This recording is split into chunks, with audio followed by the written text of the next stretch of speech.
Everybody, 9:40, and we'll kick off day 3 of these provisions of the district plan.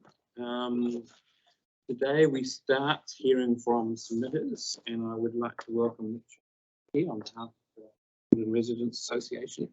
And I understand you're returning to us later this week, your own personal. That's correct, Commissioner. Now we have got, and I have printed off because I'm old-fashioned, old school, your presentation here. But if you, the floor is yours in terms of talking to your presentation, and then you're available for questions. Good morning, Commissioners, and thank you very much. So, as you said, that this is the TRA, the Wellington Residents Association submission. For this stream, the association has 2 issues with the proposal. One related to the city centre zoning and the other related to wind. The main issue is the radical proposal to rezone 2 inner residential areas as city centre zone per the association's principal submission. The relief we seek is that the Selwyn and Portland enclaves, residential enclaves, not be included in the city centre zone, instead to be in the medium density residential zone and to be included in character precincts. The fundamental position of the association is that inner residential Thorndon Pipitea has made a considerable contribution to the city's growth under the operative district plan and can continue to do so without destroying the existing residential fabric of our community. This slide highlights the Thorndon Quay area, but our study we undertook covered the rest of Thorndon as well, and we've talked about this in previous hearings. The association highlighted this in Stream 2. This is about the fact that Thorndon has had the motorway go right through it, as everyone appreciates. Suffice to say that Thorndon highly values the charm and character that remains following the onslaught by the urban motorway. This statement at the top of this slide comes from one of the documents about amenity and design. And it bothers us considerably because Thorndon has a very distinctive sense of place, but the plan is to diminish this by zoning valued residential enclaves into the city centre zone. And this is all the hallmarks of a lose-lose scenario.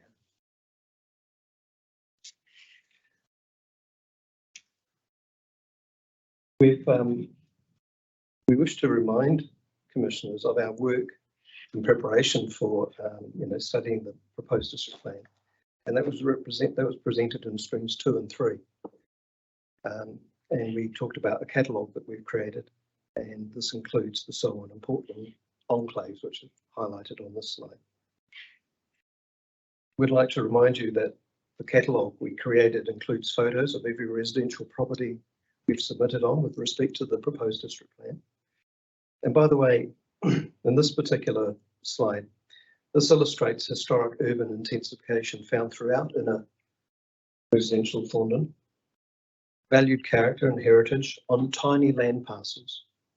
This lovely cottage in Selwyn Terrace sits on a land parcel of 54 square metres. Now, just samples from our catalogue again of the types of character and heritage we're talking about in these 2 precincts. And this map, and by the way, we appreciate the help of the Council's GIS team in producing that map. The map highlights the Selwyn and Portland enclaves, parts of the inner residential zone in the operative district plan. The only feature that separates these 2 residential enclaves, that's Selwyn and Portland, is St Mary's College, and that's the big land parcel in between them. The association strongly opposes the proposal to zone these 2 areas as city centre zone. In previous hearing streams, we submitted this evidence of the recognised extent of valued heritage in Thorndon, coming from this report from 2008. And this Boffa-Miskell map is from a council report and has been previously submitted to this independent commission. The association asserts that the character areas, qualifying matters in the proposed district plan, should have been guided by and anchored to the recognition of these heritage areas. They were well delineated 14 years ago.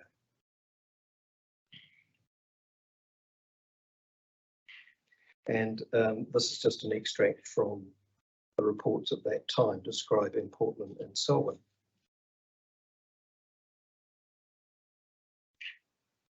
The historic character and heritage remains quite accessible, as this view toward the Portland Crescent area illustrates. It's taken from the heart of the neighbouring commercial zone in Molesworth Street. These visual linkages are important and part of our distinctive sense of place, beside the city centre zone as proposed, but not in it.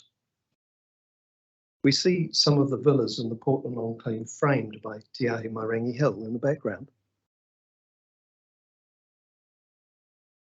The association agrees with the submission from Live Wellington.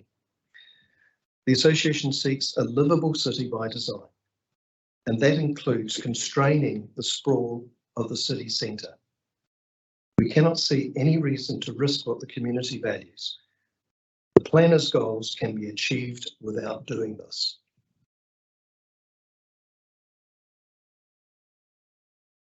You will be hearing some more from Live Wellington in this hearing.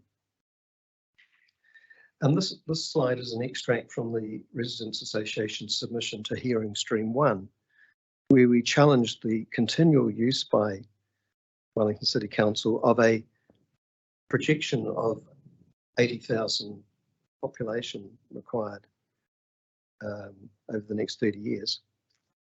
And various Wellington City Council programs continue to repeat this number, most recently in the bike network or the speed management planning, but the projection doesn't align with the government statistician's perspective. And there's a groundswell of concern that Wellington City Council is working on obsolete data or assumptions. That's pre-COVID business models, perhaps, or not recognising the rapid uptake of telecommuting and virtual work and related economics. So this is about the argument that you don't need the sprawl in the centre zone.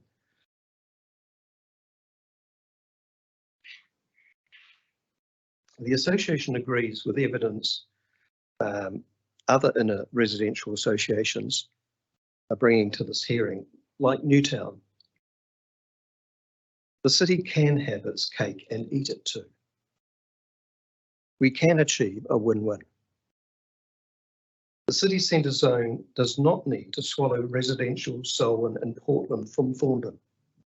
There's no need to jeopardise Thorndon's sense of place.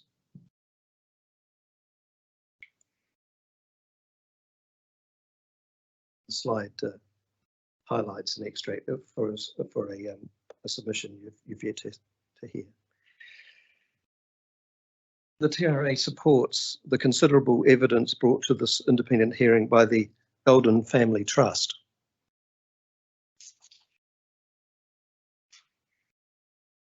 So I'm just reminding that the relief sought for those three things, and that the association also has a concern about wind, but the association is going to defer to the submission you will hear tomorrow, which I will bring to this hearing myself personally, with the support of the Residents Association.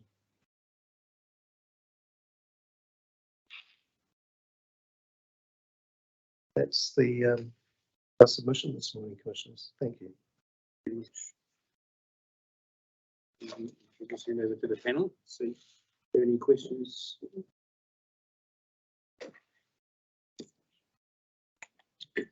Thank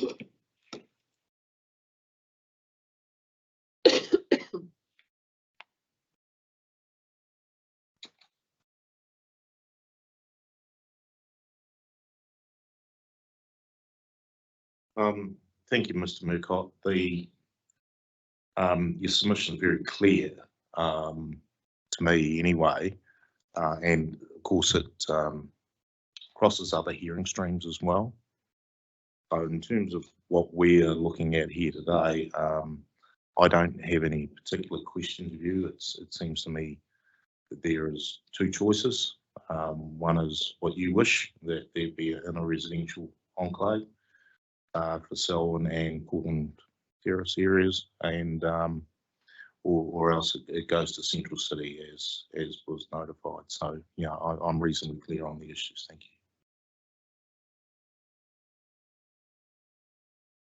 Thank you. Yeah, I'm very clear on the issues too. I've had you speaking for us in hearing stream 1 and 2. I missed 3, but back here at 4. I just was looking at the section 42 report and just to understand their reasoning behind the rezoning.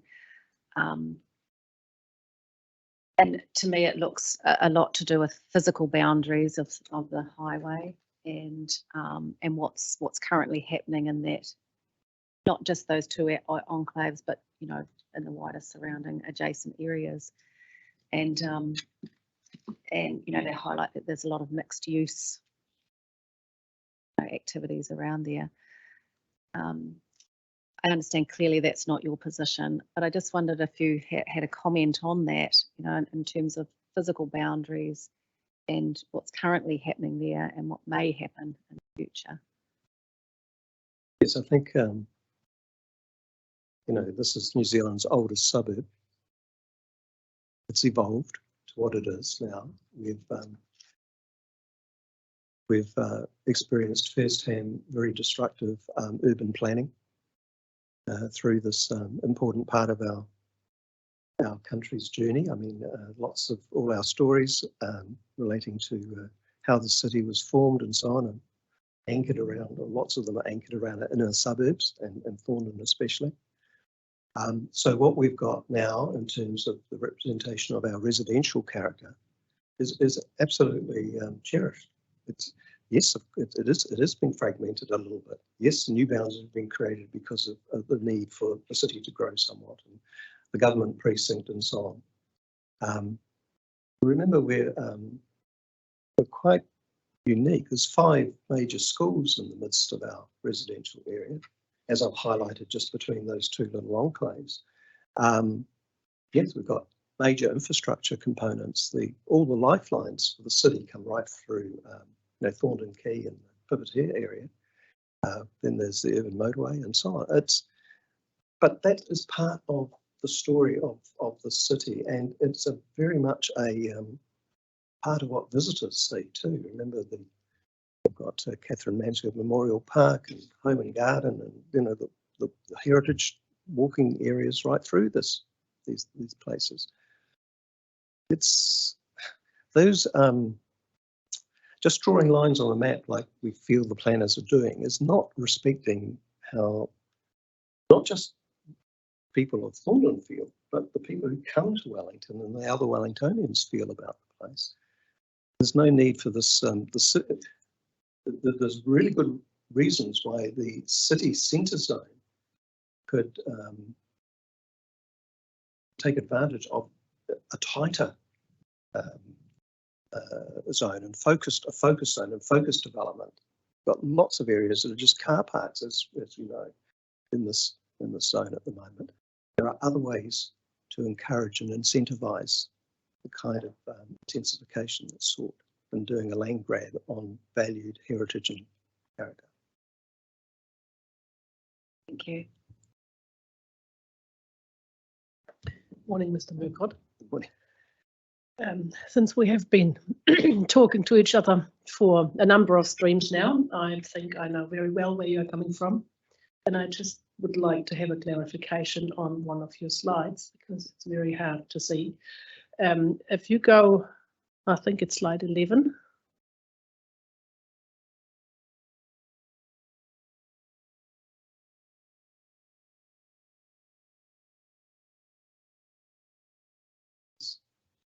the two maps next to each other. No, that's 12. Yellow map ones. Yeah. That one? One further, Oh, I've got. Interesting. that's the one. Now, the notified PDB character precinct is quite clear. The recommended additions to the PDB character precinct, is that the council recommended additions? Is that referring to the council recommended additions?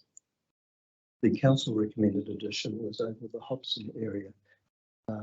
Yeah, what I'm talking about is in your key down there, you have the pink, which is the notified PDB character precincts. One down, I think it's purple, and this is where my problem is. It's so close to the black that it's really hard to see. And those recommended additions to the PDB character precinct, are they the ones that council has recommended? It's hard to see. My understanding is that we've got one over this area here. See where the pointer is? Yep. But the symbology is not fantastic. There's nothing over that one. Yeah. And there's nothing over this one. Mm. And what we were in previous hearings suggesting that one there is pretty constrained, but character, significant character down here as well. Mm. Even this area over there. So at the moment, that's the only additional from the council. With regards to the black lines, the possible heritage areas 2009, Thorndon, where does that come from? It came out of that BOFA report That's the of BOFA report, 2000, okay, yeah. 2008, 2009. Yeah, I just need Yes, to there's understand what the Yeah, background is. there's the documentation there. And so Okay. on here, on this map, you can see the various black lines. It's a bit hard to see with the aerial background, but Yeah, no, that's fine. that line work was picked up by the GIS folk and transferred onto that map. Okay, there, so. great. I understand that now. Thank you. Thank you, Mr. Murcott. For my benefit, as I'm not on the hearing panel for 2 or 3, so I didn't get to hear anything in regard to this then. The earlier map, the first map that you've shown in your presentation, the opportunities for growth in Thorndon, could you just lead me through that, sorry, and just tell me where those opportunities are more specifically? Yes. Back in the sort of the spatial plan type era, we did some work to, the association did some work to just look around the entire suburb and look at just how developments have happened. What's actually happened in the last 30 years? Where have the new houses come about or new apartments, and what was still available under the current operative arrangements? And we had a particular look along the 1.3 kilometres of Thorndon Quay, which is illustrated in that piece of mapping there. Mm-hmm. Characterised it ourselves as to what kind of potential there was there, and to our surprise discovered that the average building height's about 2.5 stories at the moment. That's already centre zone. And then further over, we haven't got it here, but there was a similar map and spreadsheet produced for the balance of the suburb, and we were looking at parcels that were clearly available for residential build and so on. And this is why we convinced ourselves that there's not only has the suburb been making a contribution to the city's growth, it has potential to continue to do so under current rules, under the current pre-1930s protection rules and so on. So that's the history to that. And when we presented on when the association primary submission went to the PDP, we included this information and previous submissions to the spatial plan as part of that submission. So that's the background to it. Does that include the potential for redeveloping the existing sort of office areas and things? Well, we weren't focused so much on office areas. We were focused on the residential areas, but we were showing that there were new apartments and opportunities for that kind of development, particularly along on Thorndon.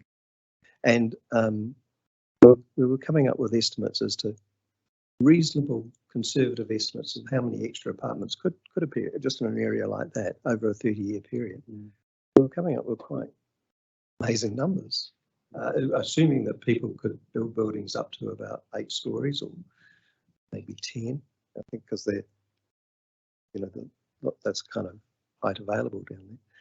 There is a new apartment hotel that's just been commissioned down there on Thorndon Quay. Yes, I noticed that yesterday. To see an example of the kind of thing that is possible without destroying, disrupting, opening up for you know, potted 6-story development amongst the character areas. We think the city can avoid that sort of, and we can have our cake and eat it. Are there any more questions for Mr. Murcott? No. Thank you. That was a very clear presentation. Thank you very much for yet again coming in and spending your time with us. We very much appreciate this robust consultation opportunity, you know, to independent commissioners. It's excellent. Thank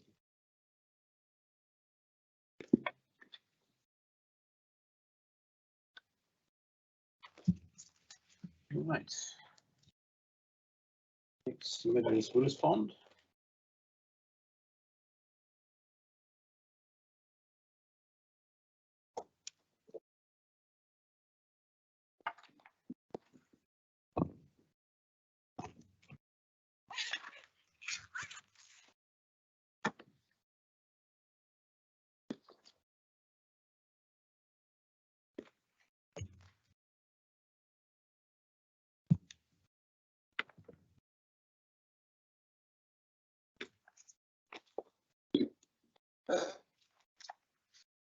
Oh, I'm presuming you're not Rosalind. So. No, I'm going to start with that. I'm not Rosalind. Yeah, Rosalind wasn't able to make it. I'm Jimmy Tate Jameson. I'm company secretary at Willis Bond, and with me is Alistair Aburn, who's provided expert evidence on our behalf. We have read your evidence, but so we're more than happy for you to sort of summarise the key points and to talk to it. Okay, yeah. How would you like to lead off? What I could briefly cover some of those key points, and feel free to jump in with any questions. And then we've got half an hour. So I'll allow some time for Alistair, who's got much more experience than me. So just to start with, the city centre zone is particularly important for Willis Bond. It's where the majority of our buildings have been built over the past 35 years. Recently finished Victoria Lane complex and Site 9 development on the waterfront, and hope many more. And the provisions in the city centre zone are going to have a huge effect on what we're able to do. So our submission points. The first thing the key for us is height limits in the city centre. We submitted, as I think touched on in the first hearing stream, that we don't think height limits are appropriate in the city centre zone, and that it's not consistent with the NPS. If however height limits are retained, then we do support council's proposal, essentially to move from having a maximum height to a height threshold, and then above the height threshold, city outcomes contributions will apply, and you have the point system, which I'm sure you're all aware of. There's a few particular things that we do have exception within that approach.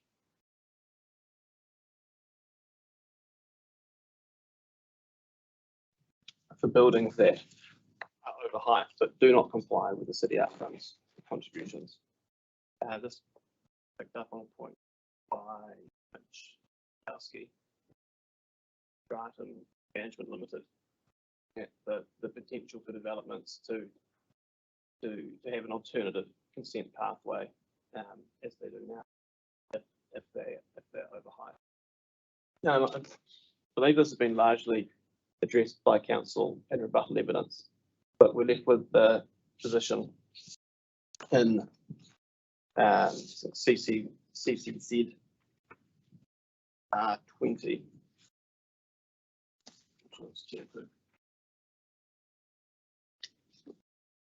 Where if an application is made, resource consent, and it does not, it's over height, it does not give effect to the city outcomes contribution, it must be publicly notified.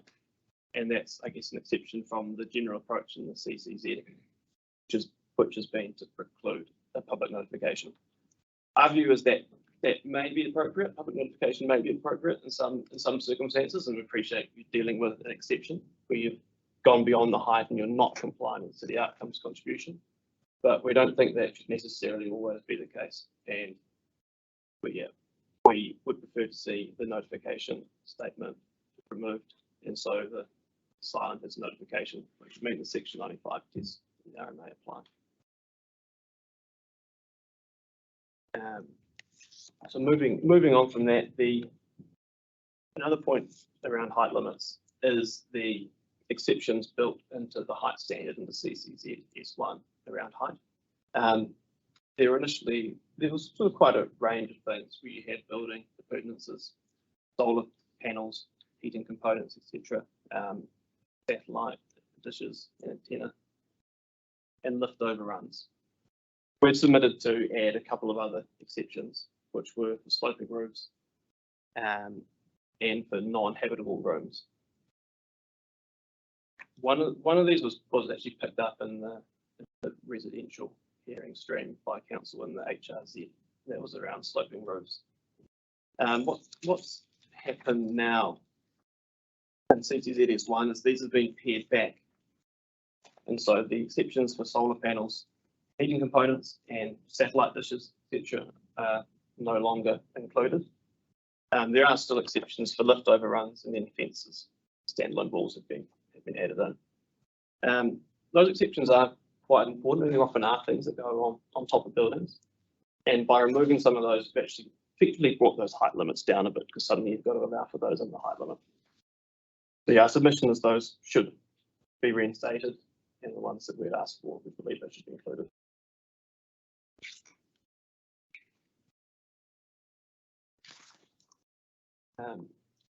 Moving on, the city outcomes contributions themselves. This is a point that I leave Alistair largely to speak to, but we believe the outcomes contribution mechanism should include architectural design excellence or similar wording as a criteria. It's just that we think it's particularly important for those buildings in our city that are the high prominent buildings, that they contribute to the wider environment and demonstrate a high degree of excellence. We believe we should have a high degree of expectation for those buildings, and developers should be incentivized at the get-go to provide that excellence. That will be dealt with to some extent in the design guides, but we think that higher buildings should go above and beyond. But I'll leave Alistair.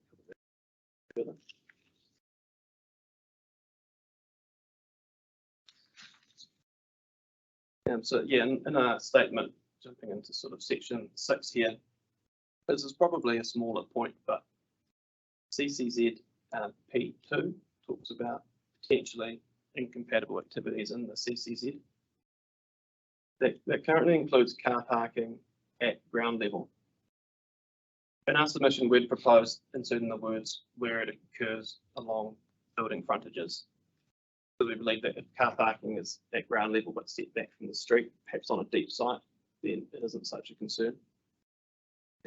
In the section 42A report, the author disagreed, and their point was that if you had that wording that we suggested along building frontages, it could still allow car parking along site frontages. That wasn't our intention. We were just trying to clarify that if the car parking is not along the site, it's not on the street front, it's on the building front, and it's set back, then it isn't such a concern. I've suggested some wording at 6.4 in our statement.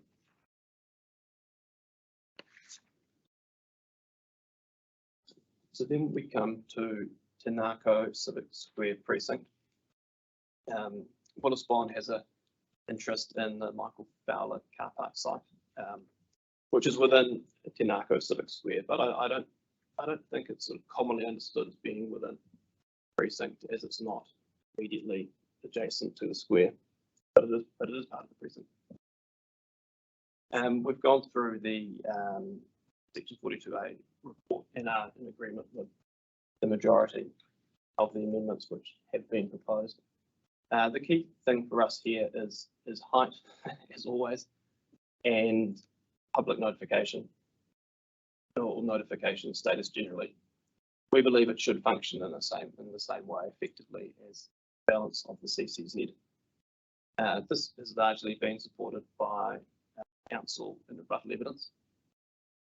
And there's one point which we'd like to address, which I'll leave to Alistair, around how the notification provisions work.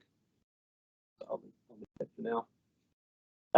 We'll just mention briefly CCZ PAEC 001 Objective 2. There's a there's a point there where that objective essentially is asking development to sort of frame the square. We made the point in our submission that not all development within Civic Square can frame the square because it's not all adjacent to the square. For the site we've got an interest in Michael Fowler car park, it's separated from Civic Square by the Michael Fowler Centre itself. So we'd ask to we'd just ask for that to be clarified within the objective, perhaps including something like where relevant would cover it off.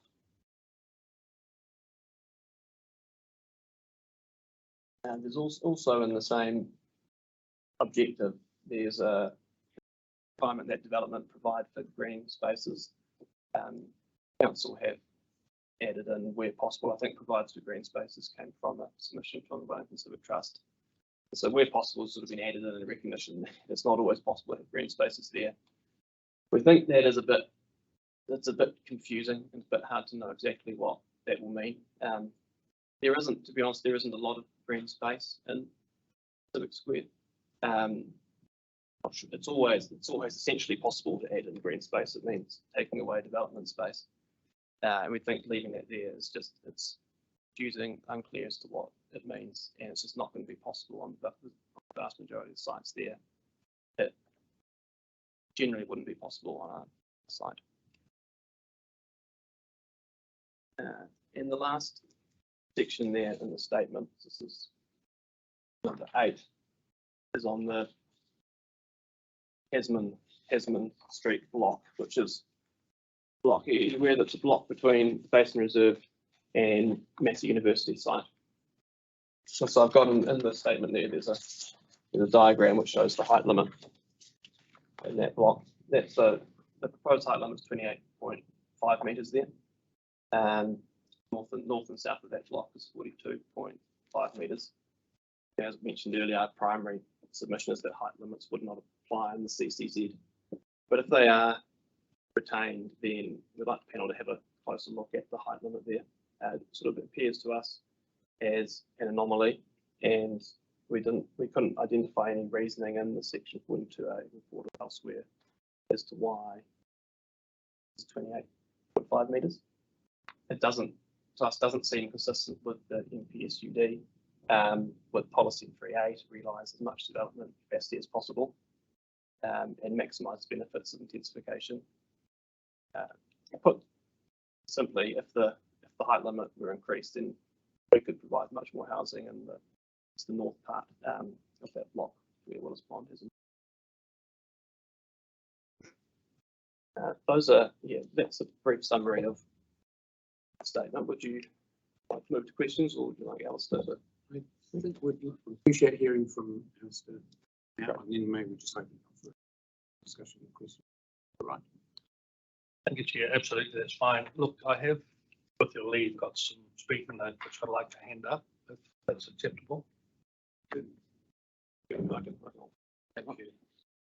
While that's happening, I want to make a brief statement, and I don't do so lightly, but I want to do so publicly. And that's to thank the Section 42A report writers, and in particular, Anna Stevens. The 42A report, and I'm going to say more importantly, the rebuttal evidence produced in a short space of time, covering a myriad of issues, I think is excellent work. So I want to put on the record that I'm grateful for that. So my speaking notes, these are a summary of my evidence dated 12th of June, in the first instance, but also responding to 2 points that came through the rebuttal evidence prepared by Stevens. So in one, I just simply say these are the 4 points I covered in my evidence. At 2, I'm confirming I endorse the approach to removing maximum heights and replacing the height threshold. At 3, I say I endorse the city outcomes contribution, moving from the guideline G97 into the appendix. So again, I'm agreeing with the approach now recommended to me by council. At 4, I did though request an amendment to the COC, including item table 3, including table 3. I did so on the basis of the 42A report, removing the reference to the urban design panel as a way of earning COC points. I do not oppose the removal per se. However, I consider that COC points should potentially be earned for buildings that exceed outcomes required through the application of the design guide. I made this recommendation without knowing what ultimately might be included in the design guide, and that's given that it's been moved to one side at the moment and coming back to you as part of the integration wrap-up hearing. I ask, where will the design guide objectives and guidelines that specifically address the issue of buildings that exceed the height threshold? Will there be such objectives and guidelines? What will be the expectation for such buildings that due to their height could well become dominant buildings in the CCZ cityscape? The recommendation was also made in the absence of knowing what might be the role of the urban design panel. Will it be restricted to buildings that exceed the height threshold? What criteria will be set for requiring applications to be assessed by the urban design panel? I understand these important matters are yet to be determined, and I make that comment listening to Dr. Sazamani on Friday. This note, for the information of the panel, at the end of these notes, I've listed the assessment criteria that were developed at a council workshop, which was facilitated by Mackendale Urban some 3 or 4 years ago, provide guidance on what might constitute design excellence for overheight buildings. The background to that workshop was there was much misunderstanding amongst all parties, applicants and council urban designers as to what constitutes urban design excellence, design excellence, reference in the policy. We tried to get some clarity because there was nothing in the plan that said this is what constitutes. I've listed those just at the back for your information. I'll come back to them.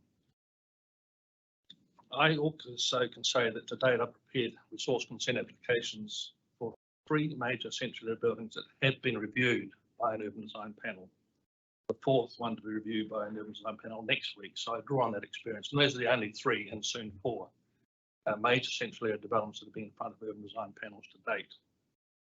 Drawing on that experience, I consider the major focus of an urban design panel review should be on the contribution that the building makes, particularly taller buildings, the urban townscape, cityscape, urban form cityscape, and design quality of the CCZ. Surely for density to be done well, there has to be some focus on the building's overall architectural design and identity. Certainly under the ODP, the Council's urban design has emphasised the need for overheight buildings that exhibit characteristics that go, quote, beyond the requirements of the Central Area Urban Design Guideline. Is that still to be the approach? Question. In the absence of a new design guide for the CCZ, it's difficult to know. Will the design guide have specific objectives and guidelines addressing buildings that exceed the height threshold? I've carefully considered Stephen's reasons for rejecting my request in the evidence for the addition of architectural design excellence, however that term might be defined, the COC Table 3. In my opinion, that is an outcome at least equal to the other outcomes listed in Table 3. Overheight buildings will define our future skyline, our cityscape. I am a supporter of density, but seek to ensure that architectural design is done well. Relying solely on a design guide, objectives and guidelines may not achieve this. Also carefully consider Dr. Zami's comment that whilst architectural design excellence is a great outcome for the city, however, that's my emphasis, this outcome should not be an incentive, but needs to be applied to all buildings, regardless of their height. This leads me to ask, why was urban design panel included in the notified provision, table 3, in the first place? Perhaps it was an incentive to developers to produce outstanding architecture for buildings that exceed the maximum building height. Now that height, now the height threshold. In my opinion, the distinctive identity and character of the CCZ is unquestionably a strategic direction of the PDP. Reference Ms. Stevens' justification for the identified COC items, and outstanding architecture has to be an important role to play in this regard. The question is how best to achieve through the PDP. Can we capture this outcome? Just as the PDP seeks to incentivise building sustainability and resilience through the COC method, so should it also seek to incentivise outstanding architecture. I seriously ask, what is the downside to including outstanding architecture outcomes to be assessed by the proposed urban design panel? Just to pause for a moment, when I was sitting back there, I was looking at two buildings. I don't ask you to look at them now, but look at Aon Centre behind you. Look, the Majestic Centre. Interesting comparison. I wonder which one would get the tick from the urban design panel today. In my view, it probably wouldn't be the Aon Centre. It would well be the Majestic Centre. At 15, maximum building heights, as I said earlier, I've agreed with the removal of maximum building heights and height threshold. The second major point I want to address this morning is the notification requirements. Certainly confirm I endorse the proposed amendments to the notification as for CCZ, etc.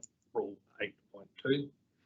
These cover the situation where the height threshold is exceeded, public notification precluded if it delivers on the COC, public notification required if it does not, and it's something I can understand and endorse. I do have comments though on Rule 8.1.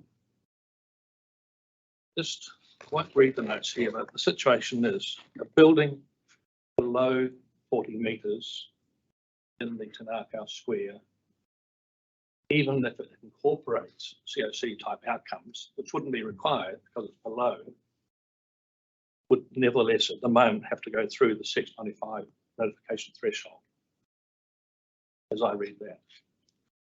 But if I add 2 stories to that 40 metre building, and it's now 46, 48 stories, 48 metres, the rule says that does not require to be publicly notified. I'm just saying, isn't there something here that we could revisit and be consistent with the CCZ area generally, that if we're below the threshold, would that develop proceed non-notified? Knowing there still be the scrutiny through all the Section 104 assessment, checks and policies and guidelines, etc., on the outcome, but doesn't need to go through the Section 95 assessment up front, which is one of the matters of risk for any application going forward. So what I'm saying isn't perhaps the same approach to the CC zone generally also applicable to Tanaka. Say it seems somewhat unusual that if you're above the threshold and provide the city outcome contributions, you're precluded. But if you're below 40, you're not at the moment, but you go through 695. I leave that for your consideration. So that is it. And I just want to say, I draw on the experience, not only what I referred to at the urban design panel, but I counted up the other day and something more than 30 essentially buildings, many of which have been through the height threshold under the planning map 32 permitted activity beyond heights. I was just reminded of an application I'm preparing at the moment, which is for a building, city centre zone, which is going to operate under the current ODP provisions of the 35% discretion. So 60 metres plus 35%, 81. Through the pre-application process, Council's urban designer says, look, that's fine at that height, but I want you to add on a building parapet and have a better finish to the top skyline. takes it into non-complying. So there was an architectural excellence matter that was added on at the request of the urban designer that takes us into a different activity status. So that made me think maybe therefore, as part of the COC regime going forward, we shouldn't remove the architectural design excellence side of things. We should be able to get appropriate outcomes and the additional height consequent upon that rather than not, as is currently the proposal. Final point I make is I accept that this evidence is in the vacuum of not knowing what is going to be in the design guide, in the vacuum of not knowing exactly what is going to be the role of the urban design panel. And the 4 urban design panels, one come out next week plus the 3 already completed, all pre-application matters of discussion through the pre-application meeting process rather than after the application was lodged and then subject to. So I think the timing when the urban design panel is brought into play, as it were, for whatever buildings it's going to have a focus on, is only on the overheight buildings or not. The timing of when the urban design panel is convened to assist the applicant to achieve the outcomes we want as a city is also important. So thank you. Before I turn to the panel, just one quick question, or it may not be so quick. The message we got last week from the officers is that the city outcomes contribution process is meant to be tried to be as objective as it can and clear in terms of being points scored and things. How would you see that level of certainty, apparent certainty, applied to an urban design panel input into the COC? Well, I have to accept there would obviously always be an element of expert subjectivity brought to bear in terms of design outcomes. But I simply say this, and I always enjoy reading the outcome of the Institute of Architects review of which projects should get excellent awards. So look, I'm sure there's a process based on criteria that can be formulated to ensure an appropriate level of objectivity is brought to bear on design excellence. But here again, Commissioner, the trouble is we don't quite know, and I did look at the current design guide, and I know it has got a guideline on sort of design outcomes, but we're simply working at the moment somewhat in a vacuum as to what is going to be exactly the guideline. And as I say, the current approach, if you look at the back page of my statement now, bottom one is the one that the Council of Urban Designers always emphasise that you go over and above essentially urban design guide. So in the future, in terms of the design guide, will the same level of design scrutiny be brought to a building, say in the middle of Thorndon Quay, and we heard this morning from Thorndon Association, in terms of design excellence, where the building's only 4 or 6 stories compared to a future majestic centre. So, frankly, the buildings that are over the height threshold are the ones that are going to have an impact on our future cityscape, on our skyline. That's where the focus should be, in my opinion. I'd like to see something over and above what the design guidelines require, because every application in the central area will require resource consent relative to design external appearance of design guide, strictly discretionary. There's always going to be the focus on the design guide, the buildings below the threshold.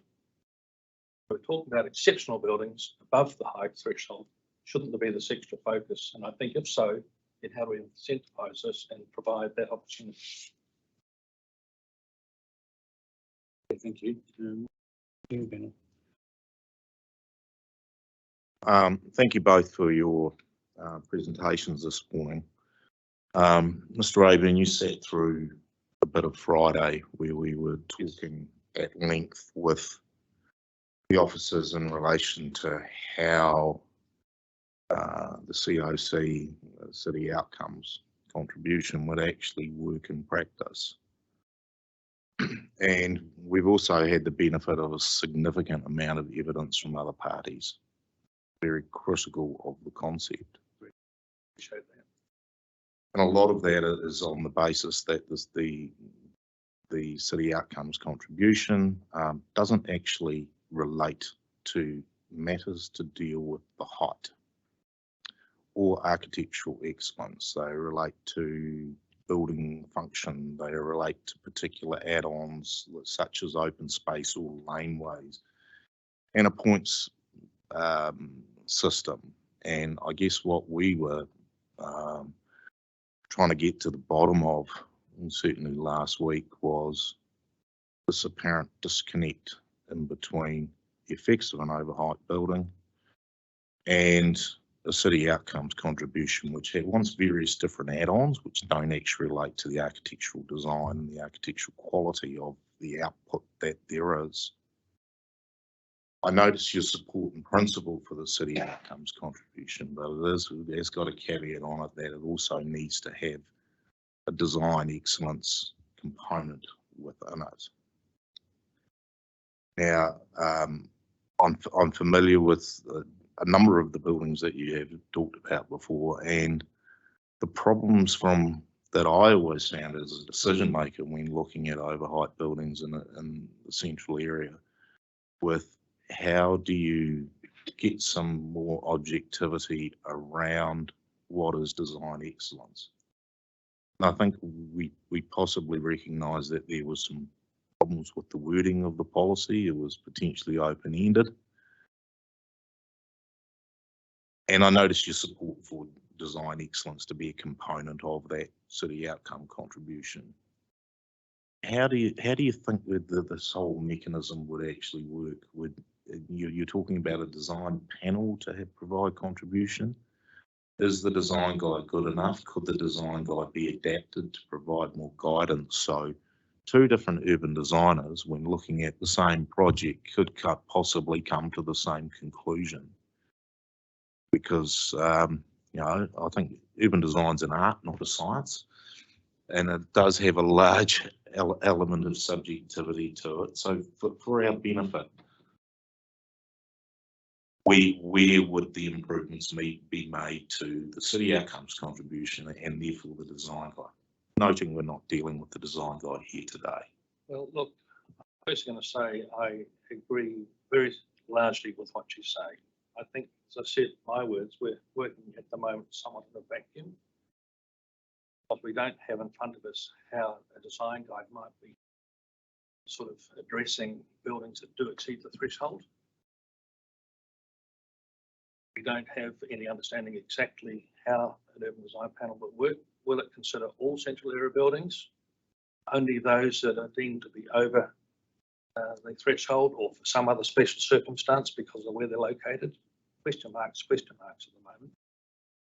All I say is I'm sure, and I absolutely acknowledge, because I read a lot of the evidence, a lot of the submissions, you know, they're here from absolute support to absolute opposition, you know, and so where are we going to finish up? All I say, looking for a mechanism that delivers an outcome that we can be proud of. I'm going to draw on a short war story here. I was first appointed as city planner in 1990. First thing I did was attend a workshop of council when they were talking about what's going to be their logo. Wellington City of Excellence. The councillor Brian Wayburn, who was a senior councillor and a real estate architect, says, come on, F me, look at out there. And this was the result of what happened in the 1980s up to 87. He said, look, we have to do better in terms of our design outcomes. I was quite grateful because they sent me over to Australia to look at urban design panels and urban design units, and we came back and set one up here. So what I'm saying is we want excellence. And that's why I look to my right, the Majestic Centre, and think that that's the sort of outcome that possibly might be approved under design excellence, because it has features that say, look, I want to take a photograph of that building. I don't want to take a photograph of the Aeon Centre necessarily. So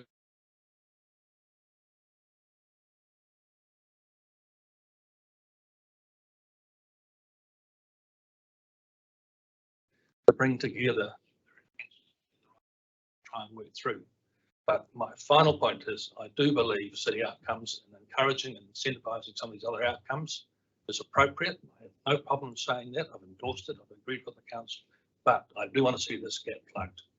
We need to focus also, because it's RMA environmental effects and architecture is RMA environmental effects. Yeah, I understand what you're saying in that respect. But shouldn't the city also be looking for high quality design regardless of height? And what will be the mechanism to actually capture a process where you had any central area building, particularly if it has an impact on the skyline, what would be the process to get outcomes which are good for the city if it didn't exceed a high threshold? Well, I'm again going to say, as I hope I did say, I'm absolutely supportive of design guides being applied to all central area buildings under the restricted discretionary rule, because this is the whole concept. There's no permitted baseline, so we've got to look at design as part of that, and the design guide will give rise to that. But, you know, I don't think you can perhaps require all buildings in the central area, buildings that might be sort of, my words, out of sight, out of mind because of location or height or whatever, the same perhaps standards that you might apply to higher buildings. And, you know, the architecture profession, and we've got one of our colleagues sitting in the back now, might be able to guide as to how we can, you know, bring into sort of standards that can sort of guide urban design panel. And that's why I put, these are the ones we worked through a workshop on the back of the statement to give some focus and some guidance to the many and various advisors planning urban design that will be involved in major developments, whether for council or the applicant. That was the attempt then. I'm not saying it's perfect, but it's at least a better step forward than just saying design excellence. So what are going to be the criteria? Maybe it's easier to measure 5-star greens, etc., but we don't have the same, at the moment, criteria that would guide excellence above the threshold. So I don't have the answers, in other words. yeah, so the current COC framework doesn't have any mention of design outcomes, and presumably if you're going to be continuing on with that sort of framework and you are going to be including design outcomes as one of those things which contributes to city outcomes, presumably you're going to have to look at some form of scoring mechanism as well for that to be consistent. So no, just in terms of the follow-up question. So what is the weight that should be given to design outcomes as opposed to the weight that should be given to things like provision of open space, access ways, assisted housing? And I just wondered whether you'd had any comment in terms of the overall contribution that the central area actually makes, or the city centre makes to Wellington, about the relative importance of the two different matters. One of them is talking about planning gain.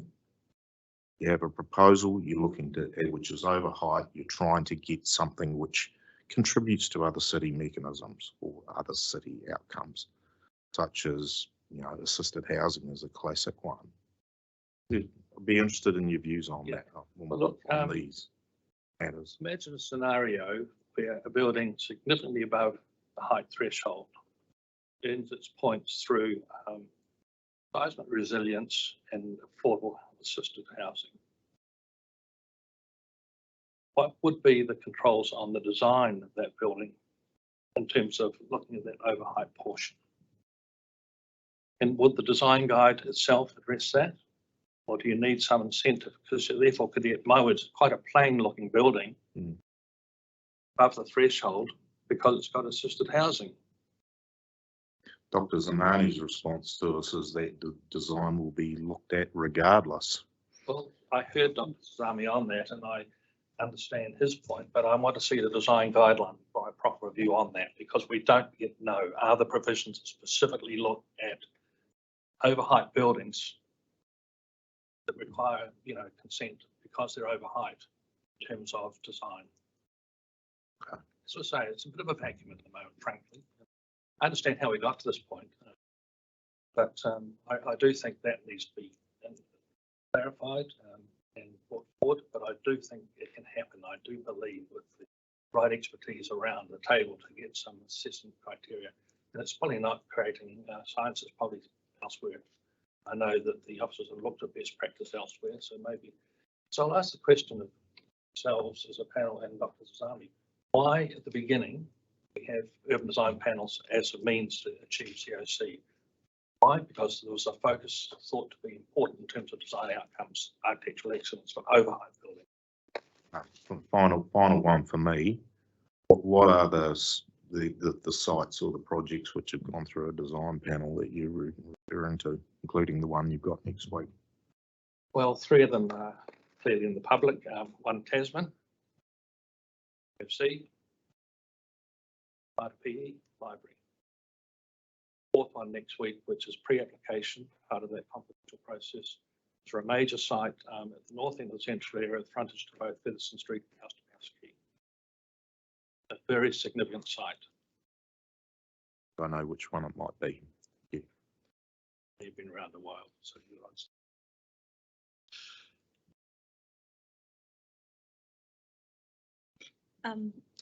You made the point that architectural effects is an RMA issue. We've been told that, you know, a lot of those other aspects are not truly RMA issues. I think that's a fair statement. You know, building resilience clearly is. Safety under Section 5. Open space through site connections clearly are about a efficient, well-functioning urban area. Quality environments, yes. But when we get into assisted housing and Green Star, etc., maybe they're not core RMA matters because they're not effects-based. Do you see an issue with them being in a policy like that? I see an issue. No, I think it's an interesting one, because are we outside the scope of the RMA is the question I get. And I think I could make an argument, yes, we are outside the scope of the RMA, and perhaps those outcomes can be achieved in other ways. Other council mechanisms rather than a plan policy? Well, I'm not sure how those other mechanisms would actually deliver. My other question was just about notification. I think in your evidence you talk about, you know, why can't we rely on Section 95? Is it, in your experience, is it usual to have a notification requirement in a rule like these, or is it, you know, why do you think Section 95 should be relied on apart from a mechanism and a rule for public notification? Well, I guess the answer is, you know, we can clearly state that applications need not be or limited notified. I am certain that it's legal to say in the same notification notice that applications will be publicly notified, but it doesn't need to be. And I think that brings in a level of predetermination. But imagine a building that maybe exceeds a threshold by facade element or some, you know, additional floor perhaps. Does that need to be predetermined to be notified publicly? And I think the officers came to, I believe, the right conclusion, putting forward the recommendation that in the central city zone generally, no, they don't need to be publicly notified. All we're saying now is, couldn't that same approach be applied to Te already applies elsewhere in the city centre zone? I accept that both in Willis Bond's submission and in my evidence, I said, look, rather than specifically state thou shalt be publicly notified, just rely on Section 95, which means you're sort of silent, as it were, in terms of the statement. So that application comes in, the council officers have to turn their mind to Section 95. Can this be dealt with while notified or not? What are the effects? Are there special circumstances?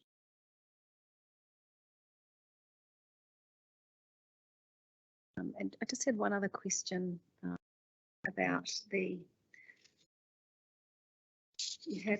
talked about exclusions to height. Yes.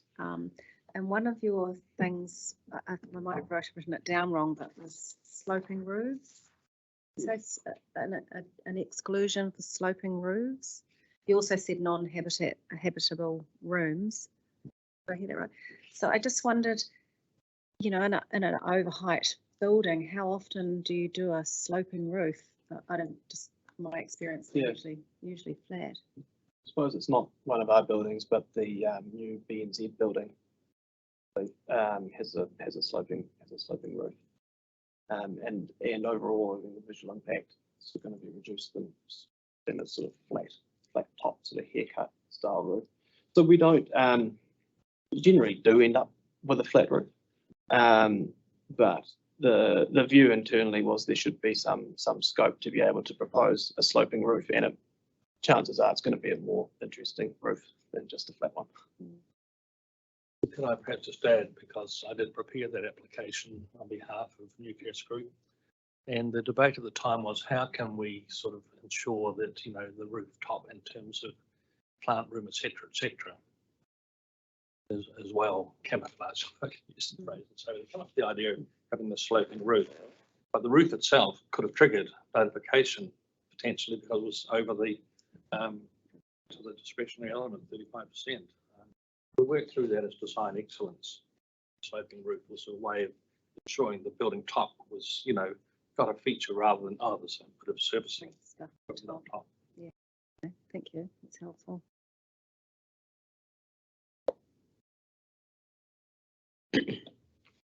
Mr. Adrian, with regards to the design excellence and the the list that has been workshopped, there's still quite a lot of urban design excellence in there rather than architectural excellence. With regards to your request to put the architectural design excellence into the plan, I guess architectural excellence is similarly subjective as urban design excellence is.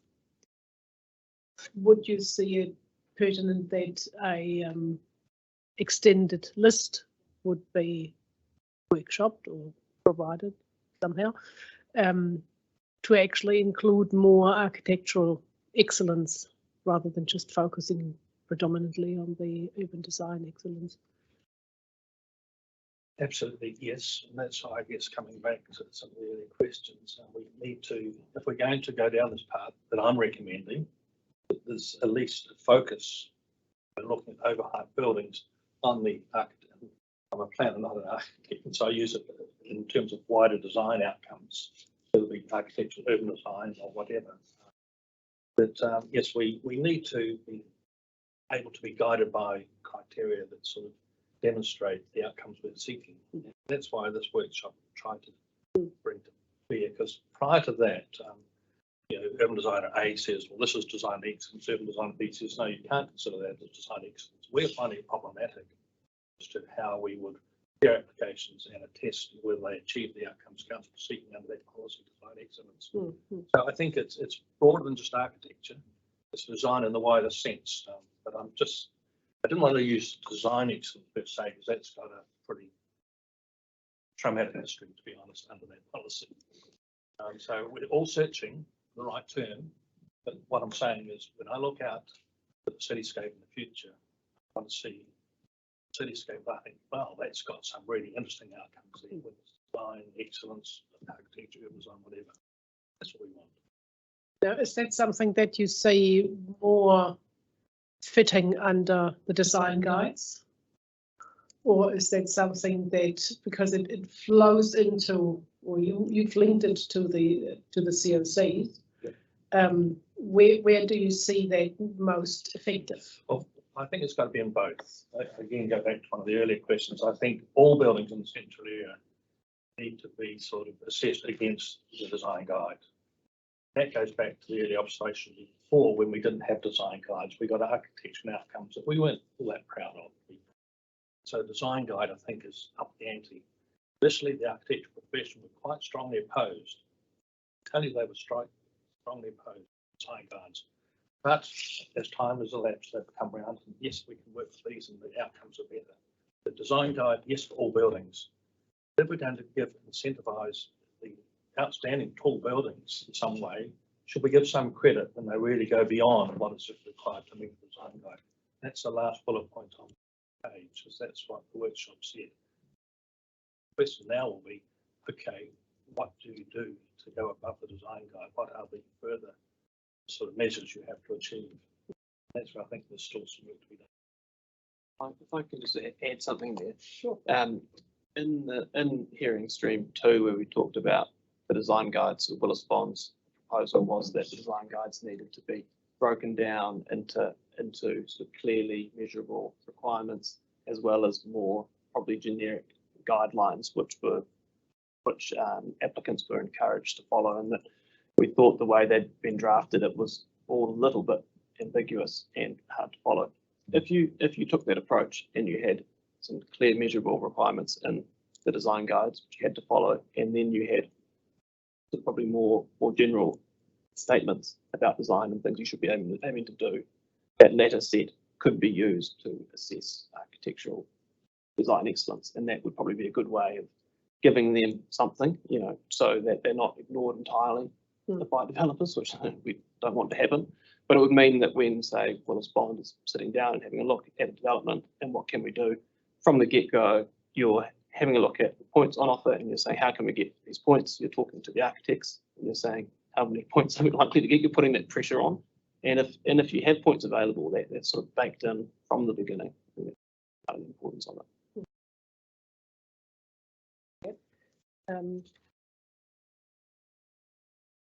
Question? Just follow up on what you did. You can jump in. You partly answered a question I just was going to pose to the both of you. I'm just trying to understand how it could work, this design excellent component, if you like, of COC. So you're saying in addition to those points you can score for other things, you would have a one that you could score for design excellence on top of and beyond.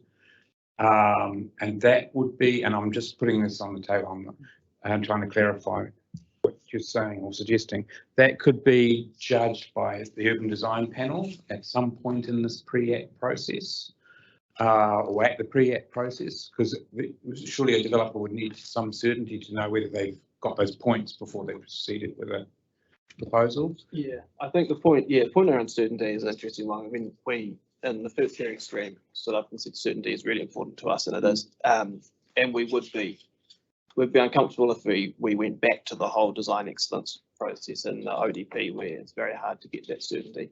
I think Alison would be better to speak to what point in the process it comes in, but we would be looking at, I don't think you'd assume this development is going to get 6 points, but you'd have to make a bit of an assessment about where you're likely to land, and it's expected to be a point we could get some guidance from council in the process. Yeah, well, I think first point is we're in the process, and I think developers' point of view in terms of certainty, it's better to have this process as part of pre-application rather than after an application is lodged. And so I think that's a matter that council's advisors should think about when they're setting up the framework for urban design panels as to when. And secondly, just what focus does the urban design panel bring to those applications? And which are those applications? Are they just the overheight buildings? And if so, how do they determine whether a development has achieved something we're going to call architectural outcomes, design excellence, whatever?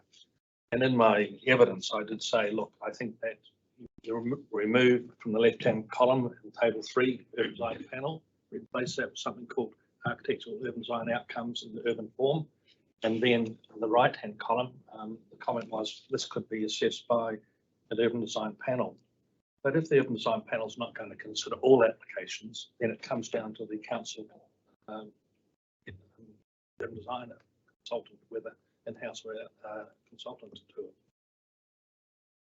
The method, how way the urban design panel method is going to work is really important here. We don't yet know, and I listened carefully to what was said on Friday, and he said it's work in progress. That's what he said. That's what I heard too. Thank you. Sorry.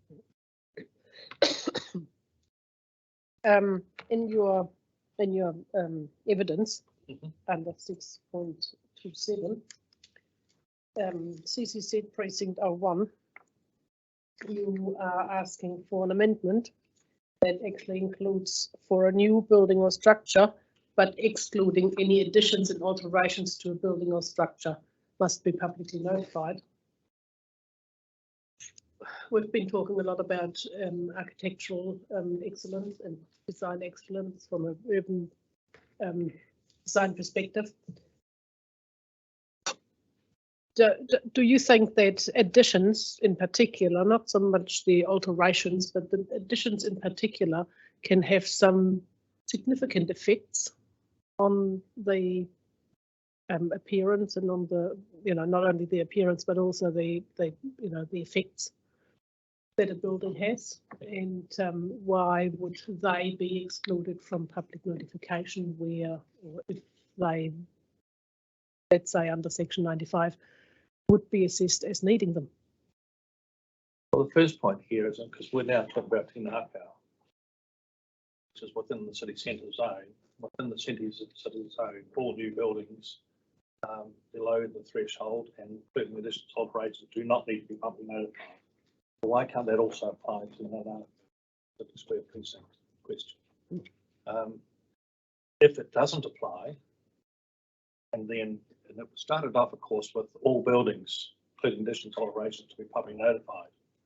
That's where the submission from Willis sought the amendment, and that's now been agreed. It seems to me in the officer's further evidence that it's not required if it's additional alterations. But it's silent if it's a new building, it's section 95. From that additions alterations, would they generate interest at the public interest level or not? I don't think so, generally. That's my experience. And in any case, they'll be assessed by the council through the application for restricted discretion, because any additions alterations in the central city zone require restricted discretionary consent. So that will be not only the planner, but the designer assessing those additional alterations in accordance with the design guide. I think that gives the level of comfort that additional alterations are not going to sort of be such that they are future people say, what the hell did that happen? Great, thanks very much for that. One final quick question, because I'm aware of the time. So for the basis of consistency, if you accepted that the public level of interest in the civic precinct, which is our square, if you like, Wellington Square, was such that all development proposals there should be notified to gauge public's interest in that, would that go some way to be a consistent approach in terms of what you're saying?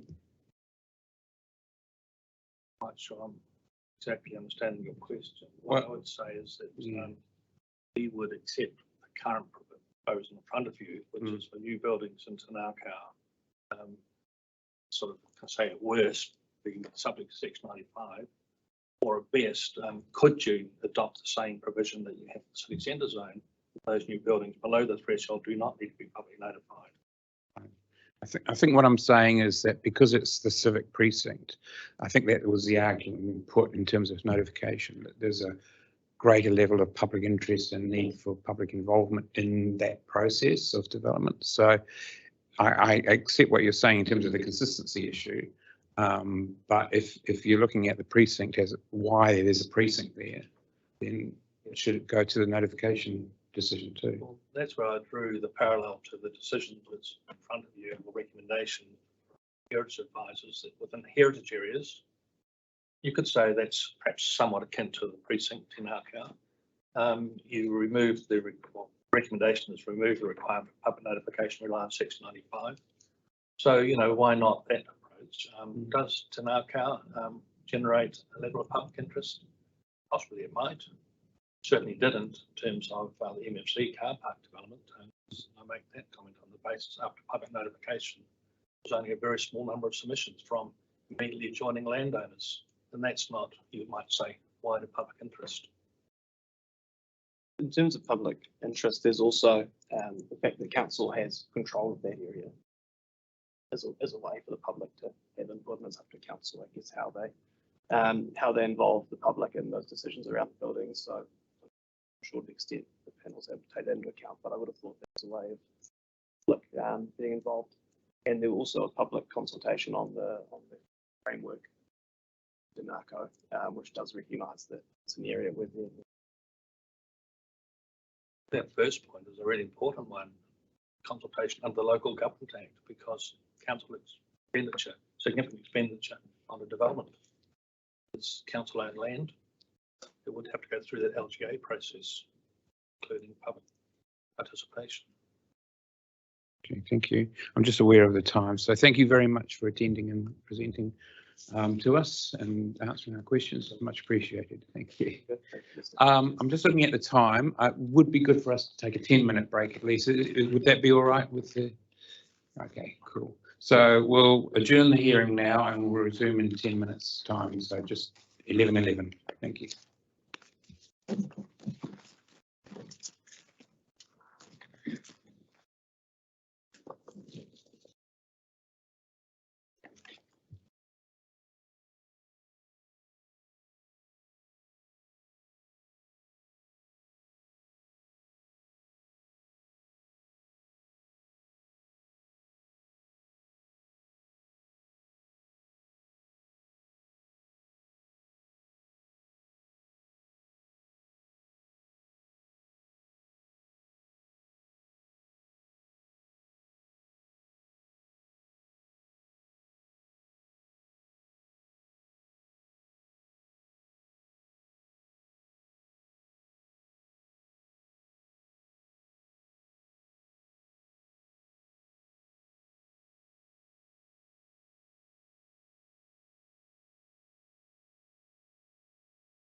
been reconvened.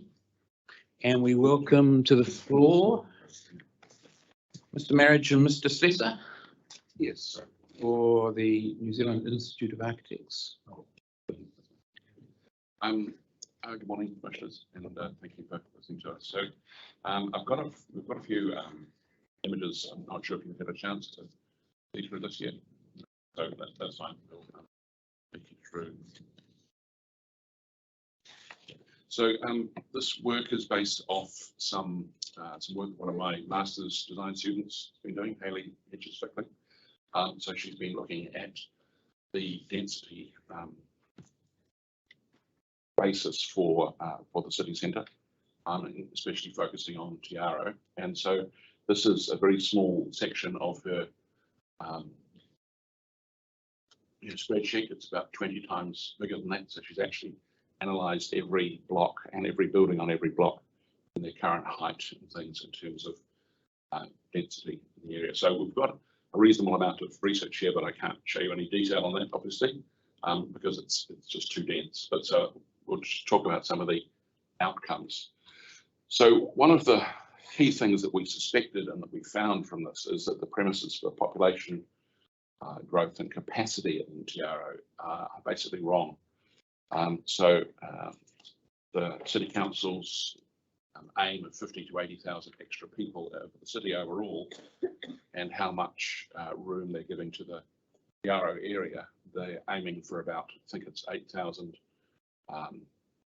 dwellings, extra dwellings to come up in Tiaro. We've found that on a very reasonable basis, you can easily get 34, nearly 35,000 dwellings if it was to be developed fully. And so we're really questioning that point, the basis there. And she's been through it in a lot of detail, obviously, and also looked at the rationale for how the council got to those points of view to see what it was. This is just looking at one block, sorry, a couple of blocks just in the middle of Tiaro, where you can see the current build-up of the city with the 27-metre height limit in place, and we've got sort of that. And when we go to the proposed 42-metre height limit, you can see how the densely packed it becomes or could become. And so the reason that I guess the council is relying on it not being like this is that they're in Tiaro, they're presuming that there will only be around a 13% take up of development sites. Now, we're not sure why chosen 13% when the general city centre zone is looking more at 23%. But so the height limit question, which was extensively discussed in the previous presenter, which was really interesting to me, is that they're going, I guess, for hippopoting, so small area buildings going a lot higher, as opposed to having a height limit in place and then going more development, but to this lower height. If we just look at it, this is just a very simplistic sort of graph, but you can see there on the left the existing sort of structure that we have in the city. In the middle there is 27 metres, which is where the current aims would take us to. Then there's the 42 metres where this could take us to, and then there's the 42 metres plus up to 50% extra height. So you can see the difference between what we have at the moment on the far left and what we potentially could have on the far right. Gets a massive increase, which is arguably far too much capacity. And I think one of the key things that was really relevant with the previous discussion, and I'll just mention it here, it's not on here, is the discussion around design excellence. And it's got to be not just the external appearance of the building or the top of the building, but also what happens inside the building. And so that's one of the points that's really relevant. So in the Tiaro area, we've got a lot of streets which are only 8 to 10 metres wide, running east to west.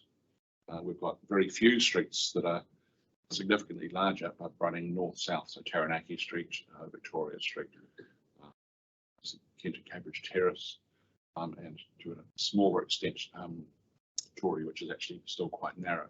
But so the east-west streets are exceptionally narrow by world standards. If we look at other cities around the world to see what they've done, we find that in Europe that there's a more common height of around 5 stories tall when you get the cities which have got a very high quality of life rating. So just to interrupt you for a sec, the north-south, east-west axis is significant because on the north-south axis, the sun can actually penetrate the street or the lane. On the east-west axis, you're really relying on that very early morning sun or late evening sun if it can get through. So it's just the big difference there. So yeah, so I guess what we're trying to argue is that more property developed to a lower height would get better results, and probably that's what the council really wants, is that Wellington becomes a better place for living rather than just cramming more people in. So the concept of cramming in as many people as you want is not necessary thing. If we have a look at this area, this is again part of Tiara, that same block sort of in the centre there. Everything that you see with a little blue note, I know it's hard to see, but those were all, this is taken at it's the same photo in 1999. All of those uses were non-residential, but if we look at it now, 20 years later, everything in red is actually residential. So the city in Tiara, even though it's all zoned central, and it's not recognised in the current city zoning, really, is that it has become essentially a very residential area in Tiara. And I don't think that's been recognised, and that's especially in terms of quality of life. So the proposals for overheight buildings is really concerning.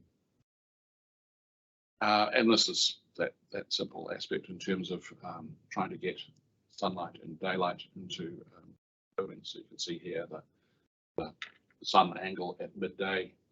So there's both midwinter, midsummer, and at the equinox.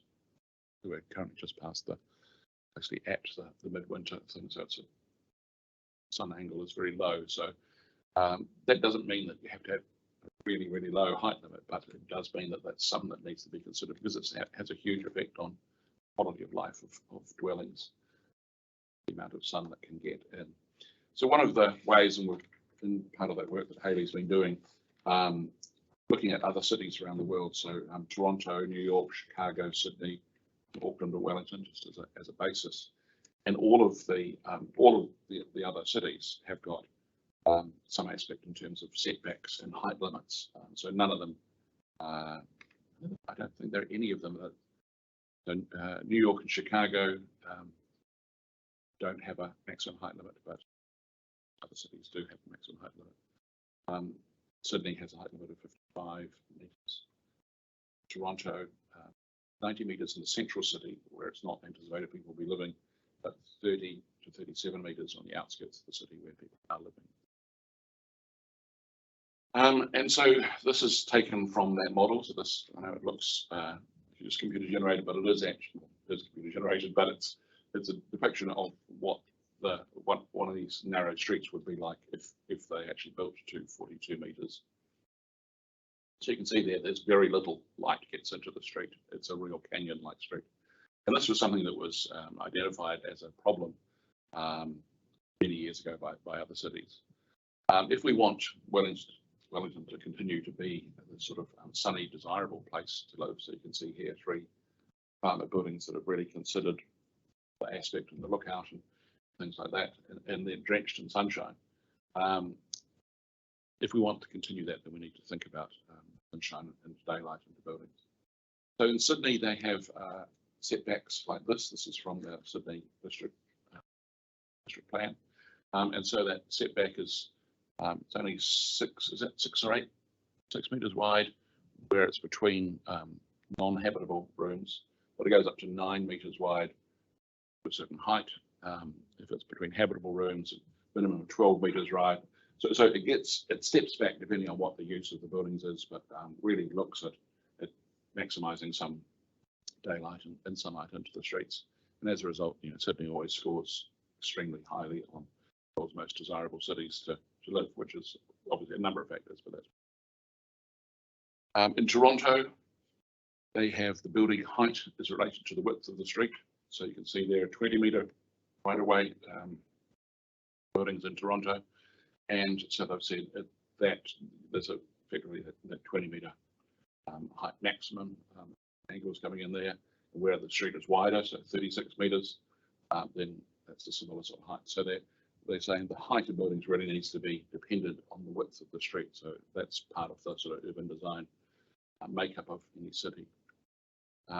Wellington, this was proposed, or something was proposed by myself, and this came into the City Council draft, I think, draft district plan. Their figure 8, so they took on what I proposed, that the need for setbacks, and they proposed this, which I note is now being proposed not to be in the district plan. And I guess we're definitely saying that you need to have something like this. The Wellington City Council needs to have some realistic form of setbacks to get daylight and sunlight into city streets. So this is, at the very least, I would maintain that figure 8 should be reinstated. Looking at it wider, that buildings need to be cognizant of where they are in terms of the city landscape, again, streetscape. So this is looking at an alternative, I guess, to that is that it could be related something like this, so that taking the Toronto scheme, where they've basically got street width between buildings gives you street height, and then after that you have to have setbacks. So depending on how wide the street is, how much the setback could be, but something needs to be done. If we look at cities where they have coped with this and which are extremely dense, a lot more dense than New Zealand ever will be, and certainly than Wellington is. So in New York, Greenwich Village, as I'm sure you're all aware, one of the highly desirable parts of New York, not full of big buildings, but full of small streetscape style buildings, which are related to the width of the street. So, and again, these run east-west, and they get a good amount of sunshine, daylight into the building, into the streets, and therefore into the buildings. So the buildings themselves are packed cheek by jowl. They're not separated out in this case, but the buildings are designed with the secure knowledge that the neighbours won't be getting super high. And so those comments from the previous two people about unlimited height limit really brings caution to me. Now this is New York. New York figured out back in the 1890s, and then they brought in a case in 1916 with setback requirements. These are drawings by somebody called Hugh Ferris. I'm not sure if you're familiar with him. These are fantastic big drawings. On the left is the City Council sort of mandates as to the height limits and things that had to be done, and then through a series of drawings he produced these designs to show you what sort of buildings you might get as a result. And so that's sort of the start of the whole Deco movement in the Empire State Building and the Chrysler Building and all those buildings which were designed around these sort of setback requirements. So they've been established, well over 100 years ago, that they realised that you cannot have canyons, which makes it unpleasant for everybody in the city. Go to Paris, and we know that Paris has got a height limit. See over there, I think it's around 30 meters, I'm not entirely sure. But they had a common cornice line at the top. They said this is the height buildings on main boulevards, and then lower heights on the smaller blocks in behind. So if you want people to live in the city, and that's what we're trying to do, you have to have quality of life in there. And so this is one of those aspects that creates that. Paris, you can see there in terms of the height limits, we've got the whole region within the original defensive wall, and a number of walls around Paris over the years. But so centre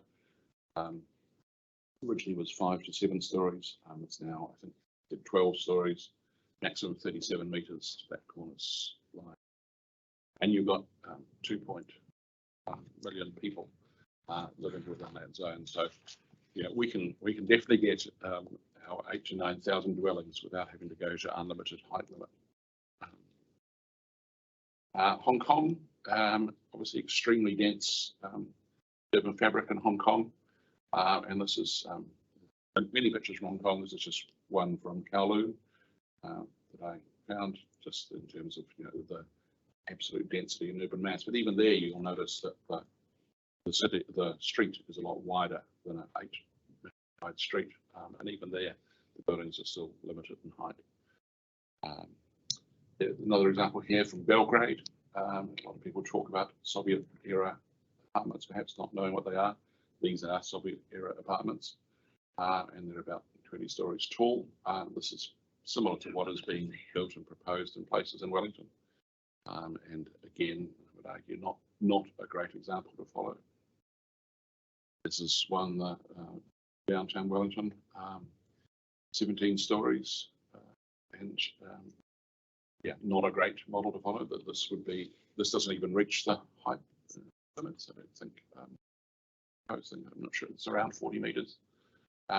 So there could be these buildings cheap by jowl all over Wellington. These are built examples from Wellington. Now, the building on the right was applied to have design excellence when it was proposed. They wanted to go taller than that because they said this building had excellence. So as you can see, it's a really difficult thing to say. I would argue that neither of those buildings have design excellence for reasons of external appearance, but also the internal layout of departments and things like that. It's a very quality architecture that is being let through the system at the moment.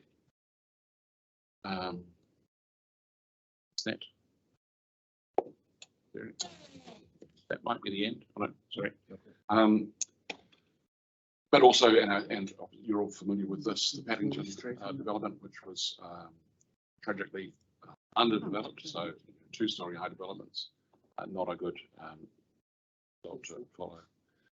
This example from one of the streets in Tiaro, building before there was a tall building built directly in front of it, and you can see these are both taken roughly the same time of year, 3 years apart, and so you can see that the dramatic effect that overly large buildings in excess of the height have on the effects of the lives of the people within.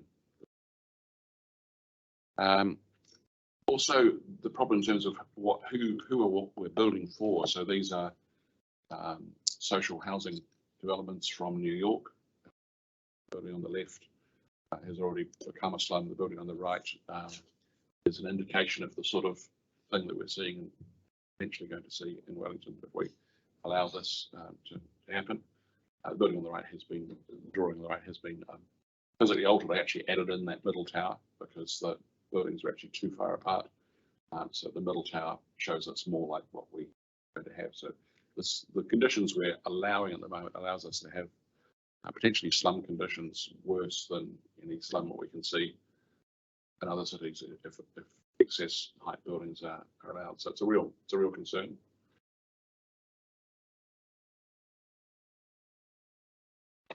And that might be. Sorry. Oh, now we're zoomed in. Goodness.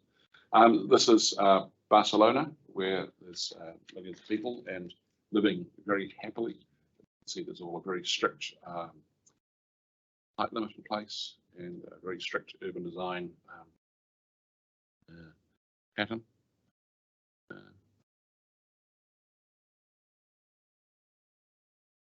Should have had that lesson that you offered me.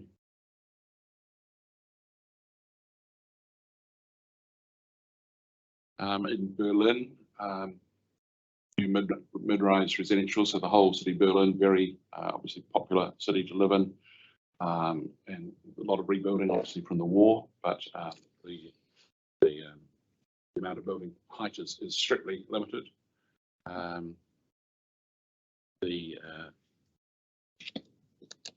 Again, on the left is the sort of traditional style of development where they built around a courtyard, and on the right is, you can see a whole street load of new developments, all of which are very rigorously controlled. You can notice how wide the street is there, and they're only 5 stories tall. Six stories tall, sorry. And so you can see that how other cities have claimed this around the world. Again, Barcelona, brand new buildings which are fitting in with the urban context. And so there's no limit on the architectural expression, but there's just definite sort of height limits and density limits that they have to obey. Again, from Spain, I think this one's in Madrid, Beaufort building. So very dense things. Also, here's an example from Athens. Again, extremely dense city, far higher density than we're getting in New Zealand. Buildings cheek by jowl, again, 5 stories tall. And so even in Athens, where you can argue that they have too much sun, people still want to get as much sun as you can see, and then they put up sunshade to limit too much sun, but you have to actually have the sun coming into the place to start with. And so this is just the last slide really, is that if we want to introduce new height restrictions, then there has to be planning guidelines, there has to be arguably an urban design panel needs to be compulsory, and that next question of design excellence needs to take into account a number of things such as setback, building height frontage, but also internal living as well as the external appearance of the building. And so the summary from all of this is that probably 30 metres high limit in the Tiaro area, if it's going to be largely residential, which it largely is more than adequate future growth for what Wellington is. I think that's. Yeah. No, I think that covers the key. I mean, I think underlying all of this is a strategy for Wellington, which is what we're arguing for in terms of a plan for the future that is tailored to the city, our city, which needs to take into account certain factors. The need for daylight and sunlight in a city like Wellington becomes a lot more important because of the amount that we actually get in order to make the inner city living a quality experience. I think the issues around sustainability, for the higher we go, the more unsustainable we're creating the buildings to be, is a factor. The wind around the building, which is another factor which is significant to Wellington, which might not be significant to other cities, which is the higher we go, the more wind pressures we're creating around the spaces and creating spaces around that building. So, and then obviously underlying all of this is the need for design excellence, which Guy's talked about, which we believe will be achieved through a design panel, certainly monitored by a design panel. Okay, thank you very much for that. Just before I turn to the panel, what was the reference to Kowloon Mansions there? I saw briefly. Have you been to Hong Kong? Yeah. Kowloon, huge number of very dense buildings all over the peninsula. In Kowloon Mansions is the famous one, which I think was #1 fire risk in Kowloon or in Hong Kong. Extremely dense, very popular. A lot of people living there. Rooms as small as 8 square metres per person. Living in 8 square metres per person. Way below New Zealand standards. A lot of people will argue that is a great service to Hong Kong. It's also the biggest fire trap, particularly possible death trap. Thank you. Questions? Yes, I do. Thanks for coming back, both of you. With regards to the effects of the lack of sun, you just said sun has a large effect on the quality of life of people. I've been asking that question a number of days ago to Dr. Samani, and he said the sun is not the issue, it's the daylight. What's your take on that? It's definitely both. But I guess I should point out that I am in a building which has been, there's an overheight building that's been built on the opposite side of a 8-metre wide road. And the quality of daylight, so the sunlight has completely vanished during the middle of the day, and the quality of the daylight has also really reduced. It had a huge effect on buildings. So we had, building was announced across the road, 6 people immediately sold their apartments and moved out. And so the value of their apartments has gone down. So I foolishly stayed, because I believe in living in Wellington. But so the value of my property has gone down by hundreds of thousands. And you know, that's as a personal aspect. But so yeah, the quality, the level of daylight is vastly affected by having tall buildings. Big absence of sunlight. On your slide 16, you've got the Sydney model with the setbacks. And it starts off with 6 and then goes up to 12. Does that also has to do with the outlook? No, so views are not guaranteed under New Zealand planning law. Mind you, neither is sunlight. Daylight is meant to be a factor. But no, so it doesn't take into account outlook. In terms of outlook and with your background, what do you consider as sufficient outlook?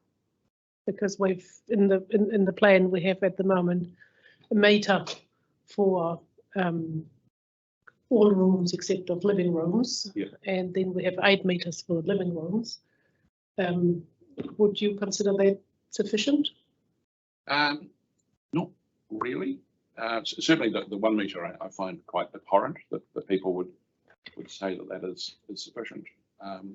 8 metres, which is about what I've got from my outlook from my apartment now to the new neighbours, and you can see, watch what they're watching on television. If it's very intimate. I mean, it's about from here to the corner of the room.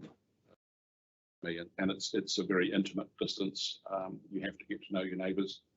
I lived it for years in London and Soho on a street which was 12 metres wide, and at 12 metres it was actually, you could still see your neighbours, but it wasn't quite so intimate. 12 metres is a sort of that was a good size distance, and again the street was about 12, 13 metres high and about 12 metres wide. With regards of the height and the shading and the examples that you've shown us with regards to medium-rise cities, and I'm well familiar with Berlin, for example, has always had 22 metres, that was it, and that worked quite well. You lived there? I lived in Berlin for many years, yeah. With regards to that shading that is actually produced by the taller buildings, the NPSUD tells us that there are some amenities that will be lost, and that's just something that we have to suck up. And then there is a balance to that, because there will be other amenities and other positive effects that come out of the taller buildings that for some people will be better than shading and the sunlight for that matter. What's your response to that? Well, I think they're right to a certain extent in that some amenities will be there in some way, but basic right to sunlight and daylight, I think is one of the fundamental, like the right to space, which is why I don't agree with going down to apartments that are 8 metres square. They're just inhumane, and those are arguable perhaps in cities where intensity and development is far greater than ours. So there are cases to argue, certainly no need to argue that we create, we're trying to create quality living spaces for everybody, and having spaces which are definitely non-quality is just not helping anybody. You know, we could create a city which could be crammed full of dwellings that nobody wants to live in. Now, one of the arguments for that is that it could create housing for the poor. But the problem with building multi-story buildings is they're not for the poor. And it's extremely expensive to build multi-story buildings, especially in Wellington, where we've got really poor ground conditions. We have to have a huge amount of radiation going into the ground and stop the building falling down in case of earthquakes and things like that. But a lot of the ground we have in the Yarra Basin is very poor quality soil. And so it means that the buildings, as completed, are unaffordable to anybody other than an extremely high salary. So that wonderful building that Willis built, I'm trying to figure out where it is. They're brand new one. You know, I think the apartments are selling at $1 million for a 2-bedroom apartment, which is out of the reach of virtually anybody, except for the very highest 2% of population. So you're not going to create a city that caters for all Wellingtonians. The other point there about the question about sunlight and daylight, the Sydney setbacks were daylight, sunlight. It's very hard to get sunlight into every, you get down to above ground or a building.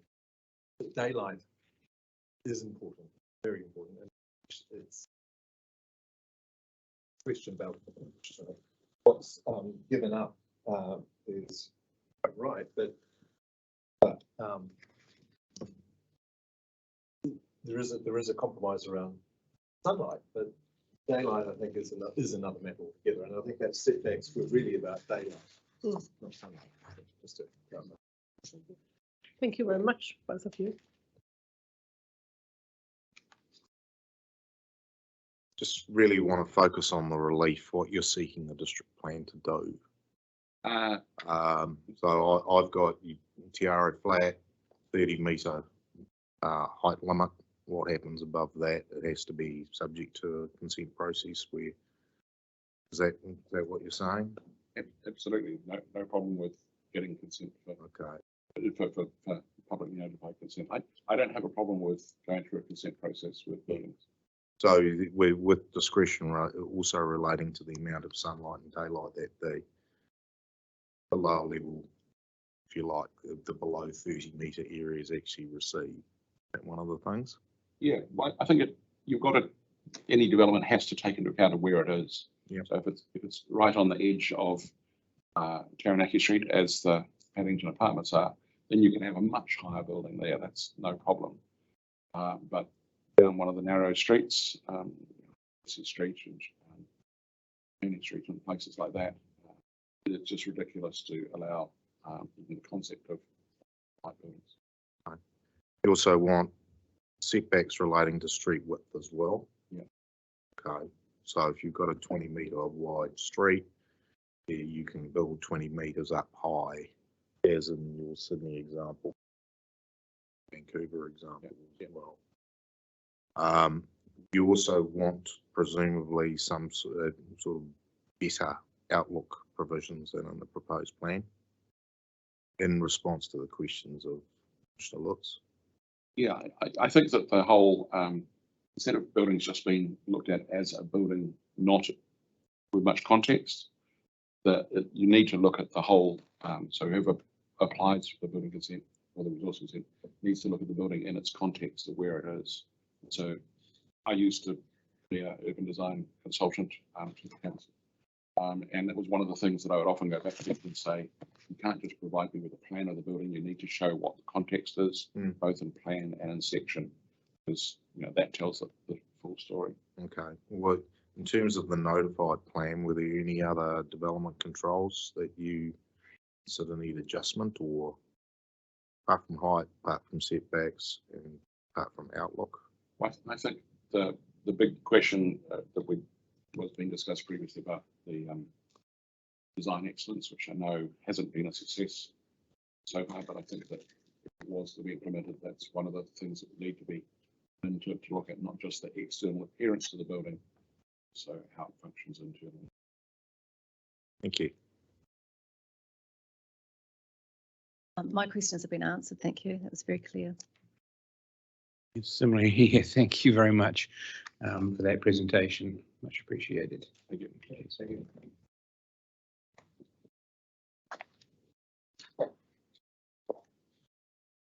Tēnā koutou, would you like to come to the table?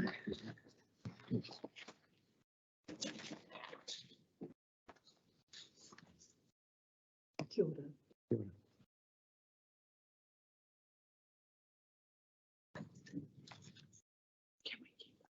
Here it is.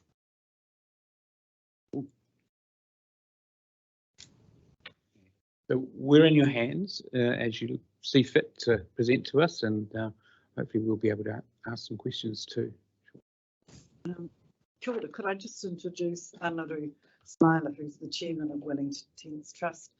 And Anaru, would you like to open up? Recorded? Yes, I can. Kia ora. I've just, everything's frozen at the moment. Can everyone hear me? Yep, we're good. Very loudly. All right, You're sorry, right you're all into looking the, very blurry. I've got my glasses on too.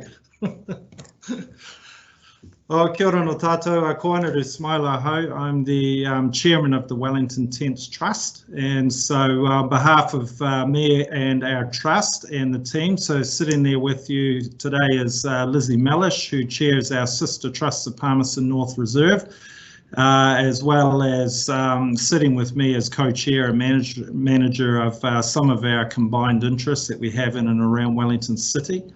I think it's just important to know and understand that we have some common ownership between our two trusts, which is why we work together jointly on a number of initiatives. And sitting next to Lizzie is Vicky Hollywell, who's our general manager, and she runs the day-to-day business operations for our joint management company, Hukoikoi Management Limited. But thank you for hearing from us today. Sorry, apologies, I couldn't be there in person. I've just got a number of things on this afternoon. I'm based in Taupo, which I needed to get back for. So we thought today we would just really outline some of the key points, I guess, in story that you may or may not have read through our written submission. And so we thought we'd start from there, and then if you had any other questions, the team are available to answer anything that you might have for us. Kapai. So we thought it would be important to start really just in terms of outlining who we are, who the Wellington Tenths Trust are. So we're an ahu whenua trust of Te Whanganui Atara. We originated out of negotiations with the New Zealand company way back in 1839. We have over 7,000 beneficial owners registered today, and approximately 20,000 whānau members who whakapapa into our trust and to those beneficial owners. And we are all descendants of Taranaki Hapu from Te Atiawa. I think it's important to just understand what it is that we're trying to achieve here by understanding that historical context. So whilst we are called the Wellington Tenths Trust, and that was a name derived out of the agreements that we had with the New Zealand company way back then, and with the Wellington company as well, is that in reality we really are the Wellington Tenths of a Tenths of a Tenths of a Tenths Trust. And so the land holdings that we have today really are a mere shadow of what we were promised and what was agreed in those negotiations. And it's important really to understand that, because what little land holdings we do have left, they are supposed to have supported a community. And this was a community that was originally in Wellington, and a community that through the breakdown of those agreements was left with little to nothing with which to support that community. And so our goals and outcomes today really are to try and optimize as best we can what we have left for the benefit of those owners and whānau that remain. So that's really what's driving us in the decisions that we make to try and utilise those resources as best we can. So in today's term, we have a board of 10 elected trustees, of which I am the chairman. And our role really is as rangatira to shoulder the responsibility to ensure that our trust's strategic outcomes, both environmental, economic, social and cultural, are met and continue to grow. So our trust is constituted under the Te Ture Whenua Māori Act 1993, and we have had some land holdings that unfortunately have been under the Māori Reserve Land Act. So these are perpetual leases, so leases in perpetuity. So not only did we not have a lot of land left through these agreements, but we have been forced to utilise that land under the governance and rules dictated by others. So perpetual leases really have limited the opportunities that we've had for positive gain, and more importantly took away our control to be able to use that land effectively to support our community. So this is a big problem across Aotearoa, but we have, it's fair to say, we have been quite aggrieved by these perpetual leases and what the impact that has had on us. But it's really important to note, though, however, how pleased we were that we were able to negotiate out of this perpetual lease in which the Granville Flats currently sit with the Wellington City Council. So this has been quite a momentous moment in our history, and now affords us the opportunity to be able to utilise that land as best we can for the benefit of our owners and whānau. But also to be able to contribute and invest for the betterment of the community. So our objectives really, as outlined in our submission, is to maintain and develop the lands as best we can, both financially and socially and culturally, and to be able to develop those assets to the best of their potential for us really to meet those outcomes. And as I think it's important to understand that as kaitiaki of our land since the 1830s, we take our responsibility seriously to care for the environment, the city, our people, and our treaty partnership and relationship with the city and its community. And so we therefore have a very, very strong interest in the district plan and how the plan can actually enhance those outcomes and allow us to work together to best effect. So as I touched on briefly earlier, it was a historic moment in 2022, which did see the return of this land on Adelaide Road. It's 557 to 559 Adelaide Road, otherwise known as Granville Flats. And the land was leased by the council under a perpetual lease since 1960. And so this will now be returned to us. And as a fine example of the positive relationship that the Tenths Trust and the council do have together. And so our submission today really is focused on those development opportunities for 557, 559 Adelaide Road for the benefit of our owners. And we seek a number of amendments or either support the district plan in an area outlined in that table as part of our submission. But the point we really wanted to discuss today was being able to amend the mixed-use zone considerations, which will provide for greater potential future development opportunities for this site. So the amendments to this area will support the trust to develop the best possible returns for its economic outcomes for its owners. And so the option to build both a commercial and residential mixed-use facility will provide greater opportunities for our owners and the community than what currently exists for that site.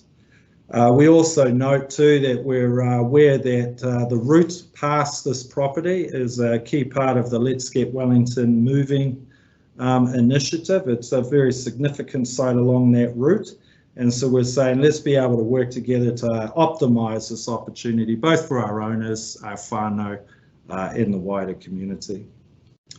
So it's a bit of a chicken and the egg thing at the moment for us. Before we go and spend or invest a lot of the whānau's money in expensive business cases, we have really wanted to actually have this discussion and get the mixed use zoning discussion finalised before we invest a whole lot of money in terms of developing options. So at the moment it's a residential property.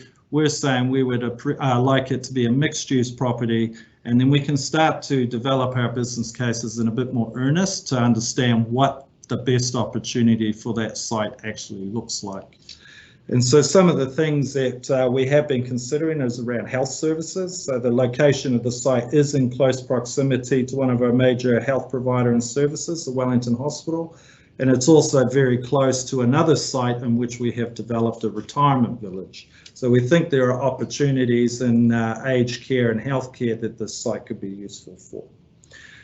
We've also been in discussions with central government. These are just ideas at the moment in regards to supporting sciences. So the 2023 budget tagged the capital contingency of around $400 million. And the Wellington Sciences City is looking to establish science hubs across the city for the benefit of health, climate, marine and innovation. So there is an opportunity potentially for the site to be a part of that kaupapa. Obviously also retail and eateries. So Wellington is a fast growing city, which we're all aware of, where congestion and transport issues are becoming more and more apparent. And so we think there's also an opportunity to provide these amenities to the local community in and around Island Bay, Newtown and the likes, which can perhaps mitigate some of these issues which the council encounter in the CBD. And of course, there is residential. So housing is still a priority for our trusts, and so will also be considered in all of our research and proposals. And we believe that site also supports local sports and recreation. And the surrounding areas, there are multiple sports facilities around football and golf and those kinds of things. So we think any growth and development of this site will enhance the community and those kinds of things, which are important as well. Does that make sense? Lizzie, Vicky, was there anything you guys wanted to add? You did it very well, Anuru, thank you, but happy to help respond with questions. Yeah. Thank you very much. Questions from the panel? Kia ora, ngā mihi kia koutou. So you came before us in hearing stream 2 and we suggested you come back now. My fellow panel members wouldn't have heard kōrero now, but prior to now, sorry.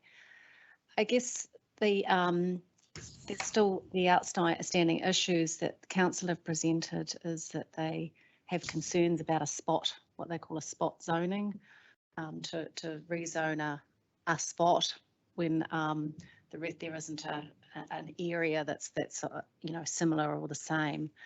So I just wondered how you could address you know, those adjacent land use, existing land uses, as into what you're perhaps intending to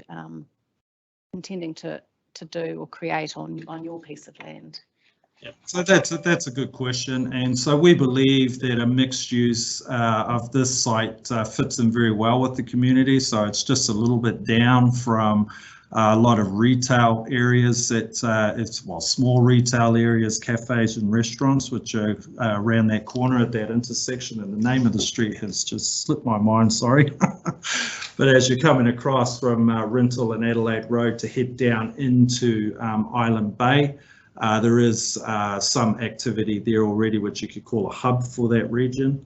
But what we do believe is that if we were able to build on the opportunity of what that hub already provides, we can enhance that and create a greater link, I suppose, for sort of retail commercial opportunities between Island Bay and Newtown and the rest of the city. So we believe it enhances really what's already there, or provides an opportunity to enhance what's already there.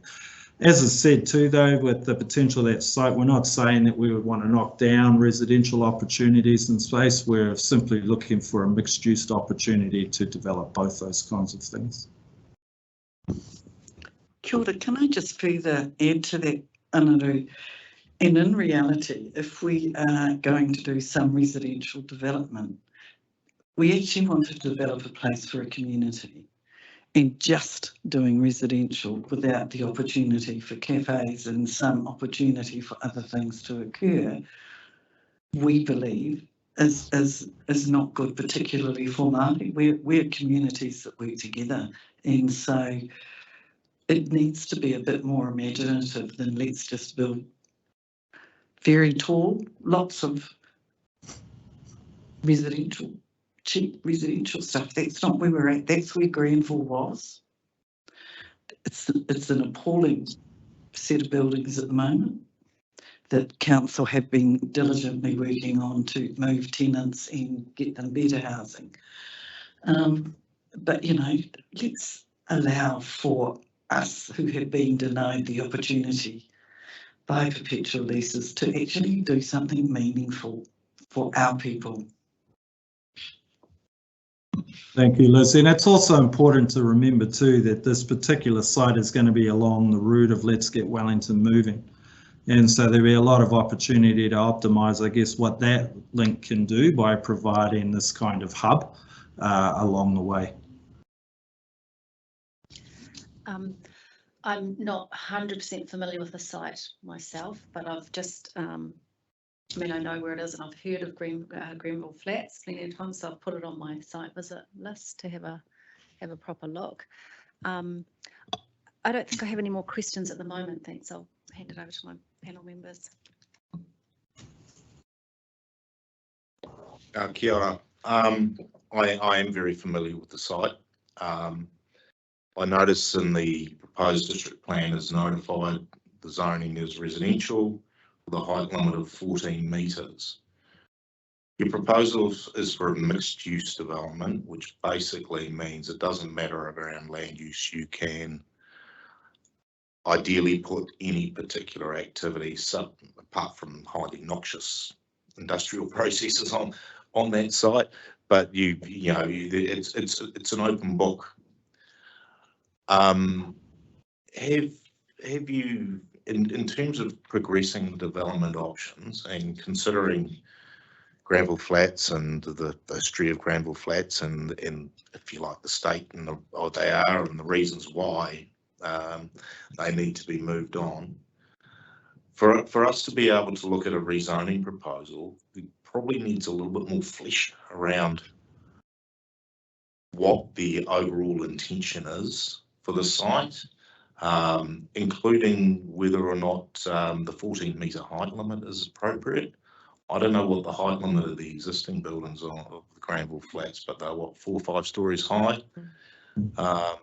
So, you know, there is something of a baseline point, if you like, for that. But in terms of a mixed use zoning on that site, you know, what more can you give us in terms of the intentions? Because I see a potential issue as being how you get into and out of the site, for example. Yeah. So sorry. There's a bit more, you know, if you can put a bit more flesh around the bones of the principle of a mixed use zoning, that would be helpful to me. Yeah. Well, I think that the principles around wanting to optimise that site for the benefit of our people really is the key driver, and I think that's something we all need to know and understand.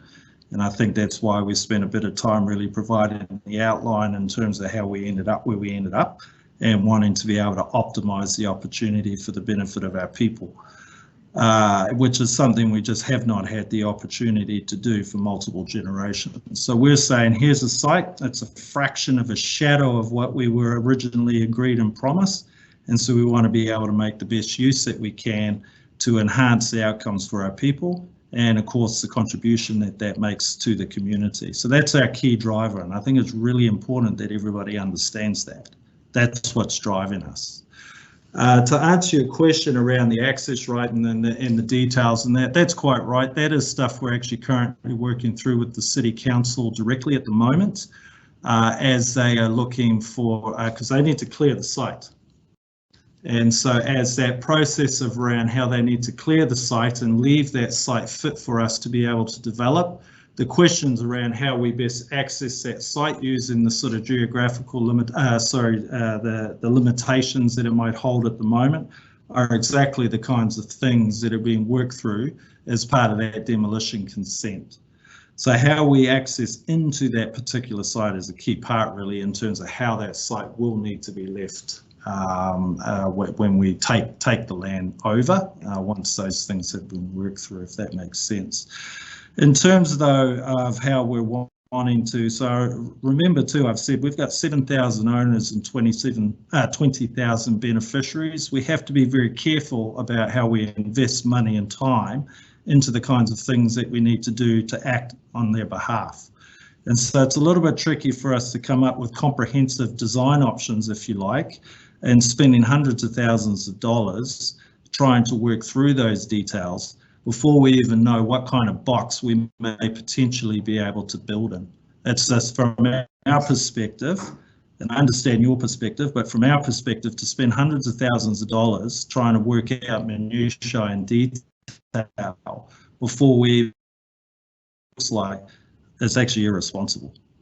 And so for us, we're trying to understand what that box could look like before we then can go down the path of investing real money into understanding how viable those things may or may not be.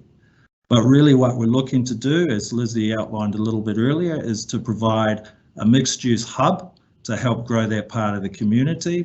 Part of it will be residential, part of it may be a suitable commercial mix that may enhance what we're trying to do there. So whether that's retail, hospitality and residential, whether it's a supermarket, whether it's a few more shops, for example, though that kind of detail is yet really to be worked through, but that's the intent of what we're trying to look at.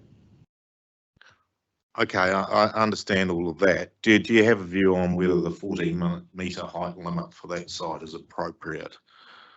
Because we need to make two decisions. One is what is the appropriate zoning of that site, and one is what potential height limit should be in the plan as well. So they're the decision points. Yeah, so the height limit was one we had discussed previously in the previous submission. And one of the points we highlighted there is if you look at that site, what we would be proposing wouldn't inhibit or block or I guess disadvantage any of the other land holdings around that area that aren't already, if you like, blocked out from view. So we're not going to be blocking out anybody's views by building a little bit higher, because the way that section's designed and the properties that are next to us, the existing building footprint already blocks that view. And so we don't think that there'll be any negative impact to those surrounding land holdings that don't already exist. Okay, thank you. Yeah. Can I just do an addition to that, Anadu, and particularly based on the previous submitters, but 14 metres isn't very high. And in fact, I think probably under the mixed use development opportunity, the height level I would have expected to increase to possibly the 30 metres that has already been discussed. Would be more useful than 14 metres. Further questions? Thank you. I haven't got the benefit of having been on that previous hearing because I'm not on that hearing panel for residential. So, as indicated, we will put that on our list of sites to have a look at, and particularly the relationship of the site to existing dwellings around or to the north of the property. We'll do that Wednesday, I think. The site itself is backs onto the town belt, and then up above at the back is a sports field, and then in the front is another sports field, it's a golf course, and so the residential was really just sort of directly across the road, and then I think there's 3 dwellings or 2 dwellings on the other side. Yeah. So. Yeah, I've been looking at it on the Google Earth here, but it's not quite the same as actually going out there and having a look at it. Thank you. Good. Yeah. Just as a final note, I understand your situation where you don't want to invest until you have some assurity about the opportunities that you can carry out, and it's almost the same from the other side of the fence. We need to understand what you're wanting to achieve to be able to and to look at the wider area to see how that all fits. But you've given us a lot more information today, and I understand your desires a lot more today than the other day. Yeah. Appreciate it. Thank you. And I'm also assuming, though, in terms of the checks and balances as we go along to develop, once those options have matured, and there'll still be a process, I guess, to help protect the community from us that are building a nuclear power site or whatever. in there as well. So we're cognizant of that too, and we'll work in with the processes that we need to as we refine those development opportunities. Okay, thank you very much. Kia ora. Good. Thank you.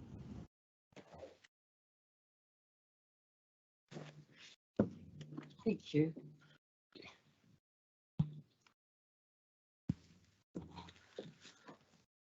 We now have foodstuffs.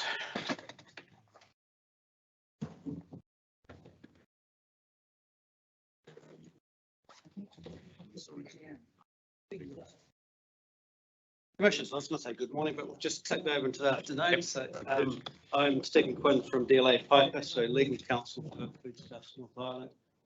On LinkedIn and available to answer any questions is David Borson from Foodstuffs.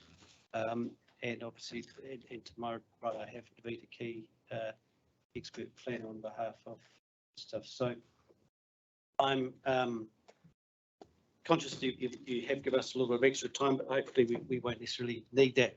Foodstuffs is obviously a major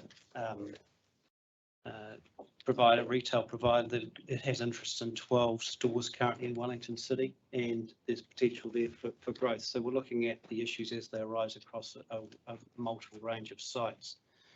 Recognise in terms of this process that the hearings process is a moving feast. We couldn't be available as submitters to be there and listen to everyone, and appreciate during the course of the hearing a number of issues arise and questions are discussed, but we've endeavoured to pick up the issues and highlight and hopefully focus on the issues which are important in terms of our submission.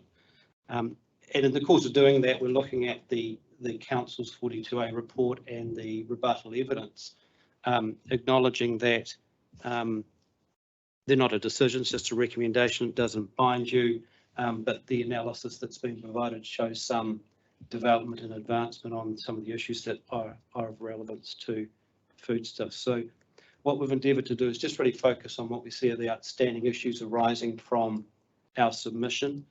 Probably the main three topics relate to the car parking provisions as they affect Foodstuffs' interests. Secondly, the approach to notification, particularly as it relates to those car parking provisions. And then thirdly, the city outcome contributions. And from my perspective, I was just going to make a couple of brief comments in terms of those first two matters. Then I'll hand over to Avita in terms of expanding on any of those issues or in relation to the city outcomes. Starting with car parking, and I briefly touched on this in terms of the legal submissions as far as paragraphs 21 to 24. But in simple terms, Foodstuffs is not in the business of providing long-term or commuter car parks. Its interest is in short-term customer car parks for retail use. And so what we say is the nature of the grocery shopping patterns demands car park availability. And there's a functional need there.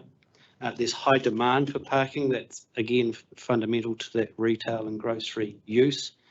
And then there's also the reality that the vast majority of customers are coming and getting significant shops, perhaps the weekly shopping. Appreciate in the modern world the suggestions to the contrary saying you can walk to the grocery store or bike there and go every day. The vast majority of people don't want to go every day to the grocery store. That approach in terms of weekly shopping, the need for car parks to facilitate that will continue for some time, and as the experience in terms of what the submitter is saying is occurring across its supermarkets in Wellington City. The opposition to ground level car parking, we say, fails to differentiate between the types of parking and the need for that parking. And so commuter car parking, we say, is fundamentally different to car parking which is associated with a supermarket. Although it's acknowledged, again, there's metro stores and there are some in Wellington City, but generally they're in locations where there is a high worker population. They're often going there for their lunch or for that daily amount. They're not going there for their weekly shopping. They don't have the need for the car park associated with that. So they won't and can't replace those larger stores. On the topic of car parking, we acknowledge there's been some change or some movement from the officers in terms of their recommendations regarding car parks that form part of a building or aren't visible from the street. Let's talk about the car parks that might be, for example, behind a building, although Avita might comment on the specific words used. But what we're saying perhaps is it needs to go further, it needs to differentiate between and perhaps a slightly more sophisticated approach to the types of car parks to really focus on the heart of the issue. And putting it in simple terms, if the real issue here is that you don't want to use empty sites where there used to be a building and they're just occupied by Wilson's parking or someone else coming along and saying we want to use these for commuter parking, Foodstuffs interests shouldn't be caught out by that concern. The last one I just wanted to touch on is notification, and I again touched on those briefly in legal submissions, paragraphs 25 to 30. Both stringent activity classifications, and what I mean by that is if you start, you go up to non-complying activity classifications or public notification, both of those can kill a project, but they're not substitutes for each other from a legal perspective. Public notification should be, and the experience nationwide is that it's rare, and it should be focused on scenarios when there are actually effects that warrant public notification. And what we say is mandatory notification, mandatory public notification is not a substitute for a higher activity classification that's either not appropriate or it's not in alignment with the NPSUD. In other words, it's not a solution to get around the NPSUD to put in a public notification provision in the plan. And that's what's occurring here. And there is extensive, obviously, judicial review case law in terms of where notification is or is not appropriate. But what we're saying is it's submitted that the effects of short-term car parking wouldn't warrant mandatory notification when assessed in that context. Now, I haven't attempted to give you a whole lot of case law because I think it's perhaps not appropriate. But if we take just one example, this Auckland Ports of Auckland case, in essence, the High Court said we will consider that notification is appropriate if there is something useful that can be provided to the council through public submission that the council may not otherwise be aware of. In other words, there needs to be a point of notification. You need to be going out to people to ask for their views in a scenario where the circumstances dictate that and make that appropriate, and not by simply making it a mandatory. Those are my brief comments. I'm head over to Avita. Thanks, Stephen. So I've been working on foodstuffs projects now for about 7 years, doing various consents around the North Island and also submitting on plan changes. And then prior to that, I had many years at councils working in resource consents and policy teams. So yeah, I've got a good sort of understanding of how plans work and operate around the country and how important they are for foodstuffs to be able to provide for supermarkets, development of supermarkets, new supermarkets. They're particularly difficult to consent these days. You know, the larger supermarkets do take up significant land holdings, and a portion of that is basically because of the car parking. And it's just, you can't get away from that, as Stephen's already touched on. The Foodstuffs just needs those car parks to service their customers. You know, and there's other things like click and collect, you know, coming in to try and reduce that amount of time the car parks people spend on site with their cars. But yeah, it's difficult to get away from needing a car to put your groceries into the car. Going on a bike, yeah, you can't do your weekly shop on a bike.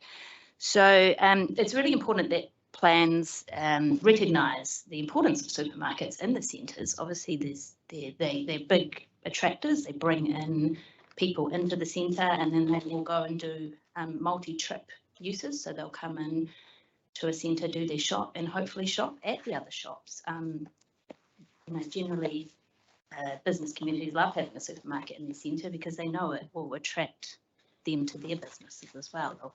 They'll go into the bookstore, they'll go to the post office, you know, do all their other ones as well. So yeah, I'd like to see, yeah, the plan feels like it's It's not that enabling in some parts for the supermarkets with respect to car parking, and it's sort of it's signalling, obviously it's difficult enough to consent supermarkets as it is, and it's providing that whole, as Stephen's already touched on, the public notification side of things. It makes things even more difficult. So yeah, as pointed out already, the car parking situation is problematic, particularly with how, like, determining it's quite vague on how the car parking at ground level. I understand in the Wellington context there's a sort of history with that, but how do you define, I guess, ground level as you go through? You know, there's examples of ones, you know, could you provide it slightly above ground level, and then that suddenly becomes a permitted activity? Is there, you know, you've got the situation where you're allowing accessible car parking as permitted activity. So you might get a development that just provides all their parking as accessible, and there's their permitted baseline. So there just seems like there's a few flaws in how the rules are written, and how that would be worked through by consenting planners.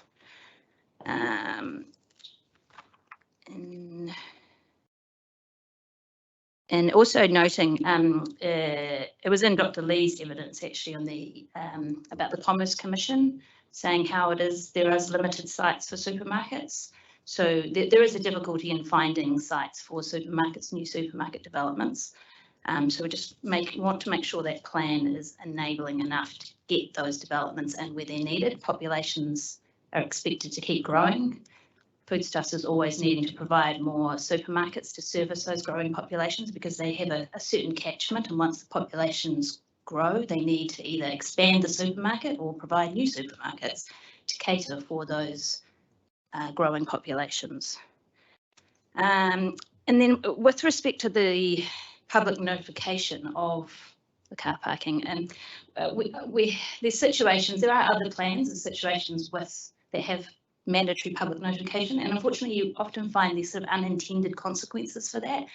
There'll be, you know, there'll just be a reason that triggers it, public notification, which might be quite limited, but unfortunately it means they have to go through that process. So one example I can think of in Auckland is with the view shafts, the volcanic view shafts. You know, we're finding now cranes.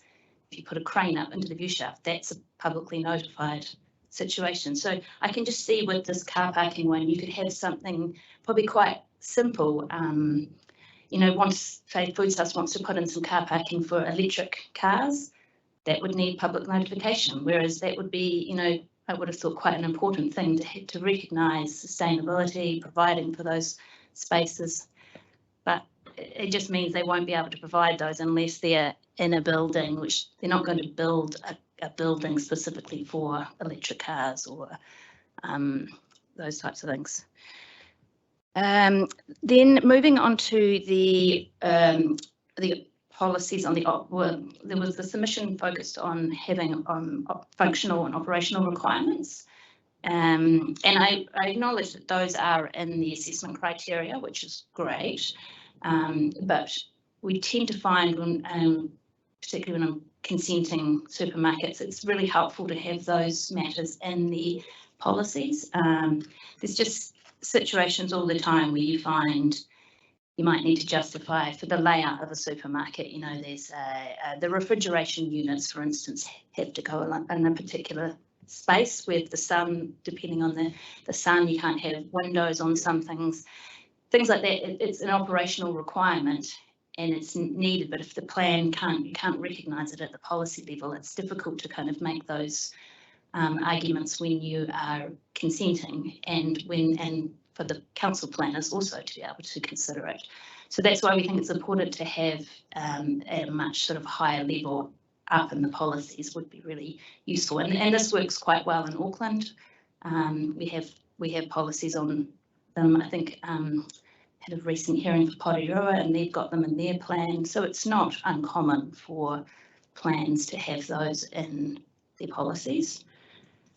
And then the other point that unfortunately we had made in the submission we'd made for there was a rezoning request, and that it's a residential zoned properties at the moment that Foodstuffs own next to their Khandallah supermarket. They didn't appreciate that would get considered in the residential stream, so I noted that it was mentioned in that the 42A report there, but we didn't obviously come and make it give evidence at that one. So just because they assumed it was request for a business zoning, it would be considered in the business zone section. So just wanted to reiterate the point there that obviously hasn't been considered under this section 42A report, but we are going through a process at the moment for a resource consent for that. It's lodged and is shortly, we understand, going to be publicly notified. And it just would be, I think, more useful for everyone if it was rezoned to business. It could be then appropriately assessed under the business zone rules. At the moment, there isn't that much for everyone to assess it against because it's a residential zone, but obviously we're not putting in a residential use. So it would provide more clarity for everyone, including all the neighbours, if it was rezoned. Yeah, happy to take any questions on any of those. Okay, thank you. And can I just get the ball rolling with questions? I'm just interested in the differentiation you make in terms of parking, short-term versus long-term. As a land use and also as something you see or don't see, is there really a difference between short-term and long-term parking? Is a car park as a car park kind of thing? Yes, it was just that the 42A report talks a lot about this long-term car parking and wanting to discourage it, and don't agree that was not part of our submission. So we're happy for that to stay with a stronger status. It's just, and I'd obviously pushed for it in the original submission, car parking that isn't visible, as is in the other zones. You have that kind of option where it removes that from being requiring consent, but that wasn't agreed to by the council officers. And even with I've noted that the rule, is it rule 14, has been reworded, or sorry, there's been an additional provision added in about car parks that are located to the back of a site, but it's still tagged. That was number 5 that's been added in. It's still tagged to being within part of a building. So you could still have a situation where you've got a car parking to the rear of a building that's not visible, but it's not part of a building, that would still require consent and public notification. Can I just add that to that, Commissioner? It might be the same in terms of the overall look of a car park. Car park is a car park visually. That doesn't address functional need. If the driver behind an approach in terms of activity classification or notification relates to the discouragement of commuter car parking because you want to encourage more, for example, public transport use, the driver is therefore quite different for commuter parking versus the functional need of parking associated with a retail activity such as a supermarket. So I think you have to be careful in terms of just saying the effects are the same between the two, because it depends what effects you're looking at. Thank you.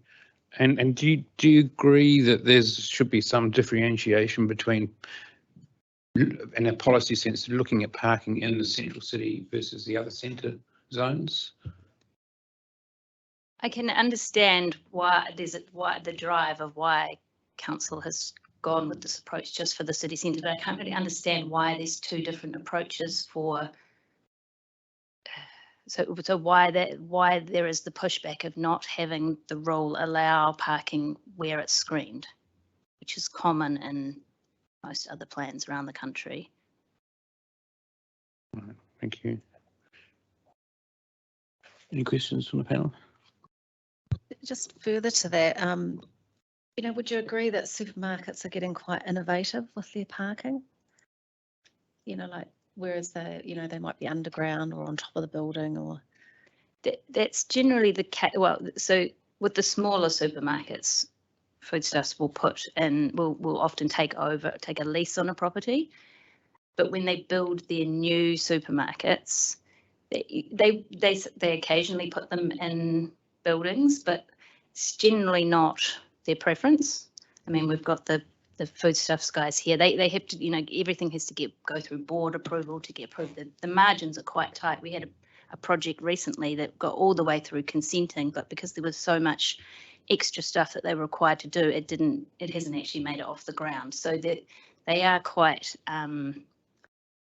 they can't overspend on buildings just with extra car parking to get consent. They'll probably look for another site that's easier, perhaps in an area that has less restrictive control. So maybe the city centre is not, and you know, maybe they don't want to have any more supermarkets in the city centre, and they'll focus on the smaller metros, which obviously is a one way if you don't have to provide the car parking.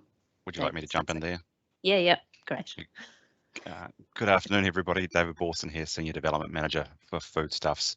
In terms of our strategy, our mandate and our preference is to always develop car parks at grade to stores, and that's really driven by customer preference. The customers obviously like to be able to take a trolley from their front door through the supermarket and then back to their car parks as easily as possible. The delays associated with travelling vertically or around buildings to back of house and stuff like that, where there's been some urban design suggestions that car parks should be put, doesn't really work for our customers. Increasingly, we're getting feedback as they're very, very time conscious, time poor in this day and age, and so some of those things really impact there. And then there's some of the practical considerations, travelators, lifts, to keep them going 24/7. They become very, very hard on an ongoing basis to maintain them and keep them operationally, and then operate and train work a store. I've got a project at the moment for Newtown where we're putting in a second lift.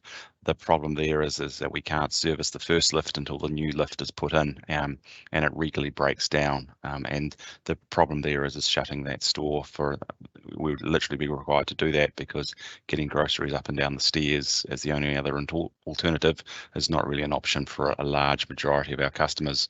Mothers with small children, or even large children trying to take 10 bags of groceries up, elderly, the disabled, there's a huge number of different ones, and you'll find that whilst the district plan has provisions around slopes for footpaths, etc., we usually exceed those in all dimensions because of the fact that we actually recognise the need to get a nice, safe, flat surface for trolleys to go from the store to the car and then be unloaded. Thank you. Yeah, I was going to say, do you want to talk about strategy? We are continuing to pursue and will continue to pursue new opportunities for new stores to service the Wellington catchment. The push around some of the urban design feedback around metro stores will do. I think that goes back to Stephen's very first point around a lot of those metro stores in our smaller formats from the New World Metro or our Foursquare banner, which we're redeveloped recently. They are very much considered in the category of top-up shops. You know, they're not doing your full principal shop. We can't provide the full range. Yes, we can give you a selection of vegetables and a selection of protein and a selection of general grocery, but we can't provide the full range that most customers expect from a full supermarket. Thank you, that's helpful. Just on the note of having the on-ground car parks, I think that there is, you know, a number of reasons why you would rather have an on-ground car park than a car park incorporated in the building. And one of the things you're just saying is it's the customers that would want this. I have to say, from my own experience, I prefer a car park that is actually covered, so I can go shopping when it's raining, which is happening in Wellington quite regularly. And I have been to many supermarkets where I didn't need to use a lift and I didn't need to use a travelator to actually get to that different level car park, because they have big ramps where you can just push your trolley up or down. So I think from a customer perspective, there is more than one perspective. The other question is, Just on that, Commissioner, obviously the two largest supermarkets in Wellington, they both have the choice.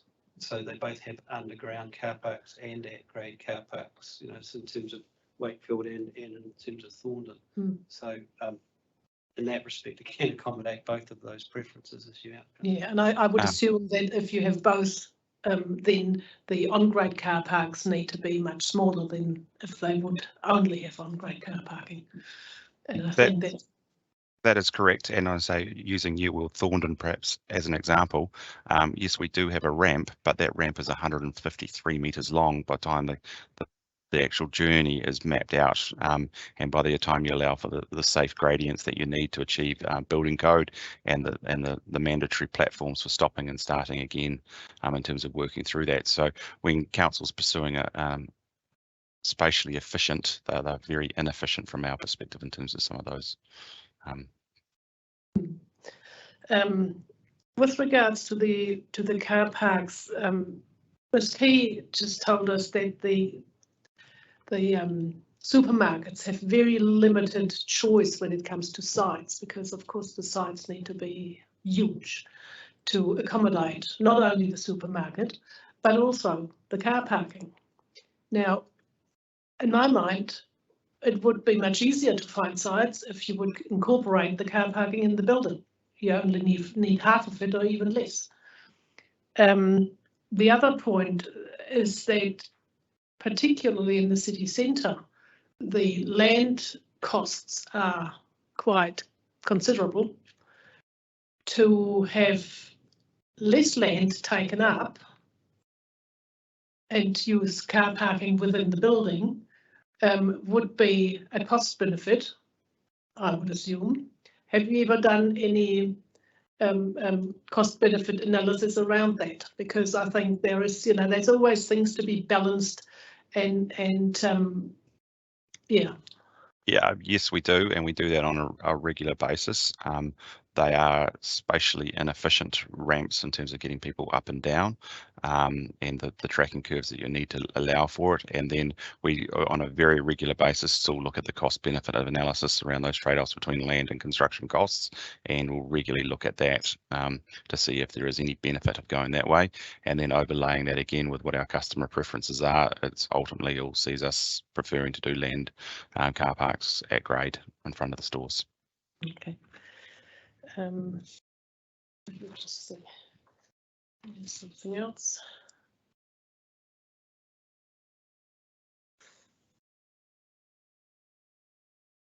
No, I think you've actually answered all my questions. Thank you very much. Couple of things.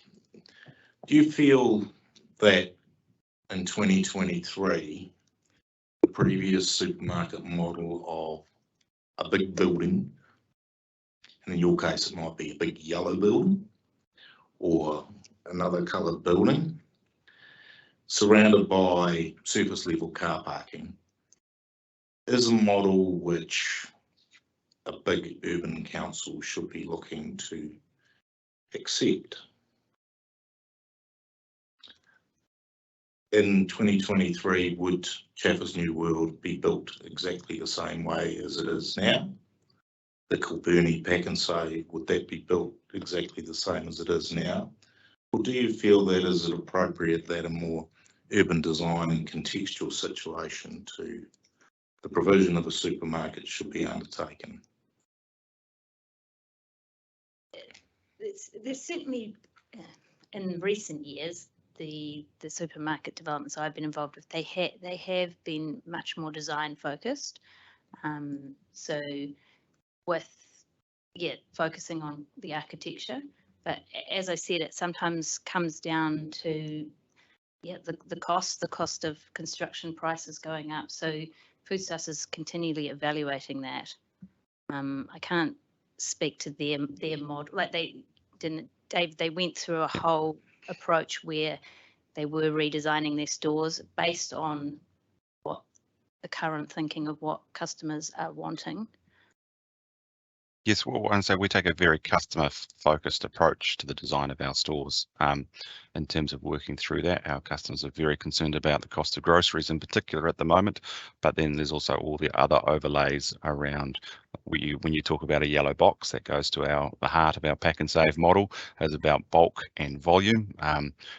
We need to do that bulk and that volume is we need a large bulky building to do that. We have in numerous examples worked with councils around some of the urban design aspects to achieve those outcomes that the councils have sought in those district plans. But again, we have continued to pursue the same business model of being able to deliver volume that the customers are seeking. Okay. And do you feel that there needs to be a differentiation between the city centre and the outcomes which Wellington City in particular wants to get out of its city centre? It's the heart of the city. It's the biggest employment location. Do you think that there needs to be a differentiation between the city centre and the other parts, the other commercial zones within the city, based upon design outcomes? To a certain degree, but as council chases more urban activities in the CBD rather than just straight commercial and seeking residential, there's a certain element here of customers need access to full offers of supermarkets, and so I believe there's a degree here of compromise required both by council and ourselves in terms of coming to a suitable solution here. It's great to say we want a vibrant city with a lot of people in it, but to have a lot of people you also need a lot of places where they can buy groceries, and we've got to look here at pure efficiencies of either 4 small stores or 1 large store in terms of tackling some of those issues. If we're doing 4 small stores, we're still going to have 4 lots of delivery trucks, whereas we can consolidate loads into larger stores. So there is some win-wins in terms of working through the different forms here. Okay, I don't know if that answered my question, but in relation to the differentiation between the city centre and the more suburban locations, you know, obviously the height limits are a proxy for development expectations, or the height thresholds are, but they're not quite as apparent in the suburban areas. So do you not feel that there should be much more restriction on design outcomes in terms of service level car parking in the central city as opposed to other parts of the city?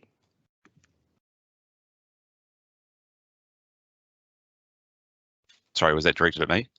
Well, whoever wants to answer it, really. Yeah. I guess I've already given a view on the car parking in terms of if it's screened, what's the effect of the car parking? Yeah, no, I accept that. It depends on how it's screened and where it can be seen from as well. You've got those controls with active frontages, so that's where they should be focused on. If it was in my evidence, I gave a sort of a dumbing down of their request a little bit, just to focus on those active frontages. Why should it be every single frontage, every ground level in the whole across the city? You've identified the active frontages, which is appropriate, and that those should be the ones that where the car parking should be not visible from. I accept that. Just don't know why it needs to cover the whole of the zone. Okay. Every ground level. It's not clear, Commissioner, whether your question relates to car parking or the activity as a whole. Because you talked about a big yellow box, which seems to be a focus on the activity as a whole. No, well, it was in relation to car parking. Right. Okay, that second question was, yes. My first question was about your model, which is, if you look at Kilburnie Pack and Save, for example, it's a big building, it's got a big surface of car parking, and obviously there's underground car parking as well. So that was that question. But the second question was in relation to the car parking activity itself in the central city, and whether there should be a differentiation depending on density, expectations for height, expectations for development between the central city and the other parts and the other commercial zones within the city. Yes, and there are, and we're not necessarily challenging all that, but we are focusing on the issues as it relates to car parking and the implications there. and there are some solutions around that. The solution that's been put forward here as a recommendation to you from officers is mandatory notification, which I'm saying doesn't work. Doesn't work legally and doesn't work in terms of an outcome either. So that's what's been put to you as a solution, and I'd say that solution fails. Okay, and if you look at Newtown, I heard the explanation about Newtown and the lifts and so forth, but both the Newtown New World and your competitors' supermarket offering in Newtown, they don't have any surface level car parking.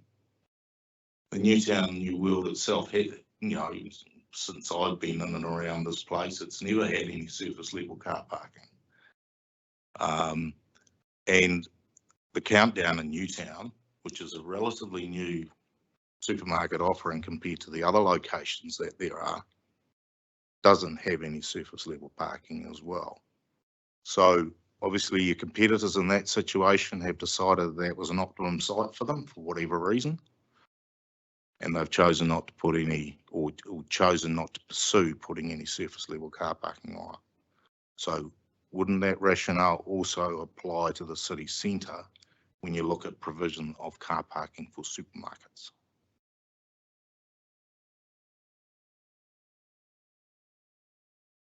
Well, from my perspective, each site needs to be, obviously, each site's slightly different, and in a Wellington context, many sites are much more constrained than others. So, you know, for every example you put up, I could put up many examples which do have ground level car parking for a reason in terms of the configuration for that site and the options for that site.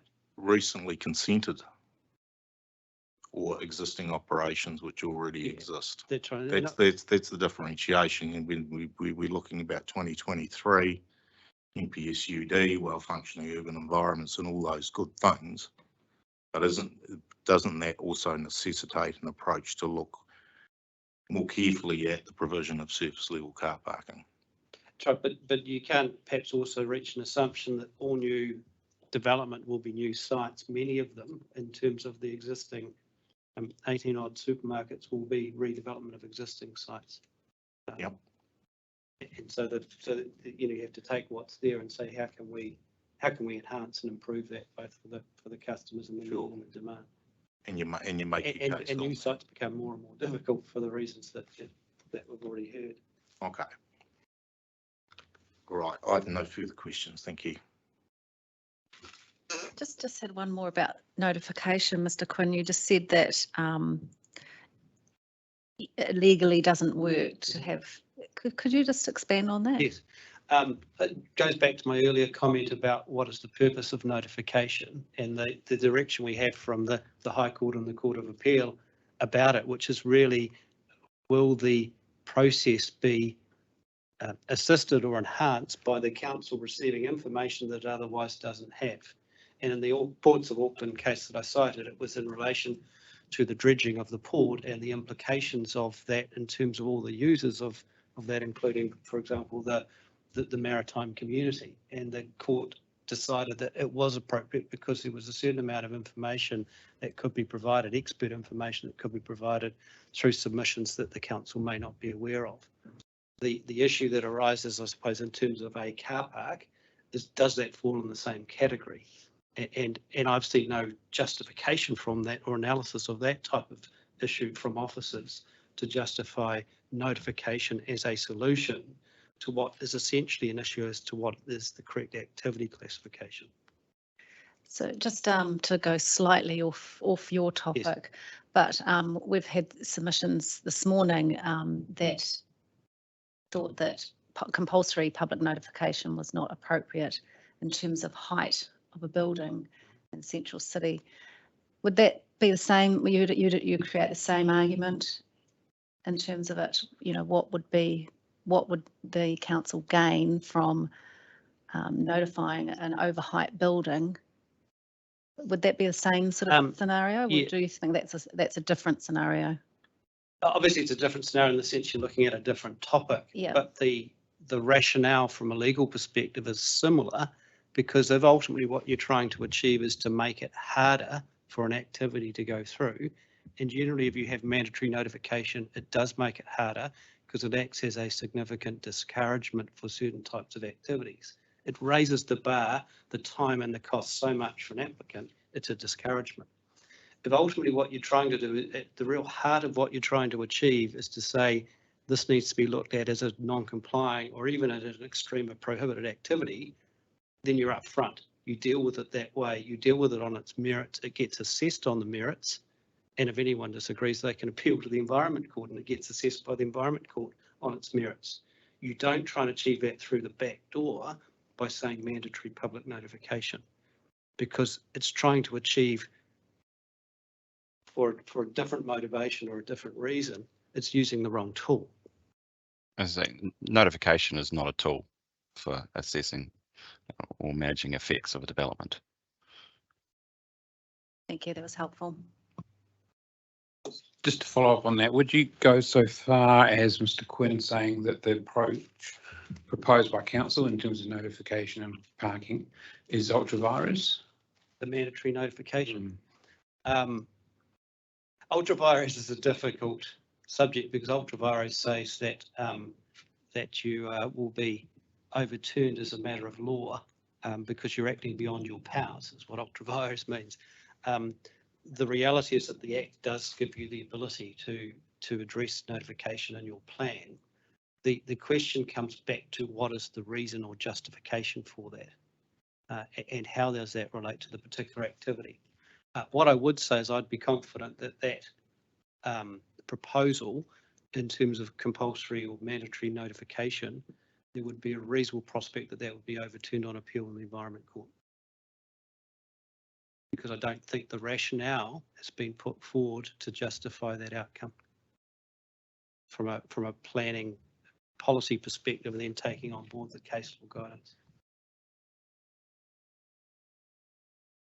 Okay, thank you. And the reason I'm saying I'm not just giving you a straight, saying it's ultra vires. Ultra vires is looking at only one angle, which is the legality angle, whereas the substantive assessment considers the policy rationale from a resource management policy and perspective. But the Resource Management Act doesn't actually state the purpose of notification as such, does it? There's no section in the Act you can point to and say the purpose of notification is blah. That's right. And so that's where you take on the case law guidance. And it's interesting dynamic because, of course, all of your substantive assessment primarily comes from the Environment Court, but all your notification assessment is all through judicial reviews in the High Court and the Court of Appeal. And so you're talking about separate bodies of case law. And so that's where you take your guidance from. Okay, thank you. No further questions. I'll adjourn the hearing for lunch. We are due, and I thank you very much for your attendance too. Don't want to rush you. We'll break for lunch and resume at 1:30 this afternoon. Okay, thank you.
Good afternoon, everyone. Stream 4 is resuming, reconvened. And this afternoon, we kick off by Mr. Jenkins, is it? Yes, thank you. And could you introduce your colleagues here? Mr. Alistair Hutchins, my colleague. As Alan Hutchins, is it? Alistair. Alistair, sorry. Yes, good afternoon, Chair, Commissioner, visitors. Martin Jenkins, representing Friends of Khandallah. I'm a qualified in civil engineering and finance and have had my own property development consultancy company. I worked as a development consultant on World Square in CBD Sydney, which is 250,000 square metres of gross building area, which is a combination of retail, commercial and mixed use, car park, hotels and commercial towers. I also managed for 20 years retail shops in Miramar, block of retail shops were part of family holdings, and I've lived in Khandallah for over 30 years. I visited the place for 60 years. we oppose 22 metre height both sides of Ganges Road in planning. Current height of 12 metres we believe is appropriate. Any additional height potential we believe will potentially destroy the amenity values of the food, retail, community and pedestrian environment. Ganges Road is only a short, narrow, one-way street, and we believe that it would create a sunless, cold, damp, dark wind tunnel, leading to a hostile environment should this proceed in this way, particularly during times of season of winter. Khandallah is different from other local town centres, such as Tawa, which is a wide two-way street. We believe that any large-scale residential development will lead to the erosion of retail, commercial and community facilities. This has been common in some UK and United States towns, particularly when shopping centres are failing. Our view is that this planning is merely theoretical and experimental.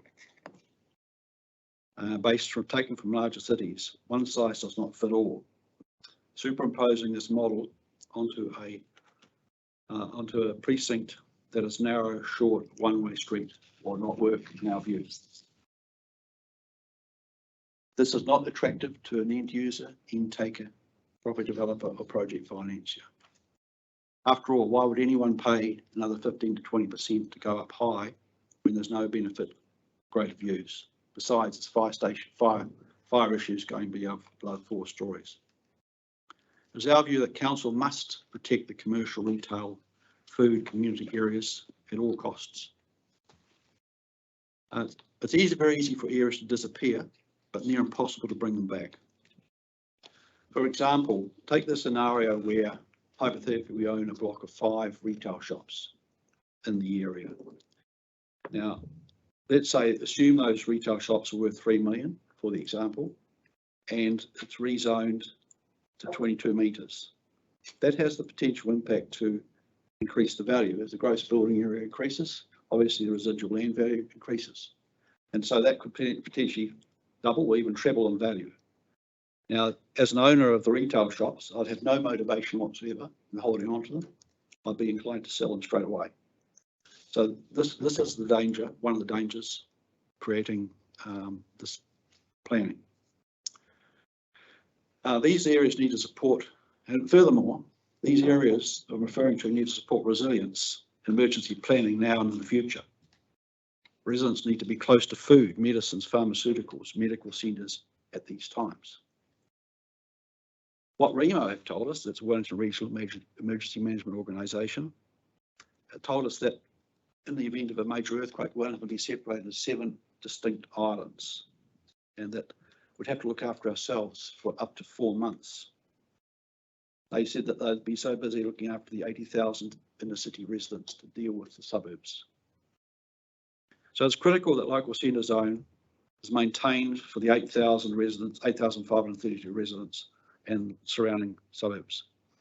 Important for planners to look at this from a practical, common sense and experience point of view.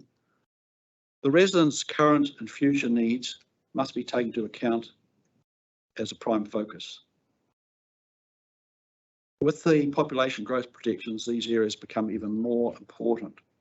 It is our view that the commercial centre planning should focus on the expansion of the residential usages in the horizontal direction along Ganges Road and Decker Street, rather than in the vertical direction as proposed. New Zealand population is ageing rapidly, 1.2 million people, projected to be over the age of 65 by 2034. Khandallah has a lot of older people, and they rely heavily on the local town centre to shop. They don't ride a bike, and they find public transport difficult. Society has a responsibility to maintain and create jobs for the young. Conversion from commercial to residential will effectively privatise the area. Khandallah residents population of 8,250 in the 2021 census, with many daily visits, weekly visits from neighbouring suburbs. Post-COVID, many government and council workers work from home in the areas to increase the burden. The infrastructure that we have at present is failing. The sewer, wastewater and water, the pipe networks bursting as in other parts of the city, and it can't support additional residential of this nature. With no requirement for on-site servicing and loading bays, it will create problems, as it means food businesses will need to work through Ganges Road, which is problematic. Similarly, there's no requirement for on-site car parking, and owners will need to, or any owner of an apartment in the suburb of Khandallah will expect to have a car, and that would have to be allocated, even though it wouldn't have to be provided, it would be off-site, and that would create a problem. The local centre zone, now that's already at capacity. Now, local centre zone rule 10, that is that there needs to be retail on the ground floor, but nothing more than a shop front. We feel that this rule needs to be amended to the entire ground floor must be residential, must be non-residential use. Otherwise, we feel it will be abused. Residential or commercial developers are by nature, they're not combined. It's unusual to have them as one. Inner city mixed use with retail on ground floor has failed.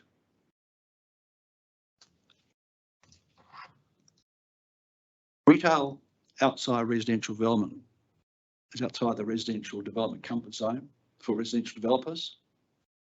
Problem is retail dates quickly. Different financing involves different cap rates, tenancy costs, more complex, involves great amounts of finance, specific management skills, and security issues. I haven't met any mixed-use residential mixed-use developers in suburban areas of Wellington. There's a conflict between retail and residential occupants. Residents want peace and quiet, whereas the retail want it busy. The issues are noise, smells, security, management, car parking. No need to have residential in this location, as there's plenty of residential development sites nearby, particularly with the 3+C bipartisan Resource Management Act amendment and all the other planning that's going on in the area. Parking is already at capacity in Khandallah village. There's issues with, by creating residential, you've got issues of configuration on the ground floor because the pharmacist will want a specific configuration versus a retail shop owner. With the planning, it's be very difficult to achieve vertical integration because what people want in these upmarket apartments will not be what we provide on the retail on the ground floor because it's not that stage, it's retail in the area. Difficult to achieve horizontal integration because the actual, it's a very narrow street, Ganges Road, and it's already narrow footpaths dominated by diagonal car parking and a narrow roadway, which is obviously both are very important for mixed use. Anyone involved with reviewing the planning of this area needs to visit Ganges Road. council, so the website, associated website with the council actually predicted that the population in the Khandallah area would decline by 0.23% by 2043. Stats New Zealand figures show Khandallah growth rate as 1 to 2% per annum. Development is mainly dominated by builders in the Khandallah area with infill housing. There's no demand for large-scale bulk residential at this stage. We feel that the planning should be directed towards horizontal rather than vertical in this location. We feel that community and planners should work together to decide what they would like the area to be in the next 10, 30, 50 years. Along to build on the existing Ganges Road retail food court and along Decker Street. The zoning map should be changed to reflect this specific end user based on their needs and the needs of the residents and residents nearby. Furthermore, a set of design guidelines should be developed, including current heritage buildings. There's several on location. Khandallah actually is in a renaissance period. Khandallah zone has a full range of specialty shops, which range from the anchor, which is effectively the supermarket, the garage, Khandallah garage, retail stores, podiatrist, vet, cafes, restaurants, bars. We've got various food outlets, and we have dry cleaner and town hall, pharmacist, a medical centre, etc. Foodstuffs have committed to expand their supermarket, which is a very positive sign for the area. They've lodged resource consent to expand the car parks from about 30 spaces to 100, and my understanding is that they are planning to expand the supermarket. Many of the Khandallah retail are destination shops. People come not only from Khandallah but from other parts, neighbourhoods. Take, for example, the supermarket. Supermarket draws people not only from Khandallah but from neighbouring Broadmeadows and from neighbouring Nio. TP, which has got a store in Grey Street, Wellington, and now a store in Khandallah, covers the area. We have Nosh, which is a food provider, and that's their centre. They do regional work, and we have the likes of the Domino's, who actually will service to Johnsonville and down to Northland, and we have people coming to the local pub that's there, the Khandallah Trading Company, who come, the closest pub, other pub is in Crawley and in Johnsonville. And likewise with the art gallery, we have the Mitchell Art Gallery. We have exhibitors who come from all around Wellington to exhibit, and investors, buyers come from around Wellington. So it is a destination centre. The traffic is currently a safety issue. It's a one-way. We have a very awkward diagonal parking arrangement configuration, and we have traffic going down the road wrong way. So any additional loading on that will not work. If people think this is an opportunity to do affordable housing, I've got news for them. They, in actual fact, with the land rates of between 1,500 per square metre in the area and the build rate of 5,000 square metre, there'll be nothing affordable about the apartments that were built there. Now, in conclusion, I would like the commissioners to reconsider the proposed district plan in respect to the bulk residential on top of the retail in the location of Ganges Road, Decker Street. We have the view that this planning has the potential to decimate the retail food court, medical food, pharmaceutical and community facilities in the medium to long term. Secondly, we believe that there needs to be a change in the focus from the vertical planning to horizontal planning along the Ganges Road to continue on the strong retail and food court along Ganges Road, and for that matter Decker Street. It would make logical sense, like in most other cities, and to address the future needs of the growing population and plan for resilience emergency planning and future-proof the area, particularly for these and to mitigate adverse climate change. Thirdly, we'd like to see that local centre zone rule 10 is to be changed to 100% non-residential on the ground floor. And the fourth thing is that the height limit to be limited to 12 metres in the precinct, Ganges Road and Decker Street. I did note that there has been a proposed change to make that 18 metres, but we still believe that that would not be sufficient to mean that the area doesn't become sort of hostile environment for retailers and for the people to participate as outlined. So thank you, Chair and Commissioners, the opportunity to present. Okay, thank you very much, Mr. Jenkins. I might just start, if you don't mind, just a quick question. You talked about horizontal expansion of the shopping centre. Can you just elaborate? Do you mean the full length of Ganges Road and Decker Street? Is that where? Yes, I do. Yes, I do.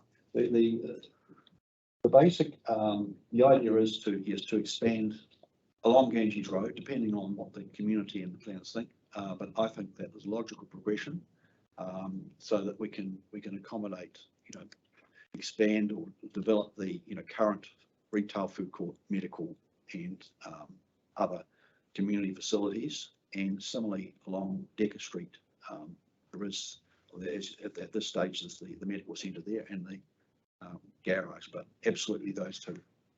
Right, and just to clarify, and the request also seeking 12-metre height limit? 12 metre, which is the current one, which is at the moment with number 15 Ganges Road, it's 12 metres, which is probably the newer development, which has got basically there's two levels of retail. There's the arcade on the ground floor, and then there's the physiotherapy on the second floor, and then we've got the residential apartment.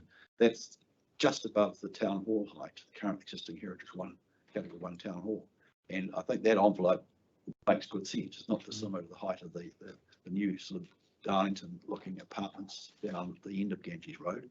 So I think 12, but once you get above that, you really are in a narrow. It's not like it's a tower where it's wide. You're getting this very narrow, and you get the sun, and the whole environment will change, in my view. I've seen that before. Okay, and I'll just follow up question for me, and just to clarify too that I've lost it now. It's right. You take I it. just wanted to clarify that in your submission, you asked to the reduction of 8 metres from 12 metre. Yes, okay.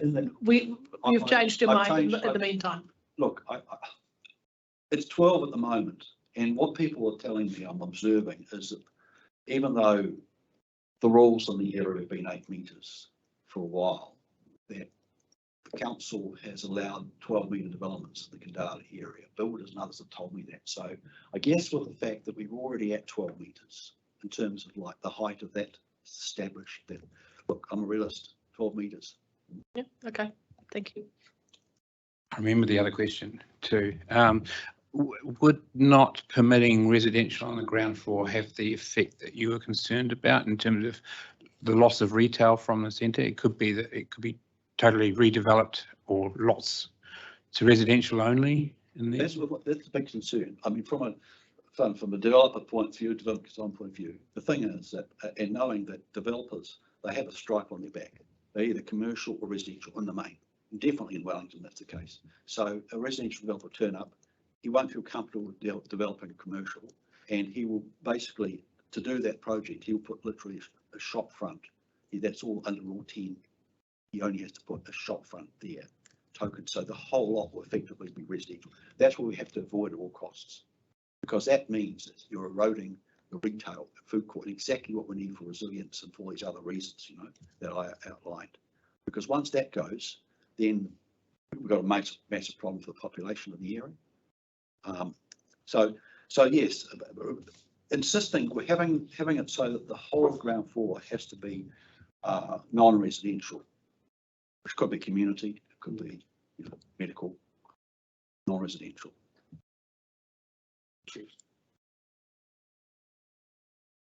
If I understand what you're saying is you want to retain ground floor for retail. Above that, what's? Well, above that, I mean, if, I mean, it's mixed use at the moment, my understanding is that, yeah, above that. Well, that can be other usages. The ground floor, non-residential. Sure. And just when I'm just looking at the planning maps here and looking at the zoning for Khandallah, and you'll be aware that a lot of it's been zoned for residential 14 metres around the commercial area. Are you aware of that? So what you're suggesting is the commercial should be 12, which is obviously lower than the 14. Yes, I am suggesting it only for the practical reasons as I've outlined, is that it'll be hostile. Won't create a prison environment in the narrow, because Khandallah Kensington Road is such a narrow street. So how wide is that street? I haven't measured. I was going to, but I haven't measured it. I wonder. I was tempted to. It is very narrow. Very wide. No, and you've got the diagonal car parking plus narrow footpaths. So as far as, if you want to create some horizontal integration, shall we say, if you've got, ideally in a mixed use, large scale mixed use, you have good horizontal, good vertical. So the horizontal, you'd want to have sort of plaza out there and people sitting around tables and what, that's just not going to happen, that location. The mixed use I've seen that works averagely is sort of like where you get so much commercial, same amount of retail, the same amount of residential. It's a balance. And it has to be vertical integration, because the people who actually live upstairs, let's say they bought a fancy apartment, they want to buy the fancy gear, the Gucci's. They won't go downstairs to buy it in the Khandallah. The retail level is not at that rental level at this stage. Nowhere near it. Double Bay would be different. Thank you. That your submission is very clear. Thank you. Thank you, Mr. Jenkins, for your presentation. Just can you tell us a bit more about Friends of Khandallah? Yes. Who they are? Would you say it's a representative organisation in Khandallah? What Friends of Khandallah? Because I've been involved, I'm involved with Orca and other organisations. I'm on the committee. It's basically myself and my wife, and people who've made comment about the situation in Khandallah. It's been informed. It's not formalised in the sense that it's got membership. It's just the subject's come up for quite a while now, and so it's an informal group.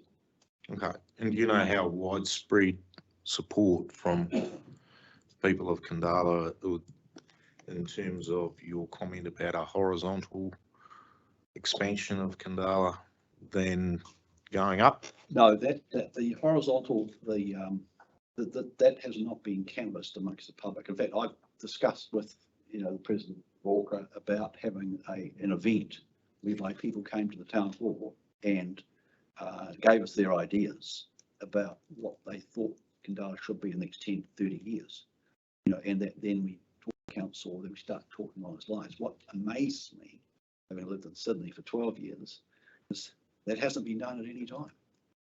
It's just unbelievable, really, that the discussion hasn't been had about what are we going to do, these shops, particularly logically, as I say, along Benji's road in terms of the planning. Where's the planning? Okay, thank you. Good questions? No. Okay. Thank you very much, Mr. Jenkins and colleagues, for presenting this afternoon. Very much appreciated. Thank you. Cheers.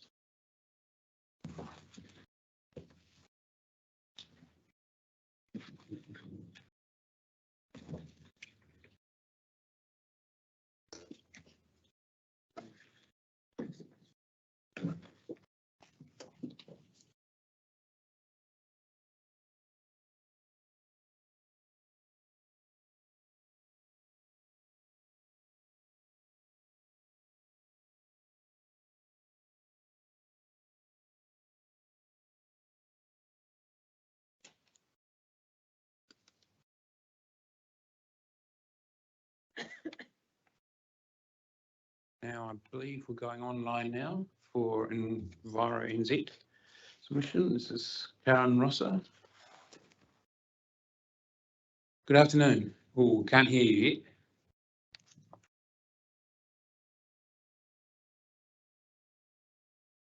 Right, is that better? That's fantastic, thank you. Well, welcome. We've read your evidence, so you're more than welcome to talk to that this afternoon, and if you're available for questions, that would be appreciated. Thank you very much. Good afternoon, hearing panel. My name is Karen Rosser, and I'm an environmental planner at EnviroNZ. That is the new name for Enviro Waste, under which this submission was made. That's only been a recent change in the last month or so. My role is as an environmental planner is nationwide, as EnviroNZ operates many depots, waste facilities, recycling and recovery facilities and landfills throughout the country. Very much, I guess, becoming a waste specialist, as it were. And in terms of Wellington City, I believe EnviroNZ have a small depot in one of the industrial zones, but in the wider Wellington region, there's quite a few facilities. I understand you're familiar with our submission and evidence, so I just wanted to provide a little bit of background rationale for the support in relation to the aspects that we submitted against and which have been recommended to be amended by Ms. Van Haren-Giles.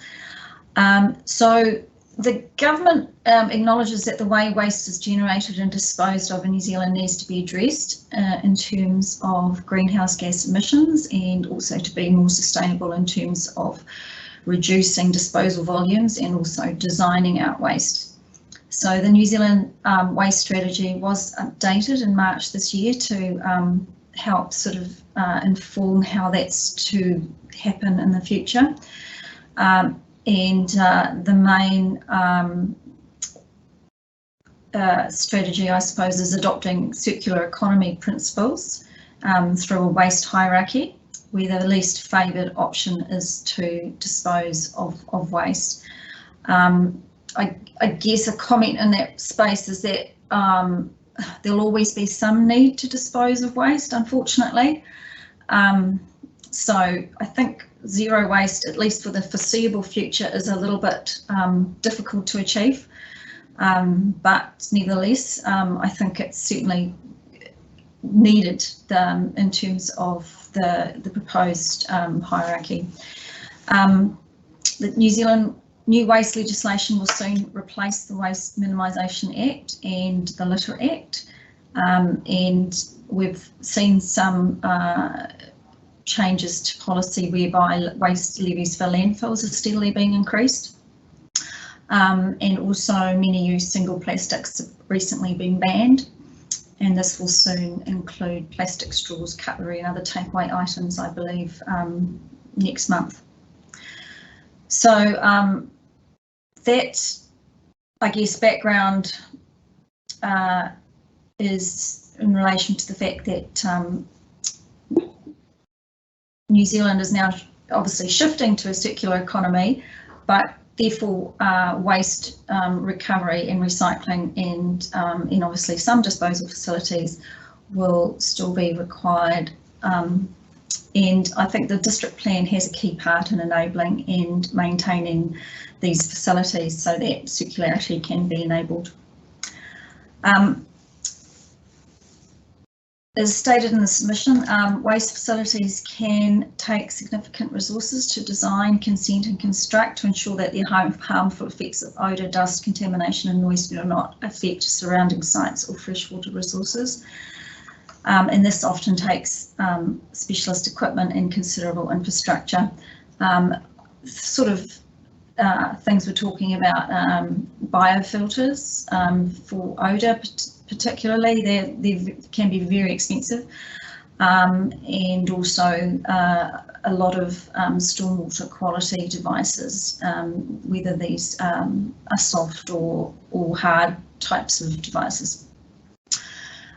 So waste facilities can often be the subject of reverse sensitivity, and their establishment and continued operation can often need management with a variety of stakeholders. So that's obviously most dramatic in relation to landfills and obviously organic composting at the moment, but nevertheless transfer stations can often be subject to that, depending on what type of waste they're processing. So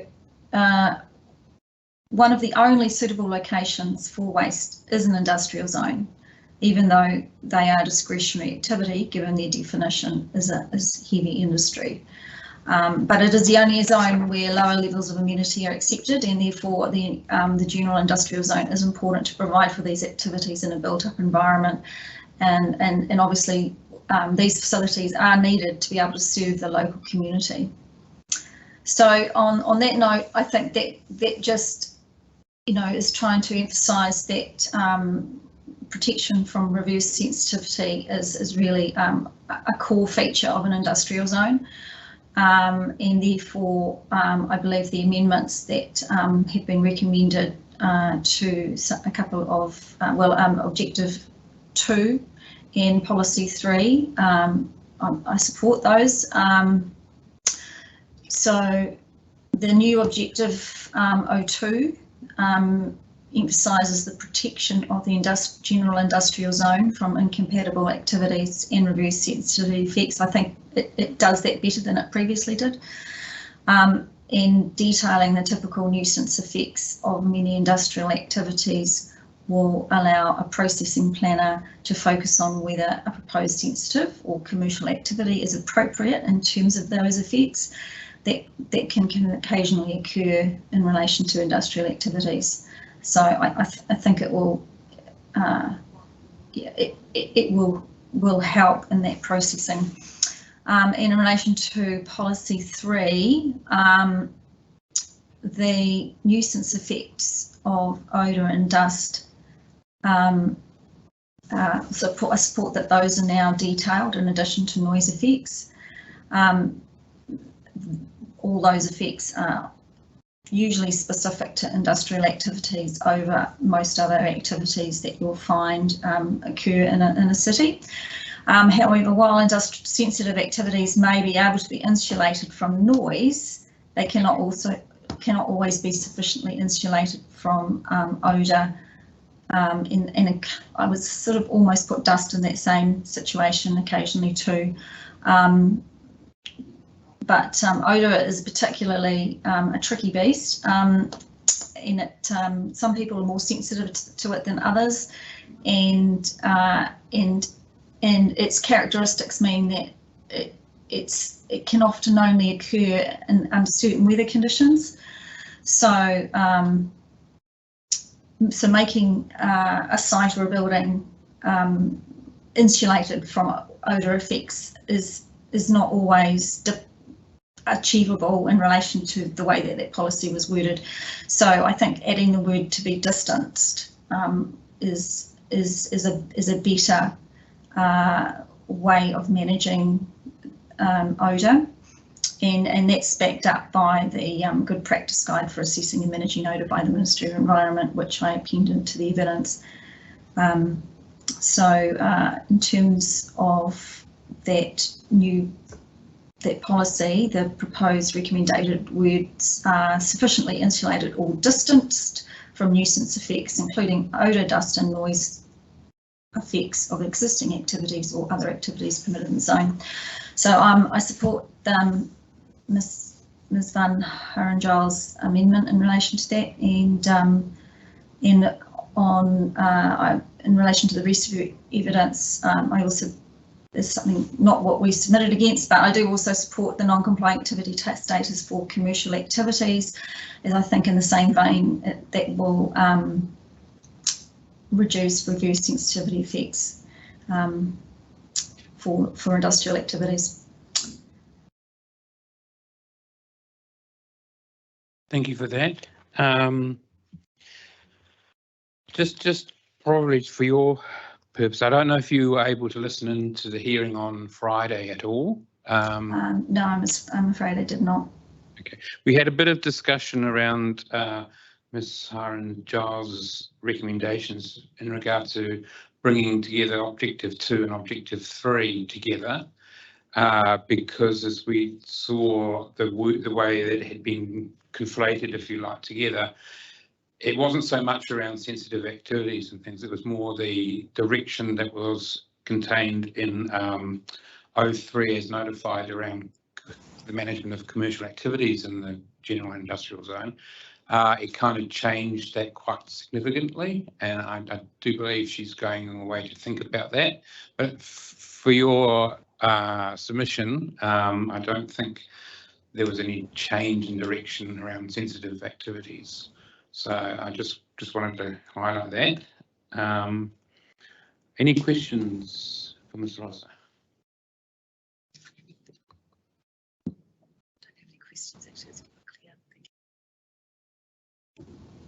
Yeah, just one. The policy change recommended for P3 sufficiently insulated or distanced from nuisance effects. Now you say that wording is in the MFE guidelines, but I'm just wondering about how the practicality of that might transpire. If you look at a new noise sensitive activity, which is in one part of an industrial zone, which doesn't have any particularly noisy or odour inducing activities next door to it at the moment.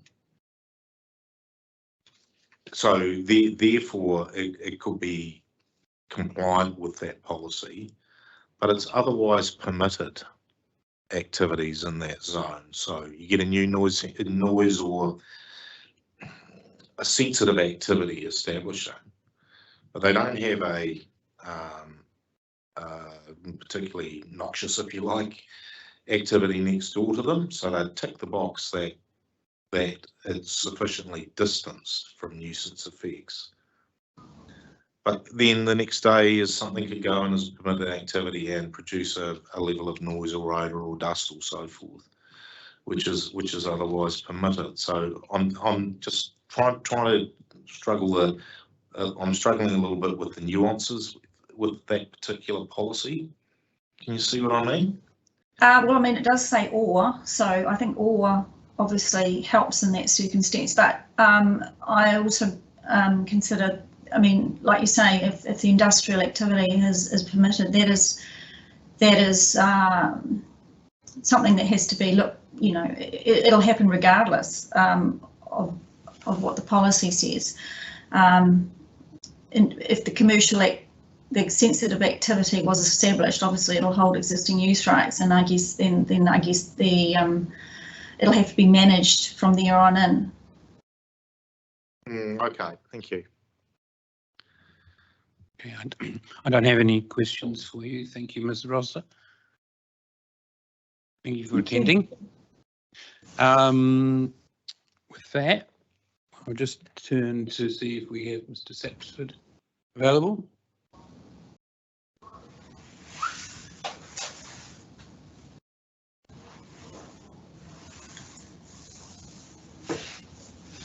Do we have restaurant brands online? Okay, if he's happy with that, then we can do that swap. Mr. Arbuthnot, are you? There you are. Hope I pronounced your surname well or correctly. Close enough. Arbuthnot. Arbuthnot, thank you. Pretty good sense. We do have and have read your pre-circulated evidence it's turning to. Now we've done a swap in the agenda. Now, as I said, you've probably heard me earlier that you're more than welcome to talk to the key points in that submission, and then if you're available, we'll ask you some questions about that, if that's okay. Thank you very much, sir. Yes, I will do. Just by way of introduction, my name is Mark Arbuthnot. I'm a planner with Bentley & Co. By way of background, Bentley & Co. been engaged by restaurant brands since the late 90s, around about 1997, and have been dealing with their resource management matters sort of since then. Specifically, I've dealt with their restaurants nationwide over the last 18 years that I've been here, as well as providing advice to them across sort of statutory district plan reviews, those types of things as well. And so I was engaged, I think, back in August 2022 to provide the initial advice and the submissions that you've got now.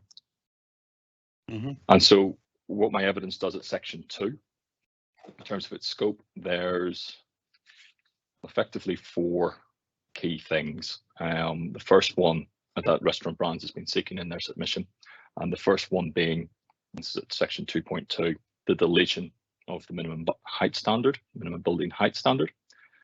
Secondly, the deletion of the minimum ground floor height standard. The third one being provision for drive-through restaurants as a permitted activity within the general industrial zone.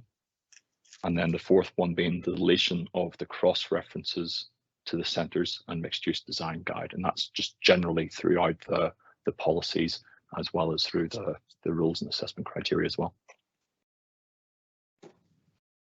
And so maybe what section 3 sort of sets out is a bit of the statutory framework. I'm not going to, you're well aware of the statutory framework, other than to note that, look, section 77N of the RMA, and this is paragraph 3.5, requires the policy 3 of the NPSUD to be given effect to.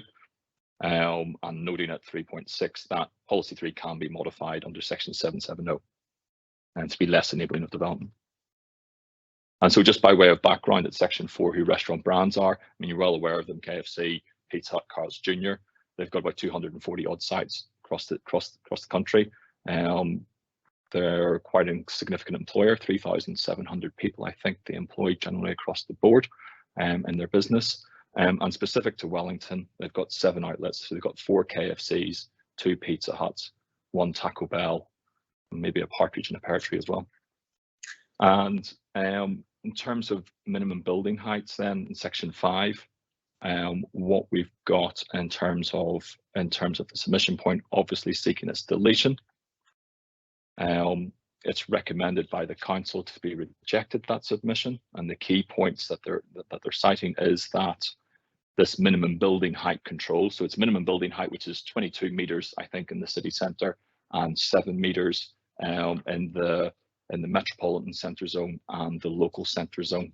Well, so for the city centre zone, they're saying that the response in the section 42A report is that that aligns, that minimum height aligns with the walking catchment height of 6 stories, and very much focusing along the lines that it's seeking to efficiently optimize the development capacity of sites within the city centre itself.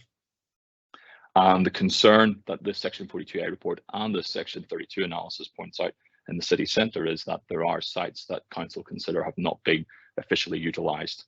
And so this is a tool to try and, I suppose, force development to occur in a certain way to try and maximise the development out of each particular site. And specific to the metropolitan centre, again, it's very similar at 5.3E, very similar, you're talking about encouraging the rationalisation of suitable development potential within the zone, so very similar to the city centre, I suppose.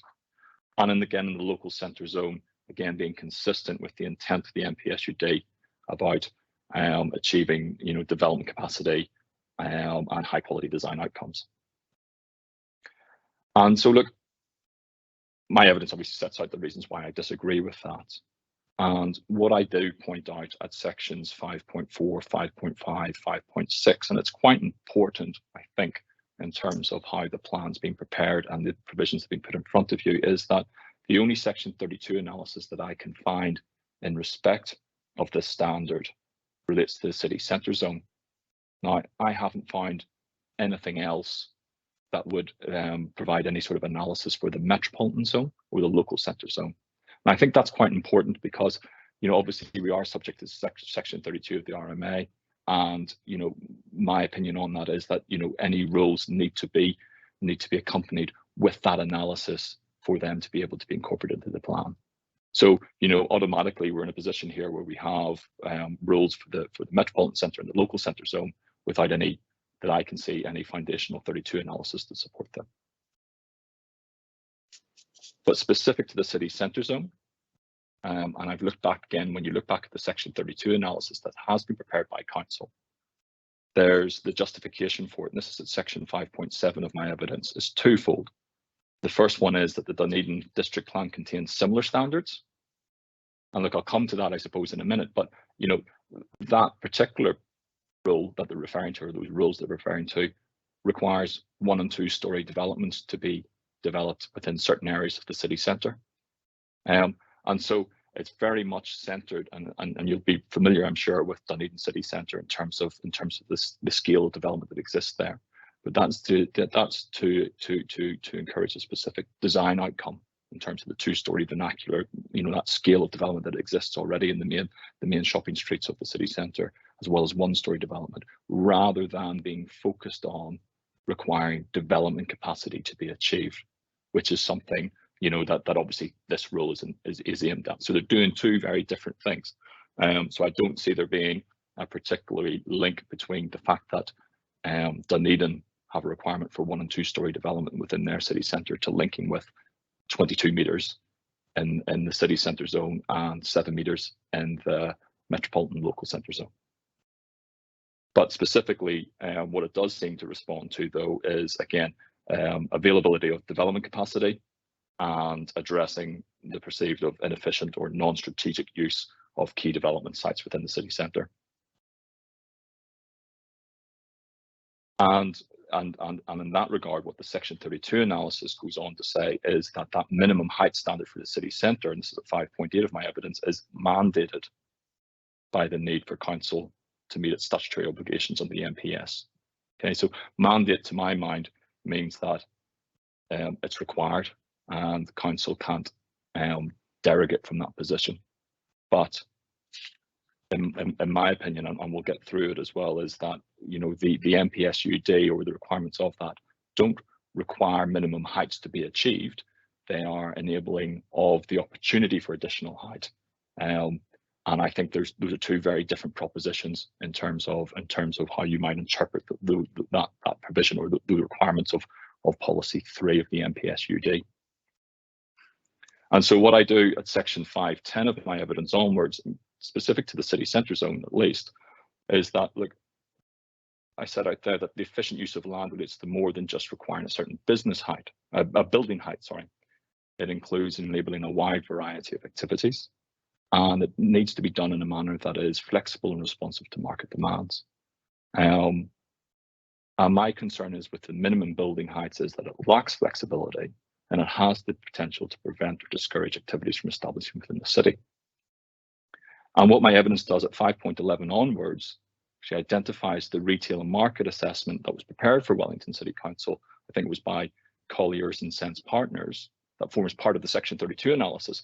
And this is, again, quite important. Council's own expert analysis, actually, when you read it, recommends against the imposition of the minimum height standard.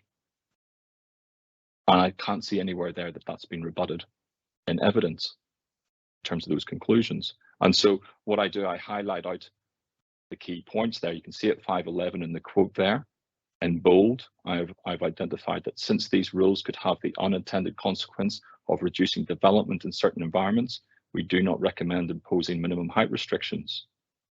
Also goes on to say that it has limited benefits. Minimum building heights may have some limited impacts on the efficiency of land use, but the impacts are complex, uncertain, and contingent on the business environment. Again, goes on to not to recommend the standard. And then, of course, it goes on to to suggest that there may be alternative ways, methods of calculating rates on land basis rather than capital basis to actually address the issue, rather than through a rule. And again, at 5.14 of my evidence, I set out there's actually quite a bit of a detailed analysis around the minimum height standard. And again, I can't see anywhere where it's been rebutted by council, namely that the height restrictions are rare, it might not actually bring about additional capacity because economically it might not be viable to do so. And if constructing a small building is more profitable than leaving the land vacant, and the rule is to build a big building, it'll have the implication of reducing the floor space or decreasing social welfare. You know, and sort of sets out a number of reasons why it will have, you know, that sort of unintended consequence of actually potentially further delaying development occurring within the city centre itself. And again, so what I point out in my evidence is that, look, this is quite important, I think, in terms of how this rule will actually function, or the potential it has in terms of, you know, the impact that it might have on the economic development of the city, and particularly in terms of that sort of well-functioning urban environment that the NPSUD is concerned with. And to my mind, you know, the evidence of council to be critical of them hasn't properly acknowledged or got to grips with that particular report or that particular aspect of the evidence. And so when I get to on page 11 of my evidence, and I sort of outline again the NPSUD, and again you're well familiar with the NPSUD, so I won't read anything out there other than to point out that, look, policy 3 requires council to enable. Okay, so it's about enablement, and in the city centre zone, it's about maximising the benefits of intensification. So it's achieving a built form to maximise the benefits of the intensification. And so, to my mind, if the rules in themselves would constrain intensification as an unintended consequence, then that doesn't maximise the benefits. You're better off with a more flexible, and that's what I'm talking about. The provisions themselves need to be flexible and responsive. To my mind, to maximise those benefits, you do actually need a fairly responsive and flexible system to allow that to happen. And certainly then at page 12, paragraph 520 of my evidence. So, you know, that's me sort of talking through, look, it's enabling, it's to make provision for or provide the opportunity to achieve these outcomes rather than require them to be happening in every instance. And had that be the case where it was a requirement to achieve these things, I would have expected policy 3 of the NPSUD to be more directive in its language in terms of requiring that specific outcome. And so, look, my take on it is that policy 3 doesn't direct minimum building heights, and that, you know, in terms of the plan changes that I've been involved with around the country so far, it's not the position of councils in any of the other hearings that I've been involved with in terms of imposing minimum heights. I can't think of anyone else that are imposing minimum building heights in there, and that's Auckland, Tauranga, sort of looking at the Waikato and other areas as well, and Christchurch.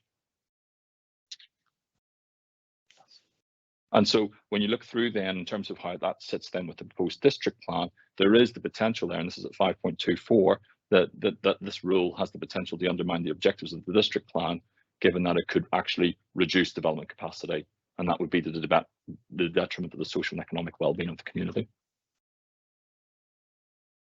And then at page 13, I talk about Dunedin City Council, which I've already talked about this sort of 2-storey rule. And so, you know, to my opinion, the rule in of itself, I don't think is appropriate, and I think the standard should be deleted. And I set out my reasons why at paragraph 5.28. Section 6 of my evidence addresses minimum ground floor heights. It's a similar theme, I suppose, to a certain extent to the minimum height control as well.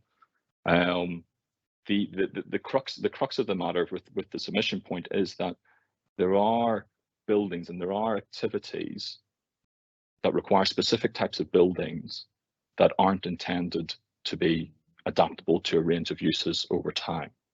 And so, you know, it's trying to ensure that the plan actually recognises and provides for those types of things in the appropriate locations to ensure that, again, it's a flexible approach to actually enable development to occur in the right areas.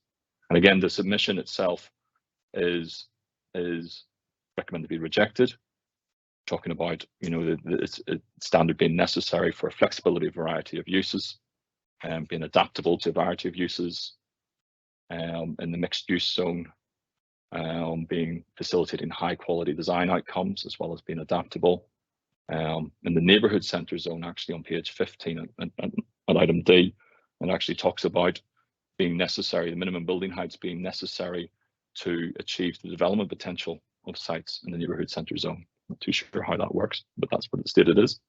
And then for the other ones being, you know, and similar to the local centre zone actually as the neighbourhood centre zone about development potential and preventing the underdevelopment of sites. But again, at 6.4, what I highlight is that the only Section 32 analysis that I found on the ground floor height is in the city centre zone. So again, I can't find the Section 32 analysis, and it might exist, I might have missed it, but I couldn't find the Section 30 analysis to support the local centre zone on all the other zones outside of the city centre. And again, that's quite important, I think, in terms of what we're having to deal with in terms of a proposed district plan.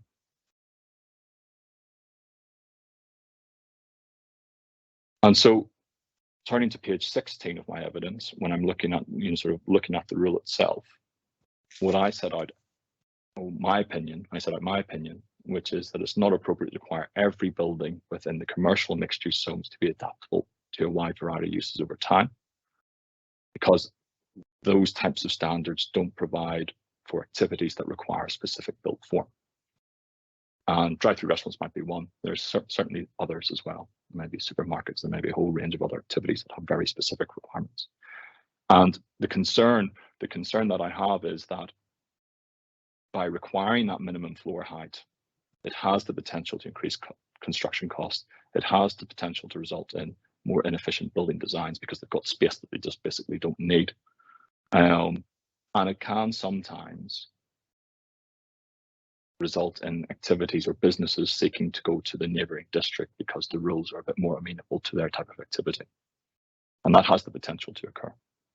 And so I agree that, you know, while adaptability might be a long-term advantage, it does have the potential to disincentivize other types of development where the extra height isn't required.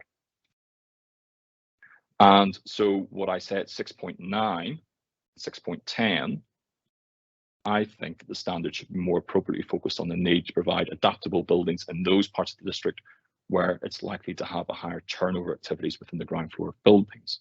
And that's along the active frontage and or the veranda coverage requirements. Now that's pretty consistent, I think, with how Auckland has addressed the issue as well. I think they started off with building heights everywhere and then focused it down into key retail areas.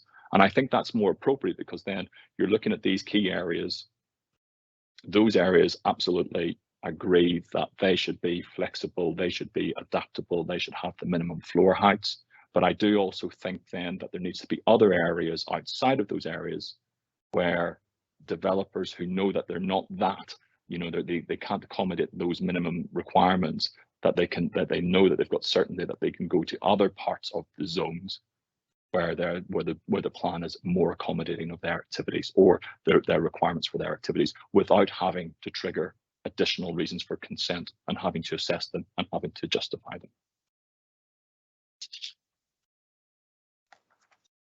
And again, I think that approach is consistent with the MPSUD. And again, to my opinion, again, is that, look, a lot of what the MPSUD is talking about is actually requiring quite a flexible approach to achieving the well-functioning urban environment. I don't see it as being mandating prescriptive rules all the way through. I see it as being more of a requiring a flexible approach to maximise the development potential out of your city centres or out of any of your centres, any of your commercial zones. And so at page 18 of my evidence, and this is paragraph 616, again, look, just to restate, that MPSUD's goal of enabling intensification, I don't think mandates council to impose a minimum building floor to floor heights. My opinion is that intensification should also account for the diverse needs of various urban activities, some of which may not require or benefit from minimum ground floor heights.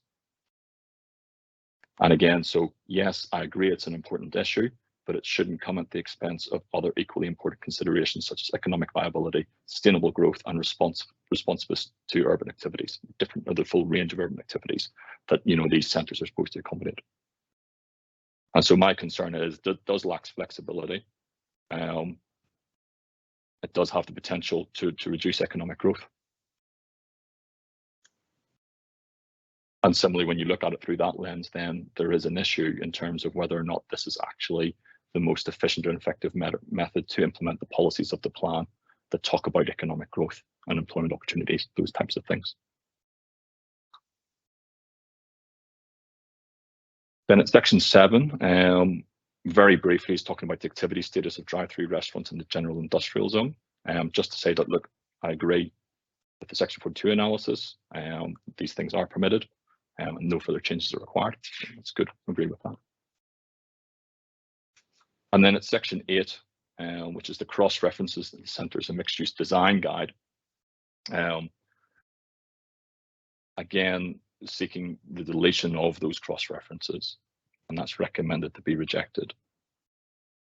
My key concern, one of my key concerns with this design outcomes in terms of policy context at least, so stepping outside of the content of it, because I appreciate the content's going to be a separate hearing in and of itself, but sitting in terms of its policy context is, my key concern is the changes or the manner in which they're described in the policies. So if you look at the policies for each of the centre zones that deal with quality design outcomes, they require new development to meet the requirements of the mixed use design guide. Very directive. And it's expressed almost in pass fail terms, particularly when you get into the meat of the actual design guide document itself, right? Nowhere in that design guide that I can see does it take into account the functional operation requirements or practical constraints faced by developers.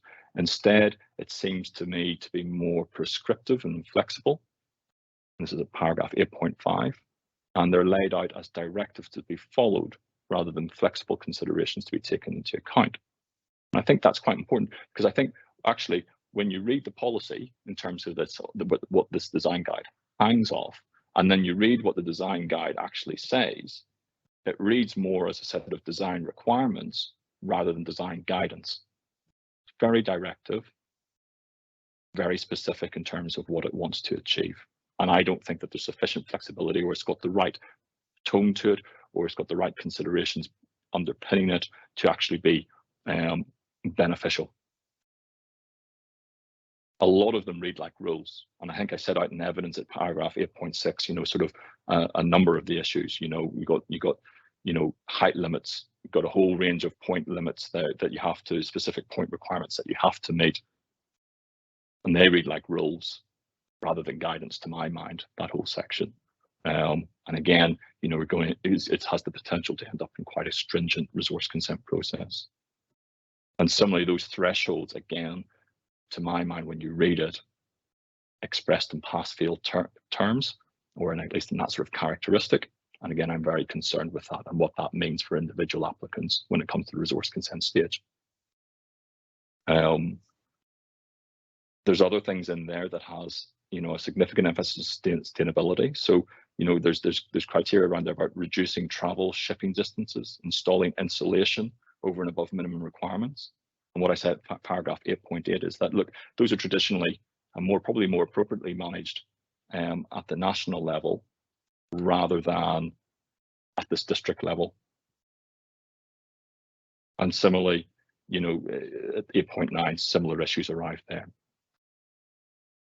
So at 8.10, what I identify, it's to my mind, the design guide itself has limited flexibility.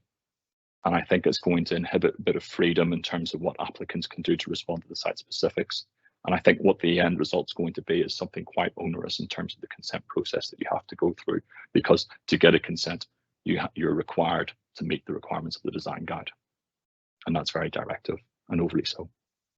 And so, look, without that significant modification, I don't think that the design guidance is appropriate to include in that district plan.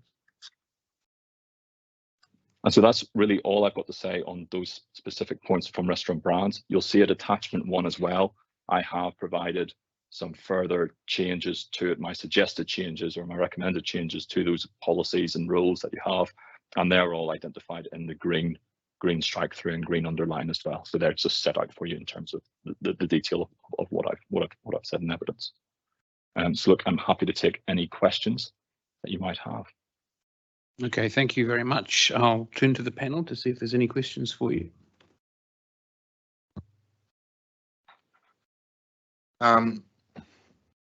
Thank you for your evidence, and it certainly has raised an issue in relation to the minimum heights or the minimum building heights to me. But if I can take it, particularly relating to the city centre zone, can I take you to policy 3A of the NPSUD? You had quite a lot of discussion on that. So, sorry, and I'll just read it off my laptop. In city centre zones, building heights and density of urban form to realise as much development capacity as possible to maximise the benefits of intensification. Now, your argument is that minimum building heights in the central city zone will not maximise the benefits of intensification. And I got a little bit lost in your argument about that, particularly when 3A is guiding a council such as Wellington to realise as much development capacity as possible.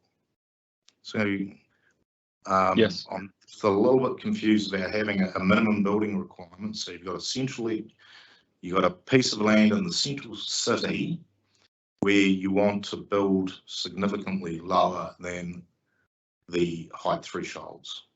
So I'm just struggling with the argument is that you're not maximising development capacity. Yes. So two things.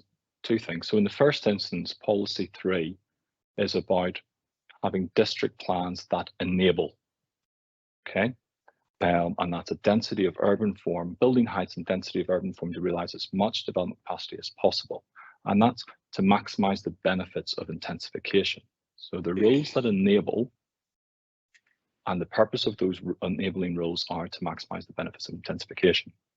Now, from the Section 32 analysis provided by Council on the proposed plan, and when you look at the retail and market assessment, and when you read that, and encourage you maybe to read that document, it is very clear from an economics perspective in terms of the ability of, or the impact of the minimum building height rule on the ability to maximise the benefits of intensification within the city centre have the potential to be undermined. And sets out in quite some detail as to why that might occur. Yeah, no, So I recognise that, but from a planning perspective, if you look at perhaps some models of restaurant brands activities which have been established around New Zealand in the past, the standalone buildings, potentially drive-through, potentially with a reasonable amount of peripheral parking around the outside of such a facility. If you're talking about the central city in Wellington, which has been allocated for the most intensive development in the city, how would that model, and I'm not supposing that restaurant brands will be considering that model in the central city, but if you were to look at that model, how would that actually maximise the development potential of that land when you've got a significant amount of height anticipated? I think that's the answer, is the fact that policy 3 isn't requiring you to maximise heights and building density. It's requiring to maximise the benefits of intensification. The rules have to enable as much building height and density as possible, but in doing so, it's to maximise the benefits of intensification. Now, specific to restaurant brands, the extent to which you would have something on the main street, you know, on one of your significant development sites, is pretty slim in terms of the land values and everything else in terms of putting that form of development on there. But You know, there may be peripheral areas and certainly areas in the other commercial zones as well, which are appropriate in terms of where they would like to locate. And to my mind is that if you end up with a policy or a rule and a policy or policy framework that requires a minimum height to be achieved in every instance, you are then resulting in a very onerous resource consent process. And from a development perspective, if landowners, and as what I understand, again, I'm not an economist, but what I understand the retail market assessment to be basically saying is that if it's more profitable to have a small building on land that's vacant, then they'll do that. If it's not, then they'll leave the land vacant, particularly if they can't afford to build a larger development in accordance with the rules. So I think where you'll end up with is a situation where if the rules are too prescriptive, requiring minimum building heights, you'll end up in the perverse situation where you're actually disincentivizing development from occurring, because it's not going to necessarily, my understanding of that retail market assessment is that it's not necessarily going to all happen at the same time. Developers have different risk perspectives in terms of what they can and can't build on their land, you know, when it comes to that. And so that's the crux to it. Your plan can enable it, absolutely, and it can have as much as you want, but ultimately, in terms of the discretion as to what gets built, there's several factors that will contribute into that. That's how I read that market assessment. And so if you have something that's too hard, nothing will happen. Yeah, I guess we're perhaps looking at it from two different angles. You're looking at it potentially from a developer who may not wish to build to the height limit, when there's a thrust certainly explained through the officers about the central city. I'm talking about the central city here, about achieving really good quality urban outcomes, but at scale. And one of the levers that the council is proposing is to have a minimum height limit. And that's in direct response to a number of factors. One is on Taranaki Street, and it's an example that's been pointed at on numerous occasions in the few days we've had at the hearing so far, of the Paddington development, which was a very large site, which only achieved 2 stories. And it was seen as being a very, well, the perspective is that that's a very inefficient use of a very large block of central area land.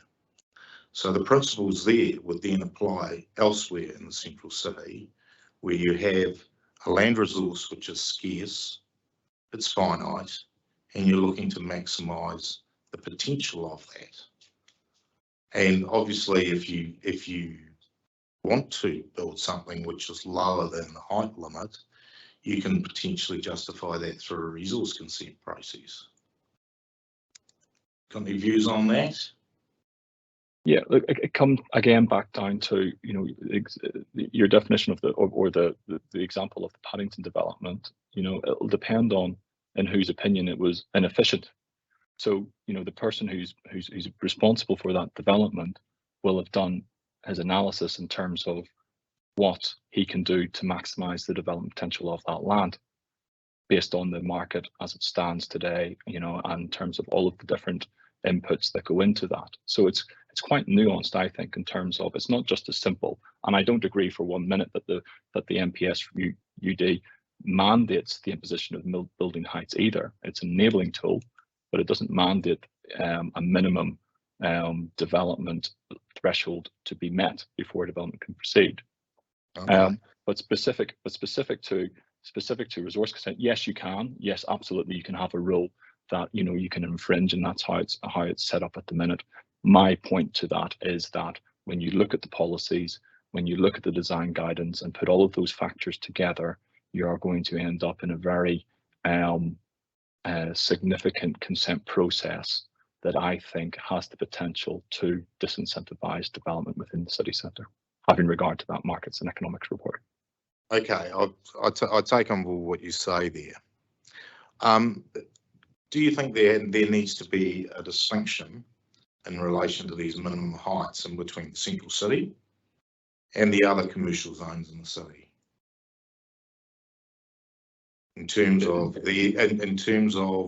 MPS 3A about maximising development potential, you then go to 3B, which is the metropolitan centres.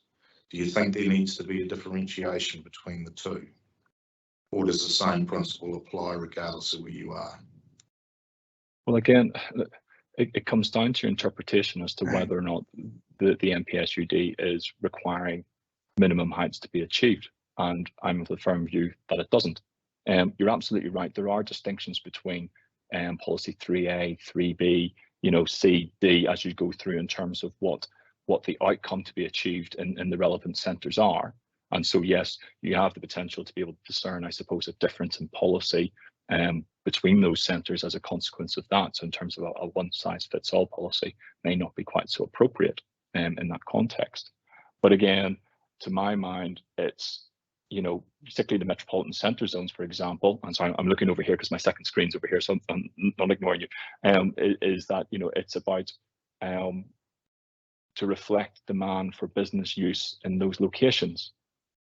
And again, it's enabling. So again, it's enabling of, in all cases, building heights of at least 6 stories, but that enabling of 6 stories is not requiring 6 stories, it's just enabling of it. So the opportunity is there to be taken up if there is demand for that type of use in that particular location. And so, like I say, I think there's far more, I think, nuance and flexibility in the MPSUD than just to take a blunt tool and say, well, we need minimum heights because that's maximizing, the benefits of intensification. Because I don't think that's the case. So it all comes down to developers' preferences as opposed in terms of demand about having minimum building height. Is that what you're saying? Well, that's how I read the retail and market assessment. It's detailed analysis and very detailed analysis in there in terms of what the height control actually means. So anything I've sort of written in evidence is based on that. But that's certainly how I read that, is that it comes down to ultimately you can't force someone to build in a particular way on their property. And I think what the report is saying, what the assessment is suggesting, is that if you have rules that potentially are trying to force a particular outcome, you may end up in a situation where simply nothing happens. Okay, so you take the economics out of it, and you're talking about well-functioning urban environments. Do you not consider that a planning response to 3A is having a significant degree of scrutiny for under-height developments, particularly in the central city? Look, I don't think you can take the economics out of it. I mean, you just have to read Objective 1 of the MPSUD in terms of what a well-functioning urban environment is. Economics is in there, and I think it would be artificial to ignore it. All right. Well, I won't pursue that anymore.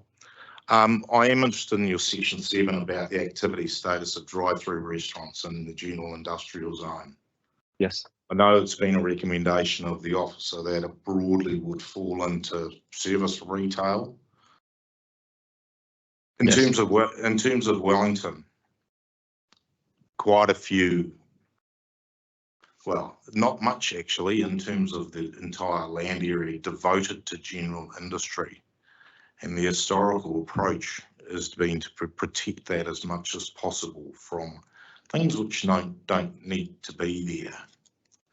So if you're looking at Tala, for example, or industrial area in Johnsonville, and considering the general lack of industrial land supply, and the economic advice that we've had so far is that because there's so little of it, the council should be reasonably protective of its general industrial function. So do you think it's appropriate that as a acceptable or an anticipated level of a general industrial zone that you can put in drive-through retail, takeaway, whatever, as opposed to being a strong policy preference to retaining it for those activities which need to be in the general industrial zone? Well, I mean, yes, I do. And what I would say is that the plan as notified provides for them as a permitted activity. And I don't think anyone is seeking a change to that through the submission process. And what I would add in terms of my experience with drive-through restaurants up and down the country is that the industrial land resource, particularly the light end of industrial, is fairly well suited to these types of activities in terms of the relative limited footprint that they accommodate or that they require to operate, in terms of the building footprints and parking and what have you, as well as relative sensitivities as well and proximity to arterial routes. So that's the attractiveness of the zone for them. I think they're compatible, and if they are compatible, I think light industrial zone can accommodate a limited range of non-industrial activities without necessarily undermining the intended function of the actual zone itself. Okay. Thank you. Thank you. Just a couple from me. Just in terms of the minimum height, I understand your argument there, but do you find the rule structure as being not enabling? I mean, what we've heard up to date is a restricted discretionary activity is not, it is still an enabling category, but what you're telling us that is it not? Well, okay, yeah, so you can, I agree that a restricted discretionary activity requires or enables resource consent to be applied for and a consent to be granted on its merits. I think what I'm saying though, however, is that when you combine the rule and the intent of the rule with the policy framework that hangs off it and with the design guidance as well for the centres in the mixed use zone, I think what will end up is a very onerous resource consent process to be able to achieve resource consent onto that. And I don't think that that's the most efficient or effective way to deal with things. I don't, well, yeah, and I've set out in the evidence in terms of what I think about the actual effect of the rule itself. So I just wanted to, in terms of the design guides, are you aware that they're sort of not shelved, but they're just diverted to our wrap up hearing stream? Were you aware of that? That's right. The content of them, isn't that right? Yeah. I just was making sure you're aware of that. Yes. No, we're aware of that, and I've tried my best in evidence not to get into the detail of it, if you see what I mean. I've identified some of the issues that I've got with it to show why, in a policy context, I don't think they're appropriate. But yes, 100% acknowledge and understand that. I think it's one of the last hearings that will be dealt with. Sure. But just my last question was about the City of Outcomes contributions. Yes. You're requesting the deletion of clause 3, which relates to building performance that leads to reduced carbon emissions. Could you just explain once again your reasoning behind that? Yes, I think the concern that I raise in that, and it's at 8.9. So, some of those, I think, some of those requirements, it's 8.8 and 8.9. So some of those requirements, I think, are requiring insulation provided over minimum standards, for example. So a lot of and locally sourced materials, those types of things, those types of outcomes that are in there, I think, are more appropriately managed at the national level. But reducing travel distances, installing insulation over above minimum requirements, you know what I mean, in terms of building materials. And so that's really where I'm coming from on that, in terms of being quite onerous. I'm not too sure how that would actually work in principle, in terms of then having to do a planning consideration of how far away your aggregates come from and being assessed on that, if you understand what I mean. And I've got concerns with that. Particularly when we have a building code dealing with insulation.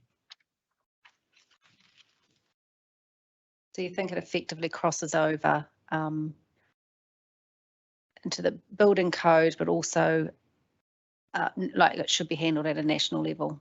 Yeah, it's some in A and some in B. So things like installation over and above standards. I'm not too sure whether a district plan can require that as an outcome to the building code. We need to check that very carefully.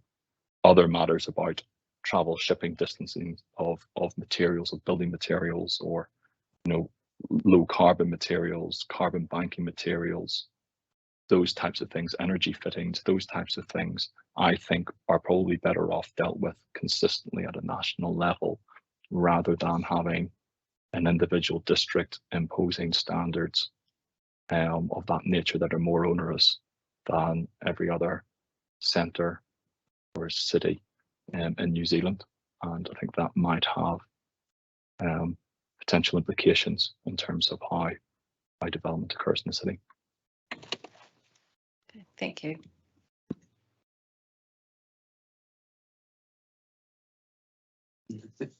Same here. Thank you. Most of my questions have been covered by my fellow commissioners here. So, and in the interest of keeping on to schedule, I understand Mr. Sapsford, who was due before you, has been rescheduled for Thursday. So that is good, because it means we can get back to our schedule. And thank you, Mr. Sapsford.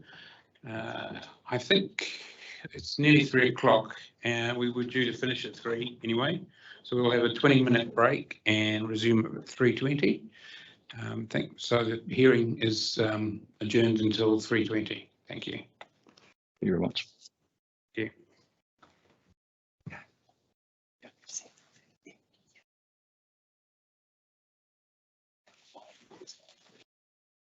you. Is he going by 4? Yeah. That's what I'm saying.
Good afternoon. The hearing on the centre's provisions is reconvened, and our last submitter for today are Stride and Investore. Is that correct? That's correct. Yeah. Welcome. Yes, so these are the last, not that we're encouraging you to go right through to 6 o'clock. We have read your evidence and submissions, so thank you very much for that. So really the ball is in your court in terms of how you would like to present the submission and talk to it, but be assured we have all read it in detail, so thank you. Thank you, kia ora koutou. My name is Bianca Trees. I'm legal counsel for Stride and Investore, and I'm appearing with Jared Thompson, who's the development manager for Stride. Joe Jeffries is the planner, Mark Georgeson, traffic, Cam Willis, urban design, and we have online Tim Heath, who's economics. What I propose to do, because I do appreciate you have read my legal submissions and also all the evidence, I was just going to make a few comments, key comments in terms of my legal submissions. And each of my experts have also prepared just a short statement that they will make in relation to the evidence. And so obviously leaving as much time as possible for questions, and happy to be guided by you in terms of whether you want to ask questions as I call each expert. So just turning to my legal submissions, there's 2 points that I really just want to highlight. First, in relation to the NPSUD and what it means to give effect to the NPSUD for the Metropolitan Centre zone. And secondly, the city outcomes contributions and why they will not give effect to the NPSUD, which I think is a really critical consideration. The National Policy Statement on Urban Development requires a fundamental shift in urban planning. Intensification and all the benefits that will come with it are to be encouraged and provided for. It's also important that the greatest intensification is enabled in key locations, centres and transport nodes. Johnsonville as a metropolitan centre is second only to the city centre. It is also positioned and has attributes, including existing transport infrastructure and being resilient from hazards, that makes it a strategically important centre for Wellington. In considering height and density in the metropolitan centre zone, it is important to recognise that it is a finite resource. If we underbuild now, it will impact what can be done in the future. Mr. Thompson explains from a commercial perspective why a greater permitted height of 50 metres is necessary in Johnsonville, and this is supported by Mr. Willis, Mr. Heath, Mr. Georgeson and Mr. Jeffries. It is also supported by the Council's urban design expert, Mr. Zamani. It appears that Ms. Hayes also supports development up to 50 metres in Johnsonville, but seeks to constrain the permitted height so that city outcome contributions can be sought. And I think that approach is wrong. In terms of city outcome contributions, Mr. Whittington, in his legal submissions for the Council, has relied on the High Court decision of Infinity Investment to support a position that the city outcome contributions can be imposed in the district plan under the RMA. I disagree that the Infinity decision supports this position. The High Court in Infinity found that there was a connection between housing development and housing affordability. In particular, in that case, the requirement to provide affordable housing would only arise if the development is construed as having an impact on the issue of affordable housing. There was the requisite link between the effects and the instrument used to achieve integrated management. And specifically, I point you to paragraph 42 of the High Court decision. I consider that there is no link between the effects of additional height and the city outcome contributions. In particular, additional height can have a range of positive effects, which is addressed in the evidence. The potential adverse effects of visual, shading or wind are not addressed by or mitigated by the city outcome contributions. Mr. Whittington also acknowledges that the link between increased height and the city outcome contributions is not a complete or direct one. But in my submission, I do not think there is a link at all. But But what I think is actually more critical is that the city outcome contributions will not give effect to the NPSUD. The council's position on the city outcomes contributions appears to be that additional height requires a trade-off. This is inconsistent with the direction in the NPSUD, which is to enable height and intensification. An even greater concern, as addressed in Mr. Thompson's evidence, is that the height limits coupled with the city outcomes contributions is likely to lead to underdevelopment in these key centres. In turn, this will further fail to give effect to the NPSUD and the benefits of intensification in the metropolitan centre zone. And I note too in the council's reply evidence that proposed another amendment to the city outcomes contributions to provide for public notification if you can't meet the requirements. And I suppose that just gives even greater concern in terms of the framework and that it will be avoided and not used by the development community. The city outcomes contributions should be deleted, or alternatively, the appendix deleted and the policy framed to support development that provides these outcomes. So those were the only comments and statements I wanted to make, but I'm happy to answer any questions. I probably will let your team talk to their evidence too, and we'll round it all off with questions at the end. I think this is the best way, unless there's a burning question that pops up. Great. Just kickstart. Thank you, Chair. I'll just hand over to Mr. Thompson. Good afternoon, panel. My name's Jared Thompson, Stride Senior Development Manager. We thank you for the opportunity to speak to you this afternoon. It's a really important piece of planning work.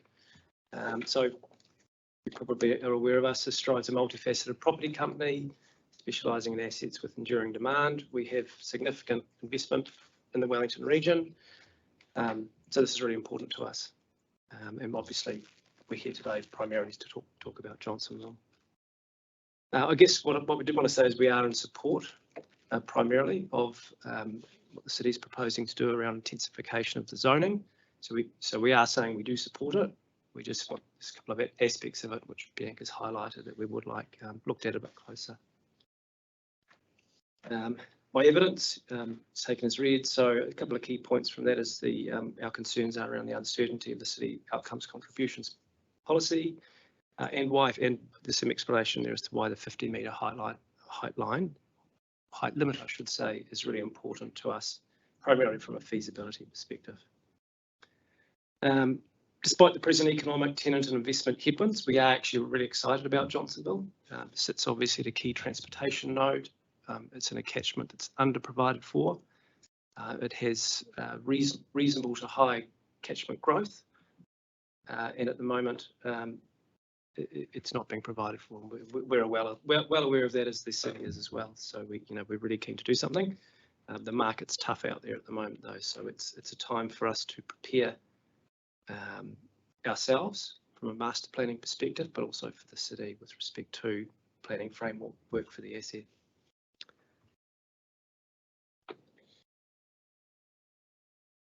I guess the key message that I wanted to make today was one around certainty. As a developer, and I was talking to the team before about how we go about engaging in the process of a concept development for this particular asset or for other assets. And right at the outset, we would set in place in our brief to our architectural team and to our consultant team, what are we planning for? And so where there is uncertainty, where there is risk, where there is vagueness, we will avoid it.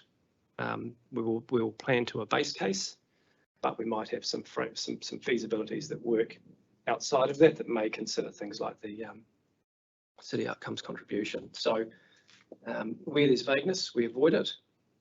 We want to deal with certainty, and we absolutely want to avoid going through the public process from a consenting perspective. Cost, time, uncertainty all equals a pain on the feasibility front. In terms of Johnsonville Town Centre, so Stride has, for those that don't know, Stride has 2 live resource consents on the asset, a 40,000 square metre scheme from 2008 and a 26,000 square metre scheme from 2017. They're both live. However, they're both retail only schemes, and they are premised on the prior or current planning framework, which has 12-metre height limit on the Moorfield Road side, and 18 metres on the Johnsonville Road side. So it's pretty blocky. was what I would say. It's retail only, and as we know, the retail category's been really knocked around by COVID. So what we need to do with our new master plans is we need to provide a diversity of uses, accommodation, office, work, entertainment, obviously still providing for the retail attributes that a centre needs to provide for. But we need to we are responding to the post-COVID world for retail. So you'll see our competitors, people I used to work for Kiwi Property, they're only talking about town centres now. They're not talking about retail centres. So it's all about multiple uses, the height and massing that comes with that. And they are specifically investing only primarily in assets that have the metro town centre zoning. So that's, for those that know it, Sylvia Park's a good example of that. It's built to rent going on there at the moment. They've just finished the next office building. So that's a sort of a benchmark of an asset where the retail amenity is there, and they're starting to add these mixed use components. Sorry, I've gone off my notes. So 50 metres is critical. The height limit's critical from our perspective when we're doing feasibilities. I guess the primary difference there is that 35 metre limit provides us the opportunity to do, say, an 8 to 9 metre building, a 9 level building. Those types of buildings tend to be value engineered with respect because they don't have enough footprint to make the whole of feasibility viable. When I say that, I'm talking about a feasibility has a lot of fixed inputs. So cost inputs, so land is one of those. Services, embellishments on the facade. The larger the building, the more embellishment we can do, and the further we can spread our fixed costs across a feasibility. The other thing I wanted to mention, I've mentioned this to Bianca before, whether I should say this or not, because it is a little bit controversial, but one of the things that we're faced with in our environment is we're faced with a competitive environment against other developers. But what I would say is that Wellington City is also facing a competitive environment for investment. So that is within the city limits here, and I'm talking about Hutt City, etc. So we own Queensgate, for argument's sake. When we're standing in front of our board, we're being asked the questions: what regions do we want to spend our money in? Do we want to continue to invest in Wellington, or are we actually going to go in the Golden Triangle like our friends at Kiwi are doing? So the message there really is that we really need the city to be an enabler and to encourage as best you can through your planning frameworks. Probably enough for now. So, yep. Am I handing over to Cam Wallace? To Cam Wallace.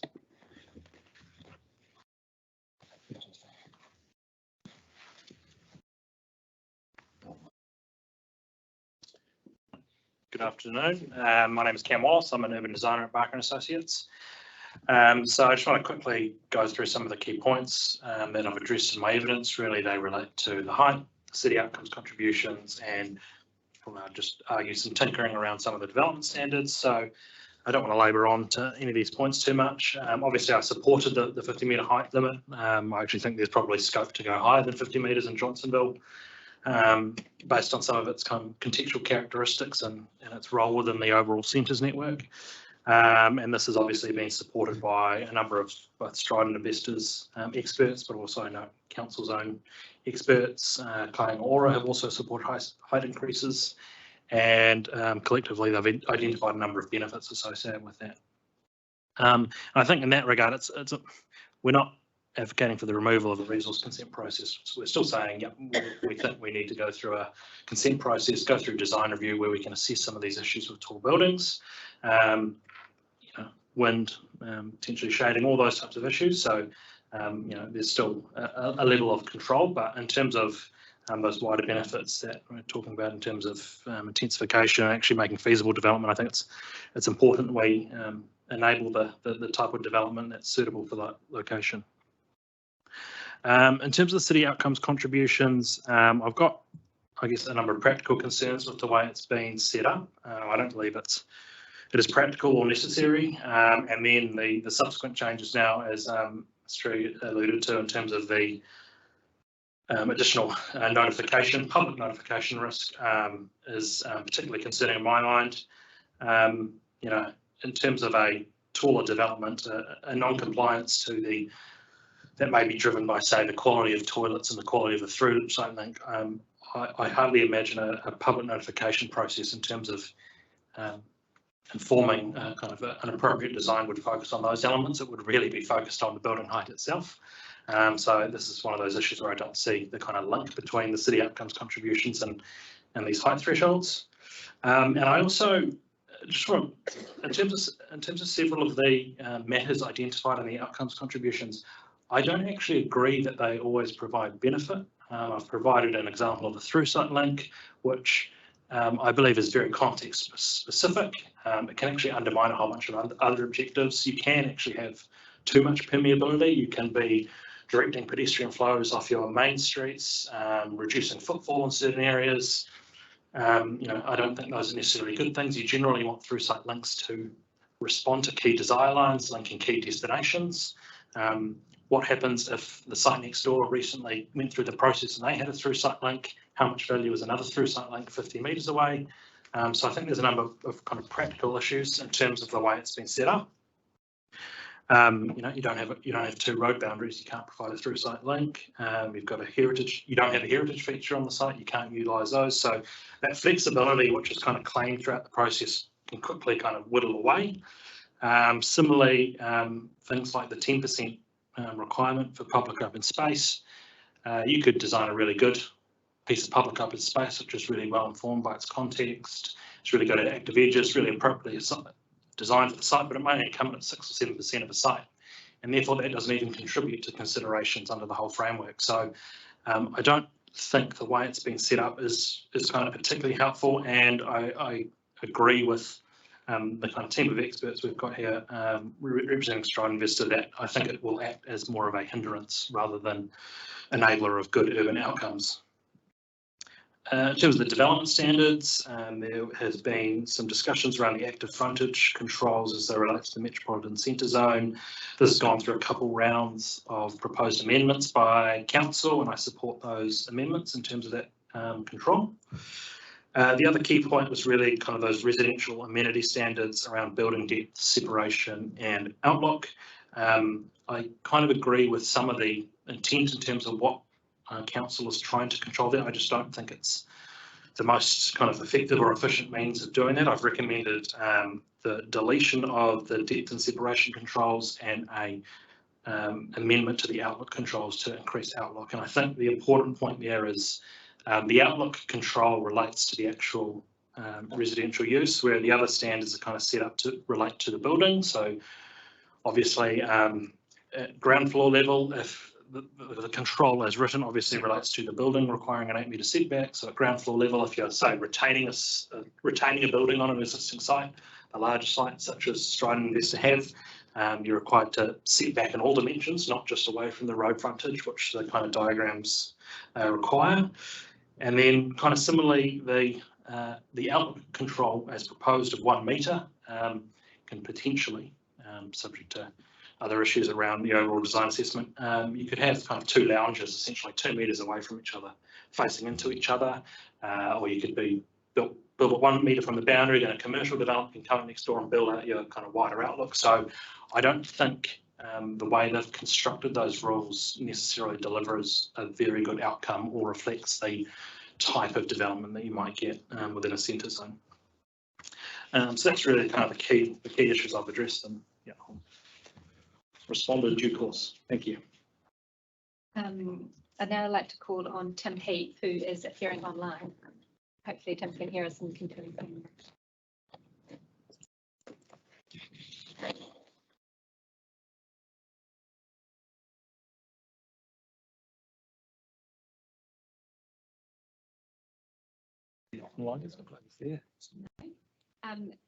I'll call on Mark Dawson, are we?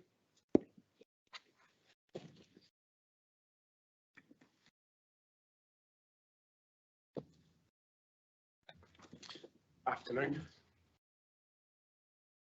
There's just a couple of key points in a secondary matter that I wanted to touch on from a transport perspective. The 2 key matters that I address in my evidence relate to the the way in which the transport infrastructure at Johnsonville supports the proposed zoning. The other key matter is the need or otherwise for the integrated retail activity cap. And the secondary matter that I'm going to briefly touch on is construction traffic impacts. So turning to the way in which transport infrastructure supports the proposed zoning, my evidence makes a number of points that demonstrate that the existing and future transport infrastructure at Johnsonville can support the multimodal needs of a metropolitan centre. These include the transport investment made in the last decade, the future improvements that have been signalled, and the role of the Johnsonville rail line, and the Let's Get Welly Moving program of projects and associated mode shift aspirations. From those various matters, it's clear to me that the transport investments will continue to be made in Johnsonville. In my view, a metropolitan centre level of development density at Johnsonville would support and realise the full potential of the transport node at Johnsonville, increasing the benefits and efficiencies of the transport infrastructure, making sustainable modes more attractive, and optimising patronage. In relation to the activity threshold, the reporting officer recommends removal of any permitted activity threshold for integrated retail development in the metropolitan centre zone. From a transport perspective, my evidence views this as a logical outcome. Prior consents have been granted with larger scales of retail activity. There are policy triggers to require appropriate transport assessments, and there is a high trip generator rule that prescribes activities generating more than 200 vehicle movements per day be assessed as restricted discretionary activities. In my view, these policy and rule mechanisms supersede the need for an activity cap. And just on that secondary matter of construction traffic, the policy 9.2 provides for the impact of construction traffic on the transport network, and I've recommended this provision would better sit in the transport chapter. The reporting officer in rebuttal of Ms Hayes suggests the provision remain in the metropolitan centre zone on the basis that it would introduce complexity by relocating it to the transport chapter.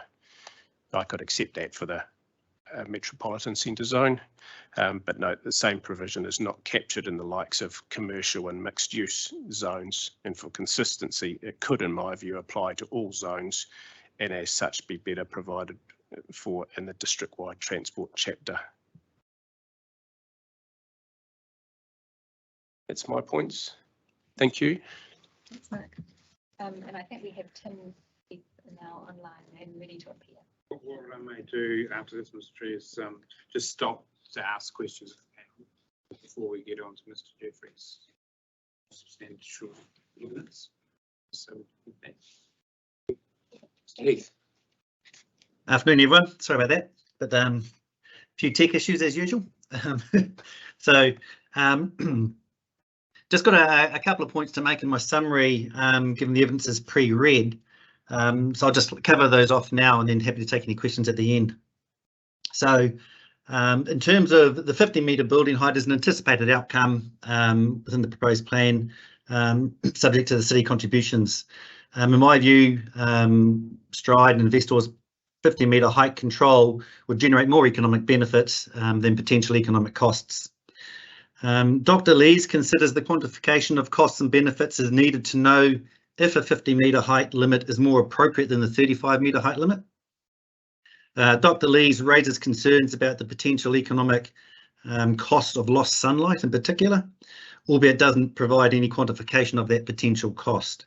Nor does he consider that any sunlight costs would be offset by the potential benefits of a taller building through amenity and things. The only evidence before the panel I'm aware of that addresses sunlight impacts between the 35 and 50-metre building height is that of Mr. Willis. He concludes the area most likely to be affected will be Bald Street, and with the shading extending 1 to 2 sites further south between the 35 and the 50-metre high building. This indicates that the likely economic costs of shading would not be significant enough to offset the potential benefits of a taller building. The proposed increased height to 50 metres is supported by Dr. Zamani from an urban design perspective. In terms of the integrated retail development in the Johnsonville, I maintain my position of it that a 40,000 square metre threshold is appropriate. Dr. Lees identifies trade competition in the recent Commerce Commission report on the grocery sector's justification for no integrated threshold. While I agree trade competition by itself is not of a relevant consideration, trade competition effects can flow over into wider retail distributional effects, which are a relevant consideration under the RMA. There is a library of RMA case law supporting the need to consider retail distributional effects on higher order centres and retail developments being approved or declined based on these assessments. However, I also note that Ms Hayes continues to support the change excuse me, in the zone policy 3 to read as follows, or she just in effect trying to maintain the word vibrancy in that policy. My understanding of this policy would require development of the metropolitan centre zone to consider adverse effects on the vibrancy of centres, and that's all centres. So that includes local centres and neighbourhood centres, which are well down the retail hierarchy or below the metropolitan centre. And this, in my view, is not appropriate and contrary to the centre hierarchy. So the effects of metropolitan centres on lower order centres, such as convenience centres in the neighbourhood, is not an appropriate assessment to undertake to approve or not of development in the metropolitan centre zone. So happy to take any questions that you may have either now or later on in the piece. Okay, as I said, we'll probably stop and have some questions now and then Jeffries. Just ask, just on that last point, Mr. Heath, you're probably one of the few experts suggesting we retain viability. You know, the other way around, normally the bulk of the evidence, get rid of viability, keep vibrancy. Can you just expand on your paragraph 30 there around retaining viability, and without it the bar of vibrancy would be too low? Yeah, vibrancy is not a one. It's not defined in the PDP, as I understand. So how that's going to be applied in any assessment is unknown. It's a fairly amorphous term. It's a difficult metric to get, and vibrancy of what level is okay, what level is not okay. If you may still have a store that's functioning properly, but it may not have the same level of gravitas as a major retail brand. So what are we trying to understand in vibrancy? In my experience, the word vibrancy only has weight when it's considered as a part of a broader evaluation of other metrics of a centre. So it's the viability of some of those stores, the sustainability, pedestrian flows, level of vacancy, the quality of the centre, the quality of the shopping environment. There's a whole range of things that come into an impact assessment rather than just vibrancy by itself. So by itself, I think it gets lost, and it's an amorphic type of word in an assessment. And I think I just don't know how it's going to be administered in a convincing manner that will provide certainty to the market. So by itself, I don't really support it. I think it needs to be really considered as part of the broader role and function of the centre. So are you saying that given your recommendation to keep the thresholds for GFAs, but increase it to 40? Increase it to 40, yeah. Yeah, and 20,000 for Kilburnie. Today a proposal of 25,000 came along from Kilburnie, which we were told was probably likely given the property ownership. But if it was, so you'd support that being assessed as the viability and vibrancy of Johnsonville's centre? Yeah, and the city centre primarily. I mean, it's in my view, it's the potential effects of the metropolitan centres on the city centre. That's the only real consideration I think you need to have, because we've seen it in a number of locations. I mean, Promore was a good example where the potential effects of that on on the Up Town Centre. I know this is a different type of situation, but there's nothing to stop a significant development happening in Johnsonville, integrated retail development, a significant retail development happening in Kilburnie to meet the southern side of Wellington. And it would be good to understand what the potential effects of that are on the CBD. Now, it could be fine, but I'm just saying it is appropriate given the city city centre is the top of the hierarchy and the top of the tree, that you want to maintain that level of health and support and vibrancy as well. Viability, vibrancy. Questions on Mr. Heath?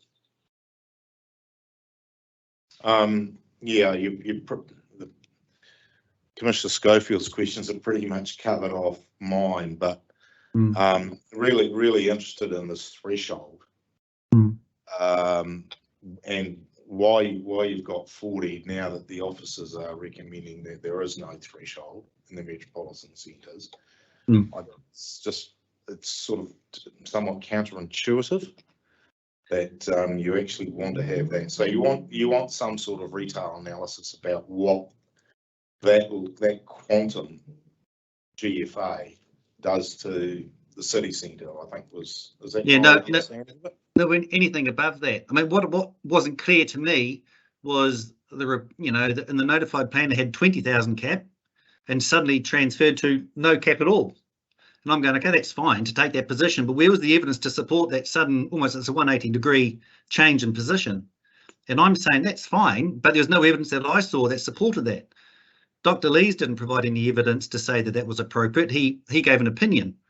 And in my view, when we start seeing development of that scale, that can generate significant adverse effects. And it will be developing store types that would compete directly with the city centre. So it's just a check and a balance and put in place to look after the primary centre of Wellington. And it's a threshold that I assessed for Stride over a decade ago now in Johnsonville as part of the original consent, and it was fine. It was about just over 40,000, I think it was 42 or something like that, from memory, and that was fine in terms of assessment of effects. So that was why I had that level of comfort. But there's no evidence that I've seen that would support changing from 20 in the district notified plan to no cap now. That's quite a shift in position. Yeah, just so I've got some idea of scale. So 40,000 would give you what approximately in terms of retail offerings? Is there somewhere equivalent nationally that you could go to in terms of an integrated retail development that has 40,000? So we've got some idea of scale activity. Any ideas? Oh God, it'd be the biggest centre in Wellington region if it was developed at that level. But I'm trying to think in Auckland. I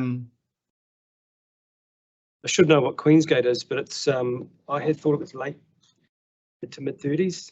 I can have a look, but it's it's got a Queensgate scale. So it could be somewhere between broadly the Queensgate scale of activity.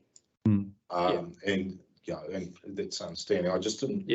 When numbers are flying around, it's a good idea for us to have some idea of the scale of it. Yeah. Interested in your views upon what Johnsonville might do to the city centre, Wellington City Centre. Would it be more potentially of an impact to the functions of Porirua as well? Yep, it would certainly, but that'd be part of an assessment, but it's outside the boundaries of the jurisdictional boundaries of this district. But yeah, I mean, the bigger Johnsonville gets, by default, the bigger its catchment and the more draw it's going to have from further afield. But there's certainly enough in the market, the Wellington market, to support a 40,000 square metre retail development at Johnsonville, integrated retail developments in Johnsonville, and the city centre as it currently sits. Okay. No, the reason why I referenced Porirua is that there have been some submissions that Wellington City Council was not actually thinking regionally. So that was the reason for that question. Right. And there's a lot of growth projected up in Porirua as well in the foreseeable future, which will help further support that particular, offset any impacts from any development at Johnsonville. Okay. Yeah. Nothing further from Mr. Heath, thank you. Just one from me, Mr. Heath. In your paragraph 32. C, you are talking about enhanced housing affordability, and you are saying that it can be a contributor taller buildings can be a contributor and may have a positive consequence for affordable housing. Now, that doesn't sound very convinced for a start, but I also would like to know if you've had the chance to read Mr. Helm's evidence on particular that topic with regards to taller buildings and housing and affordability, and what your point of view is there. No, I haven't read Mr. Helm's evidence, unfortunately, sorry. But what you tend to do with increased supply is actually improve or slow down the rate of growth of house price across the market. So while it may not be delivering affordable product per se, it certainly helps to ease the burden on house price growth with increased supply. But what I would say is that the taller the building, the more units those costs can be amortized out. So you would get a better priced apartment or a better range of prices across a taller apartment building than you would for a shorter apartment building, where some of those costs have to be amortized out over less units. So the price has to reflect that. Yep. So you would get a more balanced pricing structure over a taller building.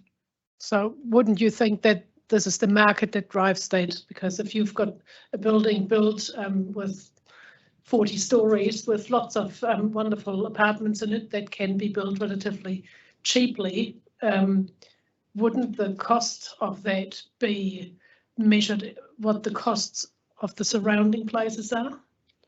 Or are you saying that the developers then say, oh no, ours will only cost that much because we've only spent that much? Oh no, there's a lot more that would go into the viability or feasibility of a development, and I think with any tall building or any apartment development, there's a risk associated with it, because you have to often generate the market demand for it. In this instance, it would be, a fairly new typology up in the Johnsonville market. So there's a level of risk associated with it, but the taller you go, the more money you have available to put into getting a better quality outcome, a better quality building. So I think the ability or the flexibility for developers to go taller and perhaps have more profit in the building, then they actually have more incentive to actually drive better quality of building and better quality of apartment. Thanks very much for that. Just on that, then why didn't Paddington Mews, or whatever it's called, go high rather than low? From an economic perspective, what do you think drove that? So I'm unsure of Paddington Mews. Sorry, Paddington's a two-storied unit development on Taranaki Street, a large one, which had a much higher height limit than that, than 2 stories. If what you're saying was the driver, then you would expect larger, taller buildings like that had been built in that area. Yeah. Not all developers have the capability or the logistics or the risk appetite to go up to the maximum height. Hence, you see a whole raft of different sized buildings within, for example, a city centre. So I think there could be a range of reasons for that, and I wouldn't want to speculate on why that developer did or didn't go to a particular height. So yeah, I wouldn't want to speculate on that, but there are a lot of different motivations of why developers build certain building topologies. Okay. More questions, Mr. Heath? No, I think we've asked you all the questions we need to, Mr. Heath. So I might just turn to Mr. Wallace if he can take the stand, as they say. Yeah, thank you. Thank you. Mr. Wallace, I just had a couple of questions for you. Firstly, you say near the beginning of your evidence around that you can support from an urban design perspective much higher permitted building heights in Johnsonville. Now, I don't know if you've read the submitted statement from the Johnsonville community. So they want to go lower, not higher, surprisingly. Could you just, from an urban design perspective, expand why you think Johnsonville could suit a much higher than 15 metre? So I think there's probably a couple things in my mind. One is partly to do with kind of its geography, its location kind of within that valley floor. You've got the motorway corridor, you've naturally got quite a bit of separation from a lot of the residential, albeit slightly different on the western side, but obviously in terms of that increased height, I'm assuming kind of concentrated within the centre of the centre rather than necessarily on the periphery. So, and then when you start to take into account kind of other development coming on board and say the higher density zones, blocking development, the areas that are kind of sitting above, you're not necessarily blocking views or sunlight. So in terms of that kind of physical sense, I think there's scope to accommodate more. And secondly is the kind of location, the fact that it is a kind of significant centre itself. It does have rail service into the city centre, albeit not super frequent. It still provides a kind of a congestion-free option, and its actual proximity to the city centre by car is also very good. You can get to the city centre very quickly. Buses can still get to the city centre very quickly. So it's actually still quite well located from an overall kind of spatial sense to kind of support more intensity. You've got a lot of community infrastructure in Johnsonville already. There has been some investment obviously by council on some of that infrastructure. You're close to some fairly large recreational facilities, all those types of other supporting amenities I think would be suitable potentially to accommodate even more people within that centre environment, given the overriding policy objectives around centres intensification, reducing or supporting reductions in carbon emission. Okay, thank you. And you support also not one blanket height limit for the whole of Johnsonville, but as a two-step height limit, is that right? I probably really haven't turned my mind to it. I've really just focused on the Stride investor submission. I'm not necessarily opposed to that idea and kind of transitioning out of the centre. I don't think it's necessarily a bad idea. So yeah, it can have merits. And we'll talk about it tomorrow in terms of the city centre. I've made some thoughts around, I guess, potential change to the thresholds kind of based on that logic as well. So, I mean, more height in the centre around the kind of rail station, bus interchange and all that stuff makes sense from that general strategy.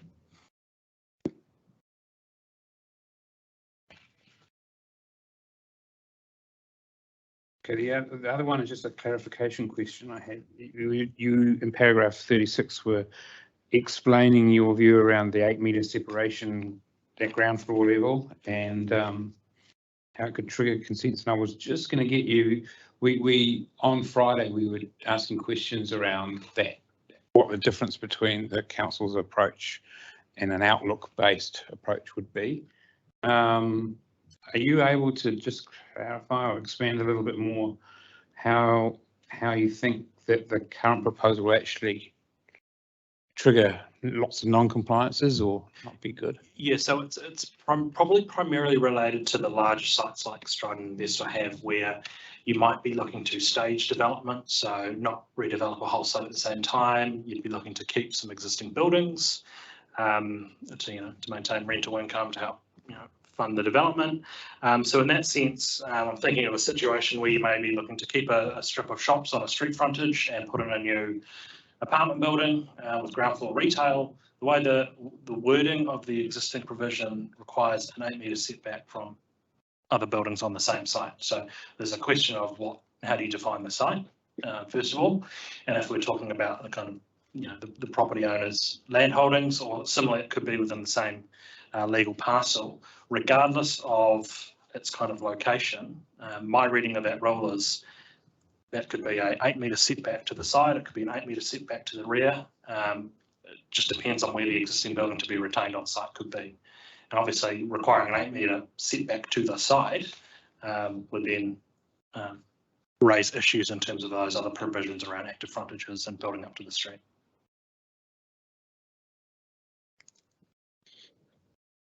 It's probably an issue related to larger land holdings and larger sites. It doesn't really affect your general smaller retail tenancies that may have been subdivided off previously. Useful, thank you. Any questions, Mr. Wallace?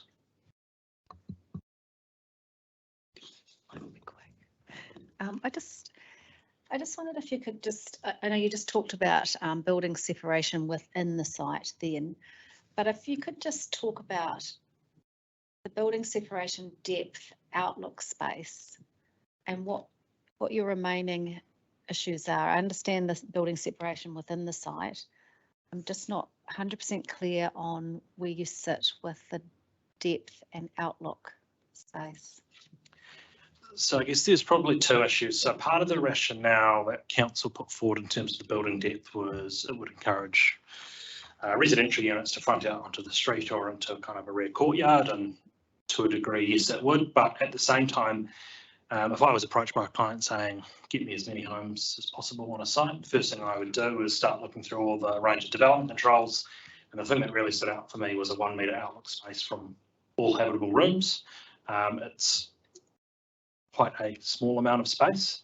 It sets up an implication that you could have an entire unit fronting out over the site boundary with 1 metre. So, you know, imagine you're sitting in your lounge of your new apartment and you're 1 metre away from the boundary.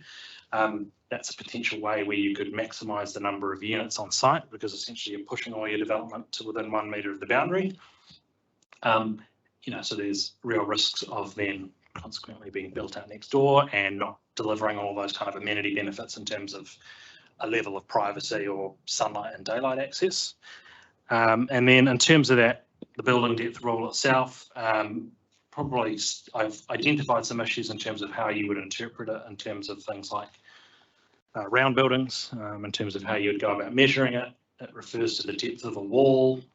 So, you know, my reading of it is you can actually effectively do still quite deep buildings anyway, just with small recesses, because that would create different walls and then the measurements would start again. So, I mean, an alternative which is used in kind of the Auckland context is they have a maximum building dimension. And so, you know, that might be from corner to corner or from width to width. And that controls the overall kind of scale of development rather than a specific wall length. And then kind of other issues I have in terms of the building depth is in terms of the kind of range of kind of site depths that it may apply to. You may have smaller depth sites, you know, they may be 30 or 40 metres wide. So, and potentially mandating that 8 metre gap means you're actually not getting any more viable building footprint past that 8 metre. So you could potentially be reducing yield. And that's why I've recommended those changes focusing on just the outlook space. So you could do longer buildings, but you're protecting some level of kind of amenity in terms of privacy and sunlight and daylight access. Thank you, it's helpful.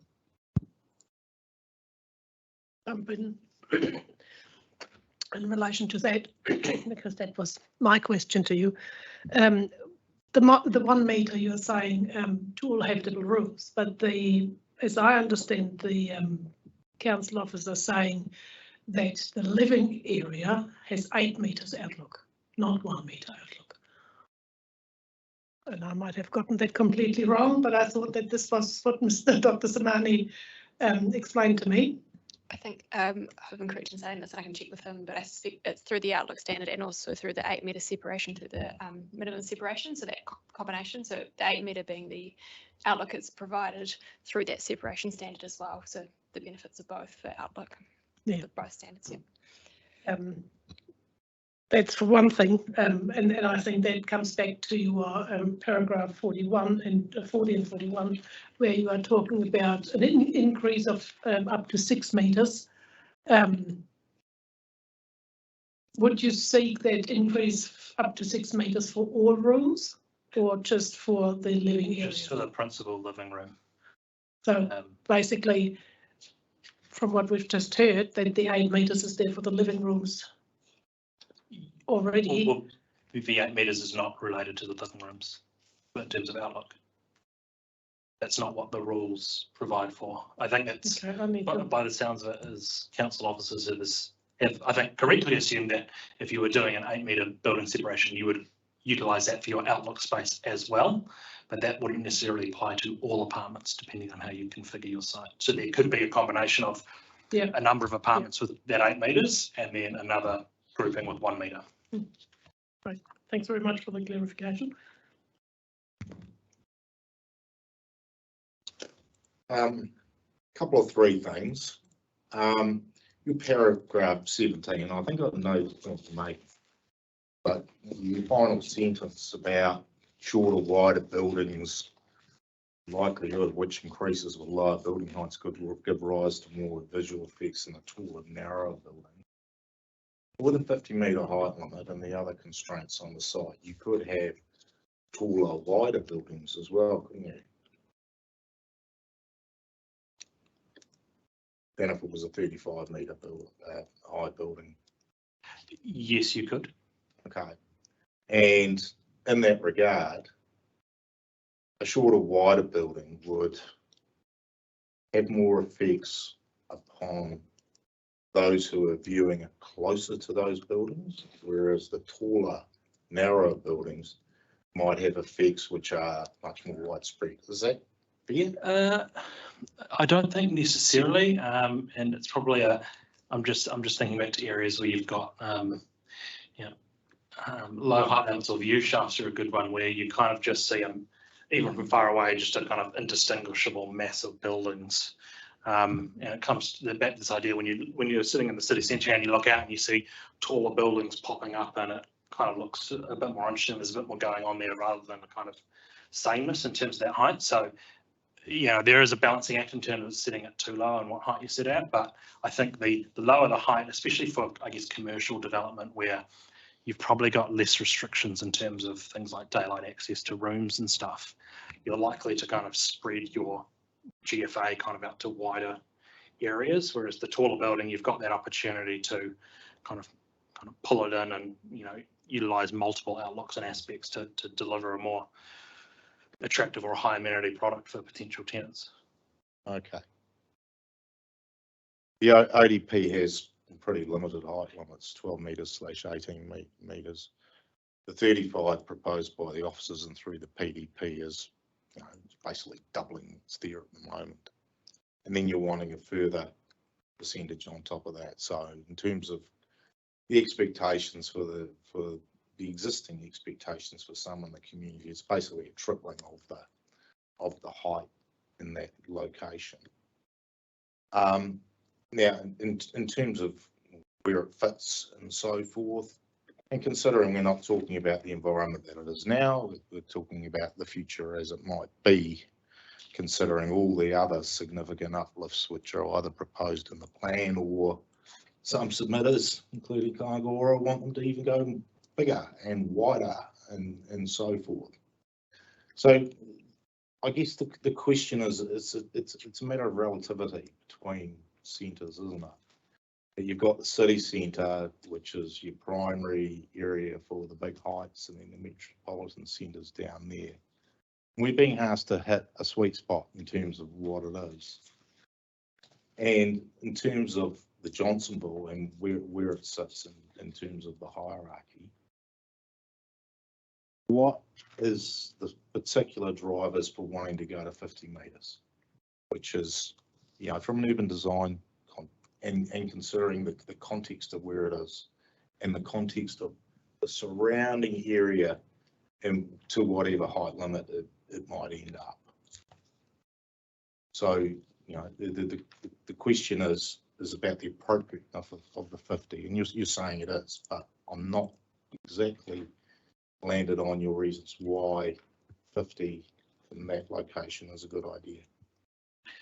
I think I talked to the chair's question before in terms of its location. It clearly kind of services those kind of northern suburbs. There's a need to, and having walked around Johnsonville and the stuff I've heard, there's a need to see more investment in Johnsonville to help kind of revive it, improve the vibrancy, as we've kind of been talking about, get more people in there, get more activity.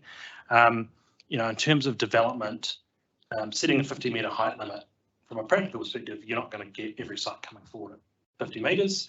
Some people won't want to develop to 50 metres, they won't have motivations. So you're actually talking about, a handful of opportunities to just help get kind of more people in, in that immediate environment, kind of help kind of feasibility and viability of kind of your retail outlets. You might start to see the potential for kind of increased kind of commercial office development. So instead of having to get all the way into the city centre to your office. You could work out of Johnsonville. You might have a secondary kind of call centre. There are corporates who are kind of developing kind of satellite offices around to kind of support different living and working arrangements now. So I guess really from an urban design perspective, I think, as I said before, I still think 50 metres you could go more just in terms of Johnsonville's kind of stated kind of function and where it sits within the wider geography of Wellington. I think a lot of it comes down to just trying to get more people in a close area, just to kind of get that vibrancy, support PT, kind of get that kind of activity, that that kind of hum that people bring. So the significant uplift already from the ODP to the proposed plan doesn't provide for that, doesn't go far enough in your view in terms of urban design outcomes. No, needs to be a tolerance for a greater height than that. I think so, because I think this is partly reflecting on the corporate evidence of Stride and Mr. Heath in terms of questions around feasibility and viability of development.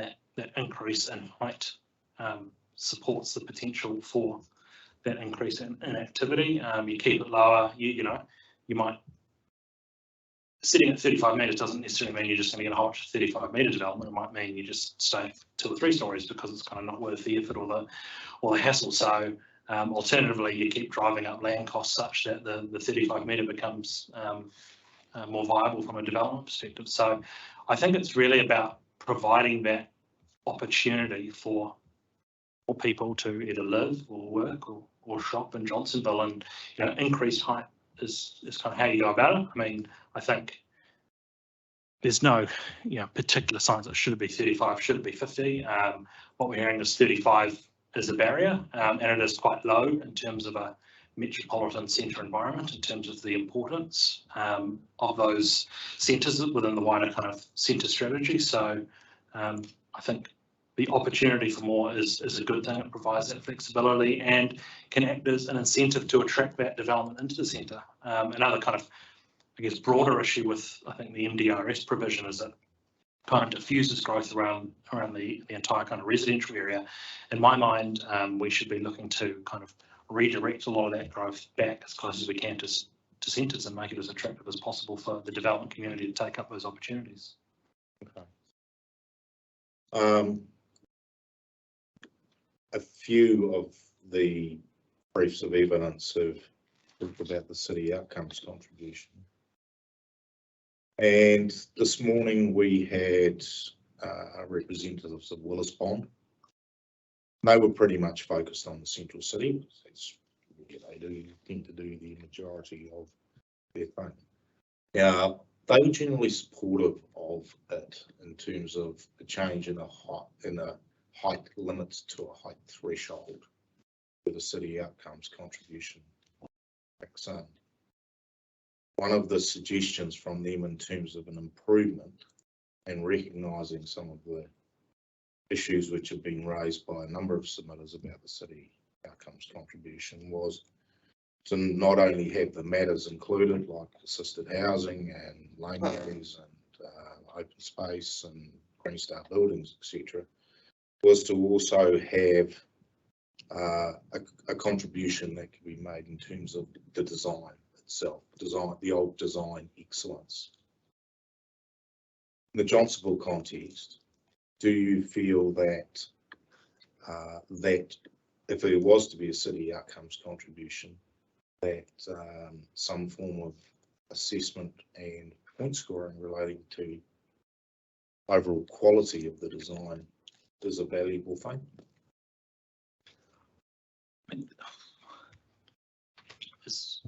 I guess my first response is, isn't that just duplicating the assessment required in terms of the restricted discretionary activity for new buildings? Could be the question. I think the point was that if you've got height threshold and you want to go above a height threshold, then you've really got to, the bigger you build, the better it's got to be from in terms of a design contribution to where you are. I think that was the point that Mr. Aburn on behalf of Willis Bond was saying, and it's why they didn't feel that it was too much of a problem. He was also of the view that it was imperative to these ones which are significantly more than the height threshold, there'd be an incredible amount of design rigor that goes into it, including urban design panels at pre-application stage. And we've got varying different contrary views on all of this, so that's why I'm asking the urban designers what their views are on linking city outcomes contributions and the number of matters that there are, but also including a particular, wouldn't call it design excellence, but really good attention to making sure that design is foremost when you are going to be going above those height thresholds. Yeah, I mean, I would support the creation of an urban design panel for reviewing significant developments. I actually think if you were going to use a threshold for something, the threshold that they propose might be the appropriate threshold for triggering when you get urban design panel involvement in.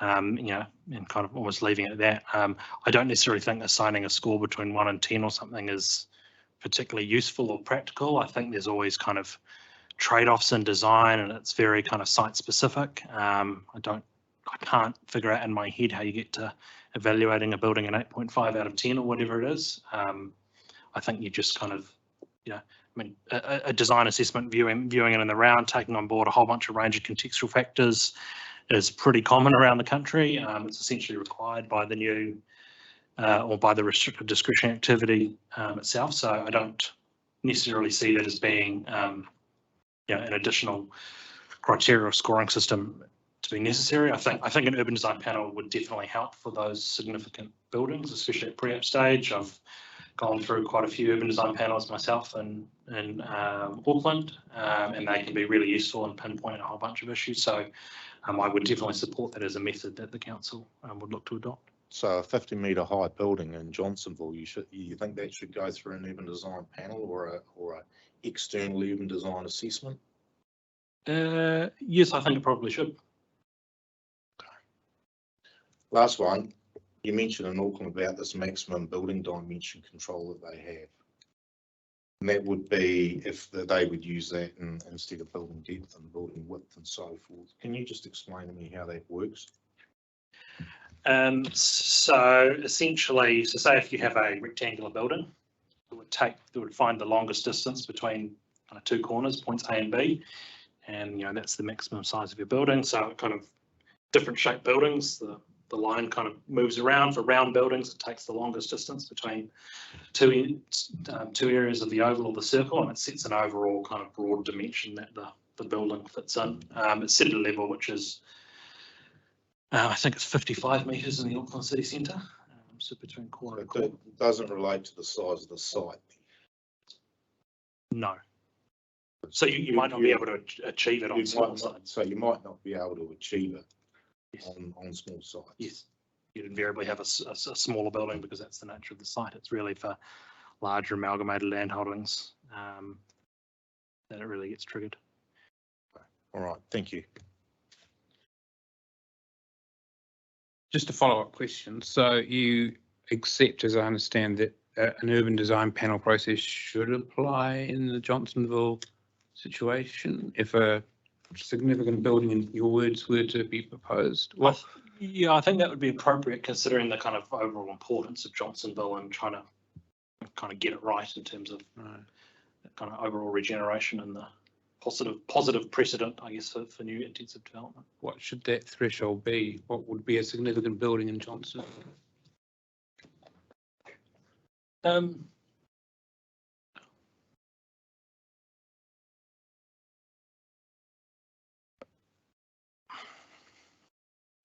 just reflecting on the criteria in the Auckland Unitary Plan, which I'm familiar with. I mean, I think it varies between anything in the city centre, for example, needs to go in front of the urban design panel, but for metro centres, it's usually a bit vaguer and relates to kind of an overall GFA or potentially a height. I'm not 100% sure. I think you might take the 35 metre height they've proposed now and potentially use that as a basis.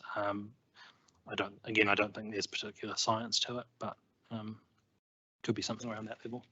Yeah. Sorry, I probably put you on the spot there, but Okay, any more questions for Mr. Wallace? No. Mr. Georgeson? No. Just expect we won't have too many questions. Oh, and Mr. Georgeson, sorry as well. That's all right. That's all right. You're there. You're there. So see if there's any questions for you. Answer the traffic.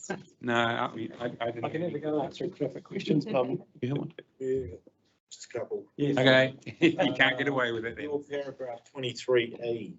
23. Catchment and Wellington as a city is heavily underprovided for from a retail footprint perspective. Is that,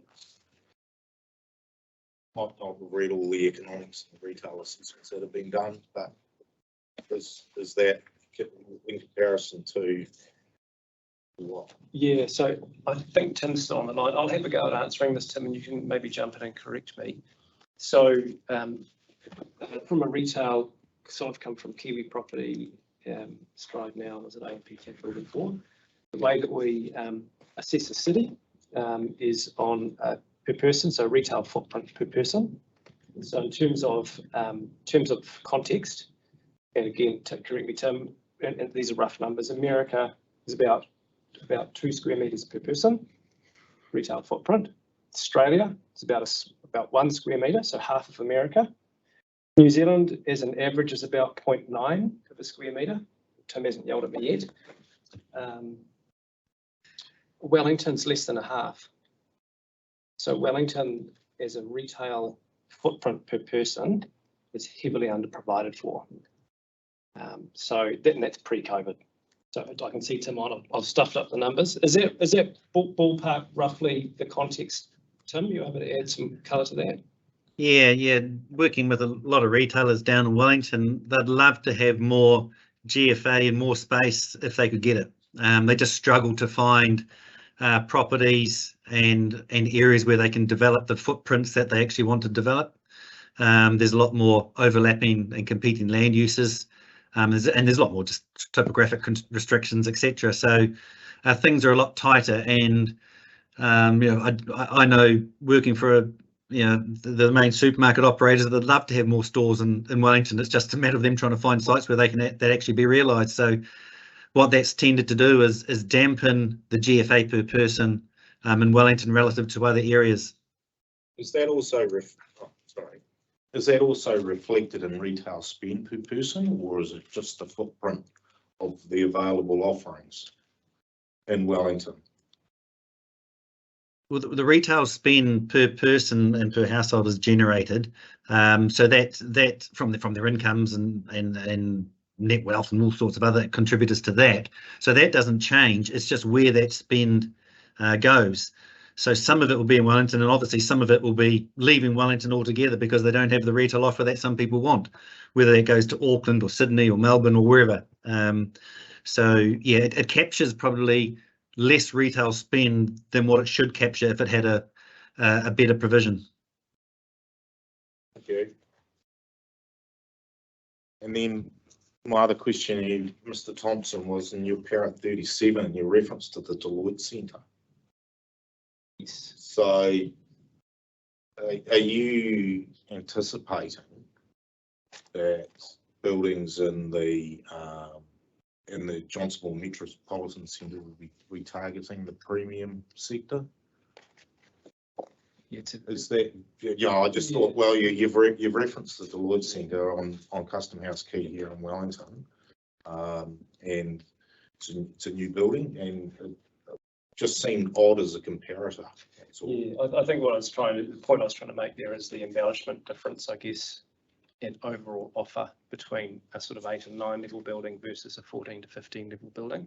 So that's just trying to effectively say the taller you go, the bigger budget, as Tim was talking about before, the bigger budget you have for embellishments around facade, structural. There's a laneway through that building, obviously a big atrium on the ground floor. So just trying to say that a bigger spend, a bigger building, bigger footprint, more embellishment comes with that. Johnsonville is an interesting one from an office perspective. So some of our early key thinking with Johnsonville is it is a great location for a resilience centre. 130 plus metres above sea level on bedrock. So it's good ground, it's good development ground. Got public transport, as the guys have talked about. We're on the highway and we're on the corridor for the residential catchment to the north. So we see office as a resilient centre, and we'll potentially even target a sector. Could be IT, something along those lines. So, sorry, I've gone off topic, but in essence, Just say, sorry, I couldn't quite establish why you referenced the Lloyd building on, premium, brand new Wellington building in relation to what you potentially the doing. waterfront corporates are probably going to stay waterfront corporates. We might get one or two of our tenants up there in a resilience capacity, so we'll still have to provide reasonable quality. Okay, thank you. Okay. All right, thank you very much. And I've actually got a flight, Okay. so I can hang around till 5 for more questions, but I think you might see me sneak I out. think we'll be finished by 5, I think. Thanks, guys. And finally, Matt. Thank you. Thanks. Okay, I was just going to ask you, Mr. Georgeson, what you know more of around the Moorfield, and it's a matter of detail really, I know, but the Moorfield roundabout improvements project for that, because that was one of our sites visits way back when, where we did notice the issues around that particular roundabout. Can you expand any more on that project? Because not much seems to have occurred there since pedestrian crossing was put in. So that Moorfield project, I understand that there's been a process, a multi-criteria analysis, optioneering and so on that's been worked through with that roundabout in terms of the types of improvements and scale of improvements that can be made there. I think that's where it currently sits at the moment in terms of a long list of options. How well they address matters relating to the focus of that project was around safety, and particularly of cyclists and pedestrians, and how well it addresses those criteria versus continued transport capacity, how it integrates with some of the other projects which are being advanced in the area around buses and other cycling and walking connections in other parts of the triangle and down the gorge and so on as well. But beyond that, I don't know anything more. Okay, it just seems to me that that would be a key pinch point in terms of any large scale development of the Johnsonville site or area centre, in terms of the ability of a lot more traffic to flow through that area. Do you have any sort of information on that? Yeah, well, certainly, Johnsonville was a key transport node, both at that top end of the triangle as well as at the other two corners of the triangle as well.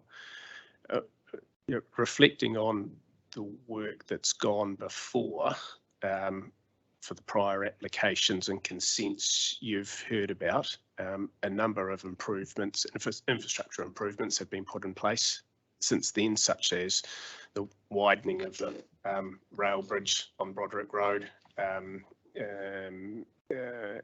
some associated widening on Broderick Road itself, improvement works along Moorfield. We've seen the bus investment along Moorfield Road, and I do see a continuing strong investment in the PT side of things and the walking and cycling investment, particularly for shorter trips to and from the town centre by the local neighbourhood. So this, as part of that prior work, there was options identified to be able to improve the infrastructure capacity from a roading perspective, and that was back related to the 2009 consent and the 2017 consent, 2008 consent maybe, and we've seen a lot more interest and appetite for other modes now. So the two things there. One is that there was opportunity to make infrastructure improvements, and they were identified from a roading perspective, as well as now the greater appetite seen for mode shift and to get people out of cars and into other modes where that stronger PT investment is being made. So that together tells me that there is, you know, an ability for that existing and future infrastructure to support more than what was examined and determined as part of those prior consents. Well, that was my next question was going to be the bigger picture, whether the transport network in Johnsonville could accommodate a much larger scale development than currently provided for. So remembering that the prior consents were retail centric. So a key difference with the metropolitan centre is the other activities and users, whether that be living, working, or I guess the playing side of things on the retail and hospo side of things. But a working environment, for example, enables the reverse direction of PT to be well more patronised than the current load in the outbound tidal direction into the city centre. So the trains and the buses are predominantly empty in the reverse direction coming back to Johnsonville. So the ability to be able to capture that redundant capacity. Okay, thank you. Any questions for Mr. Georgeson? Just in regards to your suggestion to delete policy 9.2 and rely on the transport chapter, and you say that that could be across all zones that could work. Is it possible though that an activity wouldn't trigger, there'd be a permitted activity so that the transport chapter wouldn't be triggered? I mean, you're relying on your trip, your high trip generator, but and you've suggested that could be appropriate across all zones, but a lot of those other zones are a lot smaller. The development intention is smaller than the metropolitan. So I just, lots of those activities may not trigger the transport chapter, and I just wanted the ability for planners, consent planners, to have that ability to be able to have a transport plan, construction plan, is potentially quite important. So I just wondered what I do, and I understand the gap, if you like, that's missing in the ODP at the moment, and the idea that something like this will plug that gap. Yeah. My view, and I'm not going to die in the ditch over that, but my view on it was that there are a number of matters in the transport chapter. The high traffic generator is one of them. There's matters around the form and layout of parking. There's the form and style of accesses and meeting certain requirements there. There's loading, how big the space needs to be, including height. There's provisions for cycle parking and so on. So there's a number of triggers in that transport chapter that I would have anticipated would need to be reviewed and checked as part of a development and application process anyway. And I logically saw construction traffic sitting as a component part of that overall consideration of transportation matters. And applying, I did note that it doesn't apply across all of the zones at the moment, so that would be, and I don't know that that's the scope of this current hearing, but that was my thought as to how it could better apply across all of those different zones. But look, it's not something I'm going to die in the ditch over. Sure. Thank you. That's all I had. Thank you, Mr. Georgeson. And Mr. Jeffrey. So, same format. If we'd like to just talk to his key points. Thank you. I'm Joe Jeffries. I've provided planning evidence on behalf of Stride and Investore, and I'm recommending a number of changes to the Metropolitan Centre provisions. I've also provided a Section 32 AA evaluation for all recommended changes that was submitted as a piece of supplementary evidence. So the first point is that on the city outcomes contributions. And while I agree that in a general sense, taller buildings have potential to create adverse effects, and that the city outcomes are seeking to provide publicly beneficial outcomes, I do not agree that the two are inherently connected, or that the outcomes sought address the specific potential effects of taller buildings. I also do not agree that it is accurate to characterise the city outcomes as centres. They may have the opposite effect of disincentivising taller buildings that may otherwise be acceptable under a resource consent assessment. In my view, it's more appropriate for taller buildings to be assessed on the basis of their effects, and for the city outcomes mechanism to assess the positive outcomes provided by a development as a separate matter in an overall assessment. While I acknowledge the background and political support for the city outcomes, the mechanism remains complex, subjective and uncertain, and is likely to act as a disincentive for taller development. I've therefore recommended a number of amendments to improve the functionality, clarity and certainty of the city outcomes if they are to be retained, including deleting Appendix 16, amending Policy 10 and Rule 20. Turning to the Johnsonville building height and the request for 50-metre heights in part of the centres. I support applying a 50-metre building height in the area recommended, and I believe it's consistent with the policy direction of the NPSUD. Taller buildings in the Johnsonville area have a number of positive effects, including increasing development capacity and therefore affordability, increasing the vibrancy of the centre, enabling better design outcomes by providing greater flexibility, enabling efficient use of infrastructure, and concentrating activity in an area of high accessibility.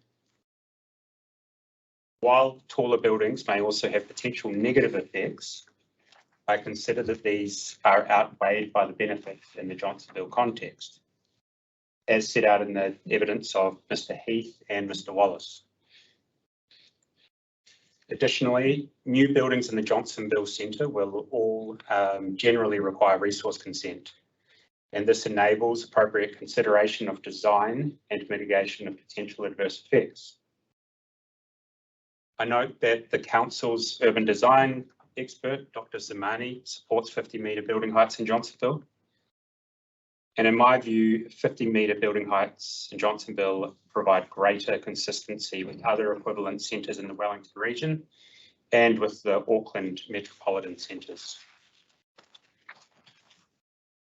I do not consider that the relative building heights provided in the operative plan in Johnsonville are relevant, given the direction of the NPSUD around enabling development and having regard to planned urban form, which the policy specifies may involve significant change, so rather than basing assessment on existing heights or amenity.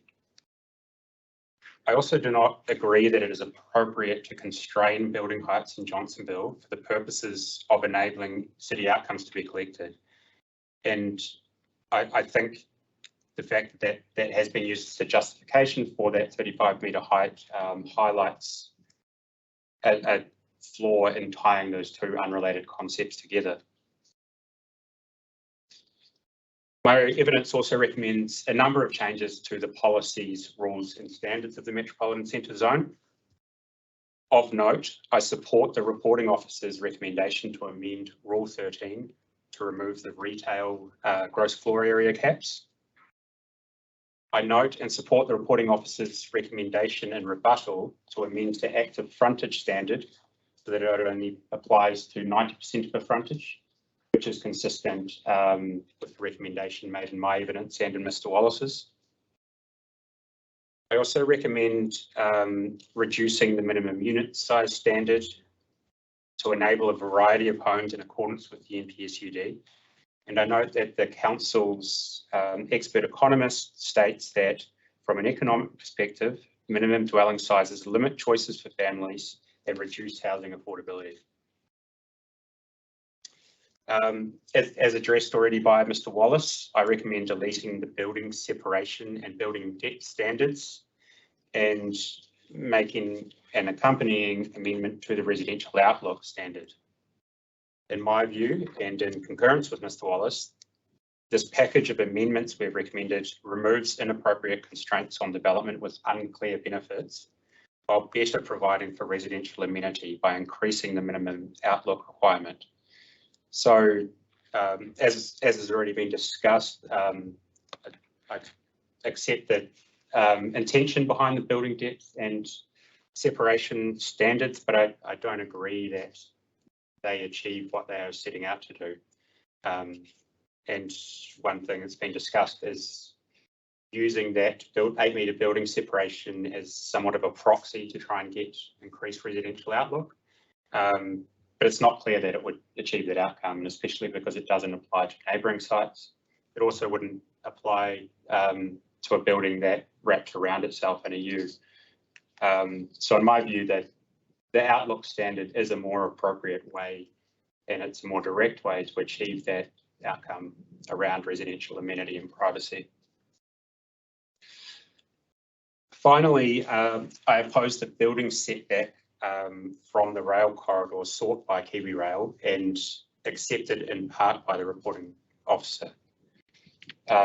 Ms. Heppelwaith, on behalf of KiwiRail, in rebuttal has confirmed the purpose of the standard is to ensure that private owners have the ability to undertake maintenance without the need to access the rail corridor. But a landowner cannot rely on that access for maintenance, so needs to consider their maintenance requirements regardless of a setback. So in my view, there is no need to apply the setback just because the site adjoins the railway line, and therefore the standard should be deleted. Happy to take questions. Thank you. I might just start with your last, just in terms of KiwiRail and the setback. So I'm not quite sure I understand why you don't think a setback is necessary at all.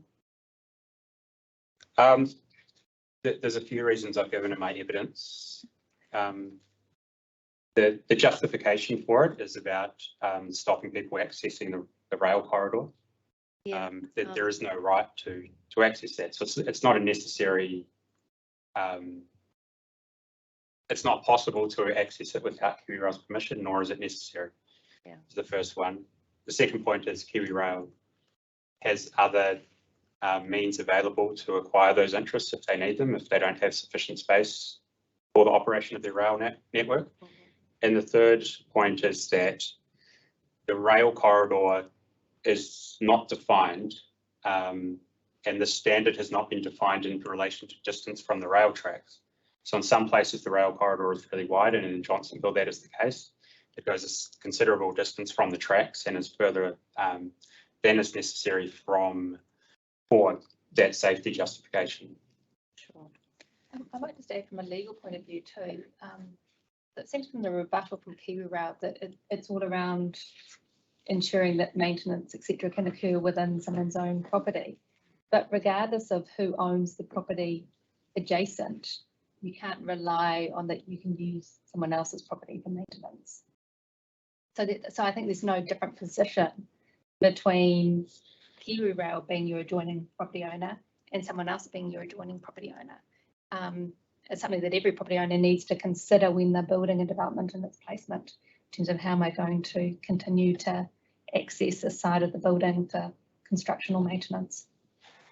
So in terms of the definition that Ms. Heppelwaith has supplied, do you have any comments on the definition? She's sort of supplied a definition of rail corridor in her rebuttal. And sorry, is the definition, she wants it linked to the designation. So yeah. Yeah, so I don't think that improves things.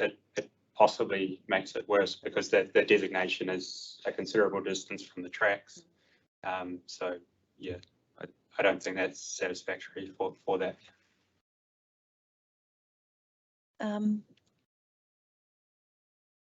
Just the other one I had, you touched upon it before about you thought that the height that's in the operative district plan for Johnsonville now is not relevant because we now have the NPSUD, so that you don't feel like the current height that's in the ODP for Johnsonville is relevant because we're working under a new planning regime, if you like, with the NPSUD.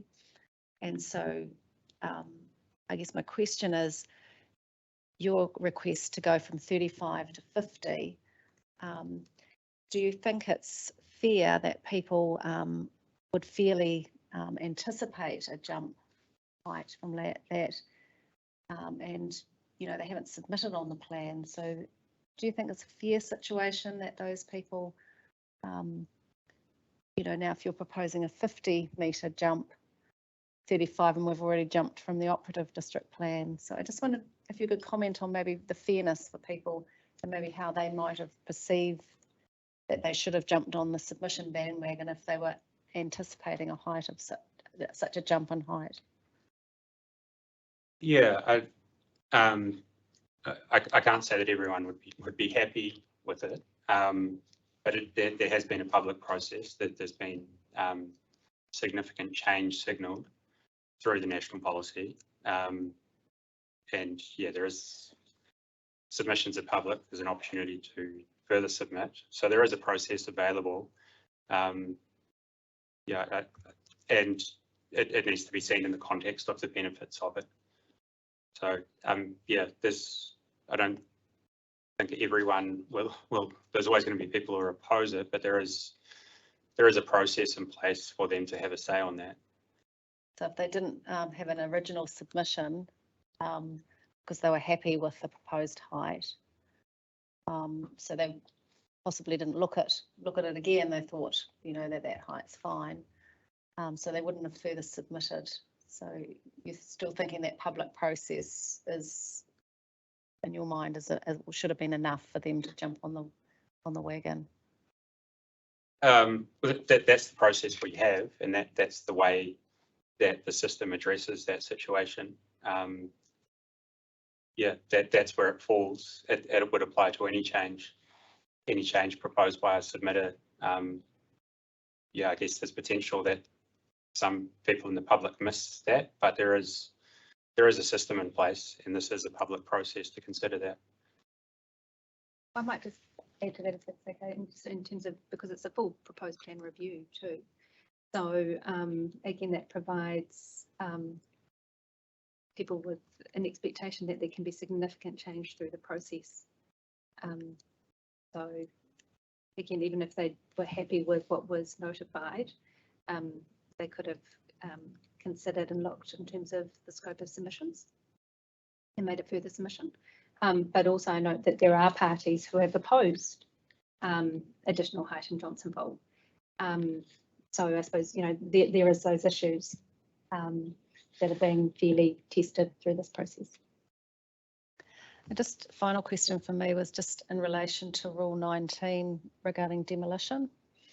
You know, I know the council have a clear flavour to avoid, you know, vacant sites and having them utilised for parking. It's more so with the central city, but you know, that flavour has flowed through to metropolitan as well.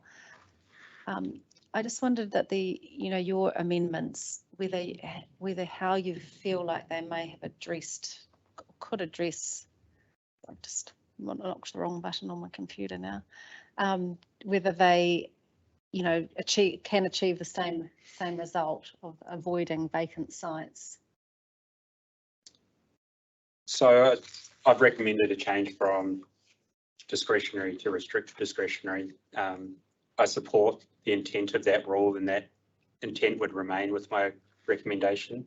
And I have recommended a matter of discretion that refers to that existing policy. So there is the same ability to consider those matters. I don't think that's fundamentally changed. Yeah, I agree with that, vacant sites can be applied. So I'm not opposed to requiring resource consent for that. If anything, this change just changes, I guess, the signal around the certainty of achieving that, especially given some of the complexity and how a development could proceed and how a staged development, granted there's exceptions within the rule around that, but I think there could be specific circumstances where the exceptions don't apply and resource consent would be required. And in that case, I don't think discretionary necessarily provides sufficient certainty. Okay, thank you.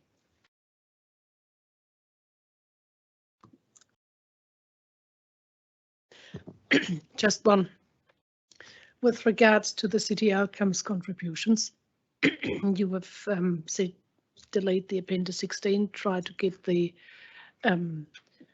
outcome sought rather into the plan in policies, than having that. And one of your criticisms was too that it's too uncertain how many points and how to get them and how is it all assessed. Now we've heard the council officers last week telling us that they are intending or recommending that they have provided a guideline that actually sets out for the point system that shows how the points can be achieved and what can be done on examples, not on prescriptive ways, but on examples. Would that address your issues with the uncertainty of the COC? If there's a guideline available that tells you what to do and how to do it? It could potentially improve things, but I don't think it fundamentally solves the problem. And having not seen it, it's hard to speak to how effective it will be when I haven't seen it. It would also be non-statutory, so there'd still be uncertainty in there. I think if you want certainty, it does need to be built into the policy. And yeah, I think there is some fundamental problems with there's points ranges and it doesn't really address how points will be allocated within that range. And there's another number of issues that have been addressed in Mr. Thompson's evidence, probably at most length. Great, thanks very much. Just following through on the city outcomes contribution. So your suggested changes to MCZ P10 would be just to add really to the matters for the restricted discretionary activity. They're obviously not going to any point scoring or anything like that, but just added to the list of matters that would be considered for an application development proposal.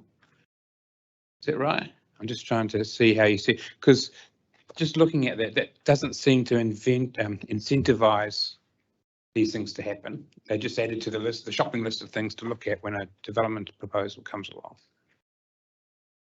Yeah, so it is a package of changes. So that would link to the height standard. But yeah, I guess I don't agree that as proposed, the city outcomes incentivize development. They're providing an additional barrier to development. But yeah, I guess these changes would mean that they can be assessed as the positive effects of a development in that wider assessment. Okay. And so the incentive there, I'm just trying to get my handle on this. The incentive there is that rather than going through that point scoring thing and the uncertainty that you say would occur around knowing whether you're in or out or how many points you get, the incentive is that if you can positively show these matters have been addressed, you'll get your height above the threshold, get consent. for that proposal? Yeah, that's what we're proposing. I guess it is somewhat of a compromised relief, where it's secondary relief, if it is to be retained. I think it's a more workable system, and it does enable those positive benefits of development to be considered in the round as part of that overall assessment without unduly tying them to the height. Okay, there's no, because I don't know if you heard this morning, some of the issues around there's some submitters who are saying that it doesn't really look towards design excellence for an over height building. And there's nothing in this list here that addresses that sort of design excellence for being tall to being over height. That's what the discussion we had this morning was that the city outcomes contribution isn't really addressing the effects of over height buildings. It's saying that if you're going to build over height, you've got to do all these other things here. Yeah. And the question was put to us by the architects this morning was that there's nothing there that really lifts up the game for over height buildings in terms of the design assessment for it, saying what more are you doing for a tall building because of the effects of having a super tall building. Yeah, that's correct. It doesn't. And that, it does speak to that fundamental issue that it's not connected to height. No. However, there is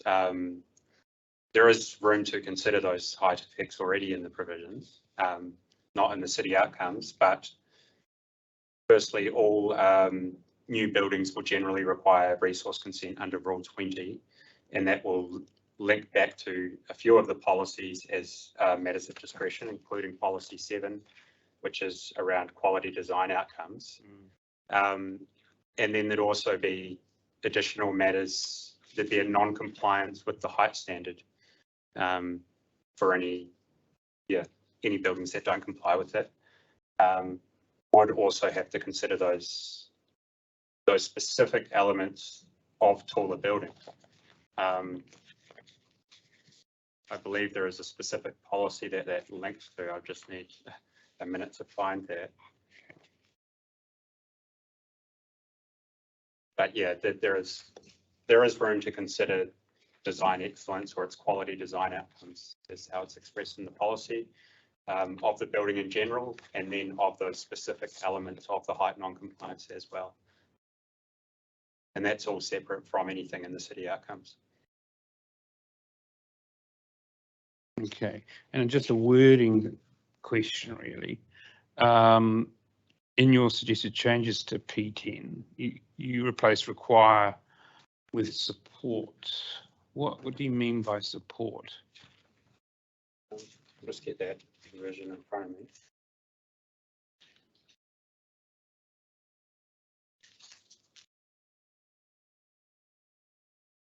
Yeah, well, that's in the context of changing the city outcomes so that they are assessed as the positive effects of a development to be considered in an overall assessment. So yeah, they wouldn't be required in that sense. No, but it would be something that can be taken into consideration. I'm just wondering whether the word support is the right word either as well, because you support developments to deliver through these things. So where's that support coming from? You know what I mean? I think it's about recognising the potential additional benefits from providing for these matters, and that in the overall assessment that would add to a positive assessment of that development. So it's not that the developments would support these contributions. It's just, you could read it two ways. Support developments could mean the policy is to support development to do this sort of thing, rather than the development itself to supporting these outcomes. Do you see what I mean? Yeah, I think the verb is directing the whoever's assessing the application. So it's a direction to provide additional support for the development where it is providing for these outcomes. So it would weigh in favour on the side of approving the development, all else equal. Okay, I think I know what you mean. Okay. Other questions? No, pretty well traversed, and obviously Mr. Jeffrey's conclusions are based on other people's views as well to some extent anyway. So, okay. Any more questions? No, well, I think that's all the questions we have for your team. Thank you, Mr. Sterry. With that, time being, I can't read this, 5:05. We'll adjourn the hearing for today and resume at, is it 9 o'clock tomorrow morning? Yes, I'm getting in the nod. So thank you very much, everyone, for your attendance. Thank you. Thank you very much.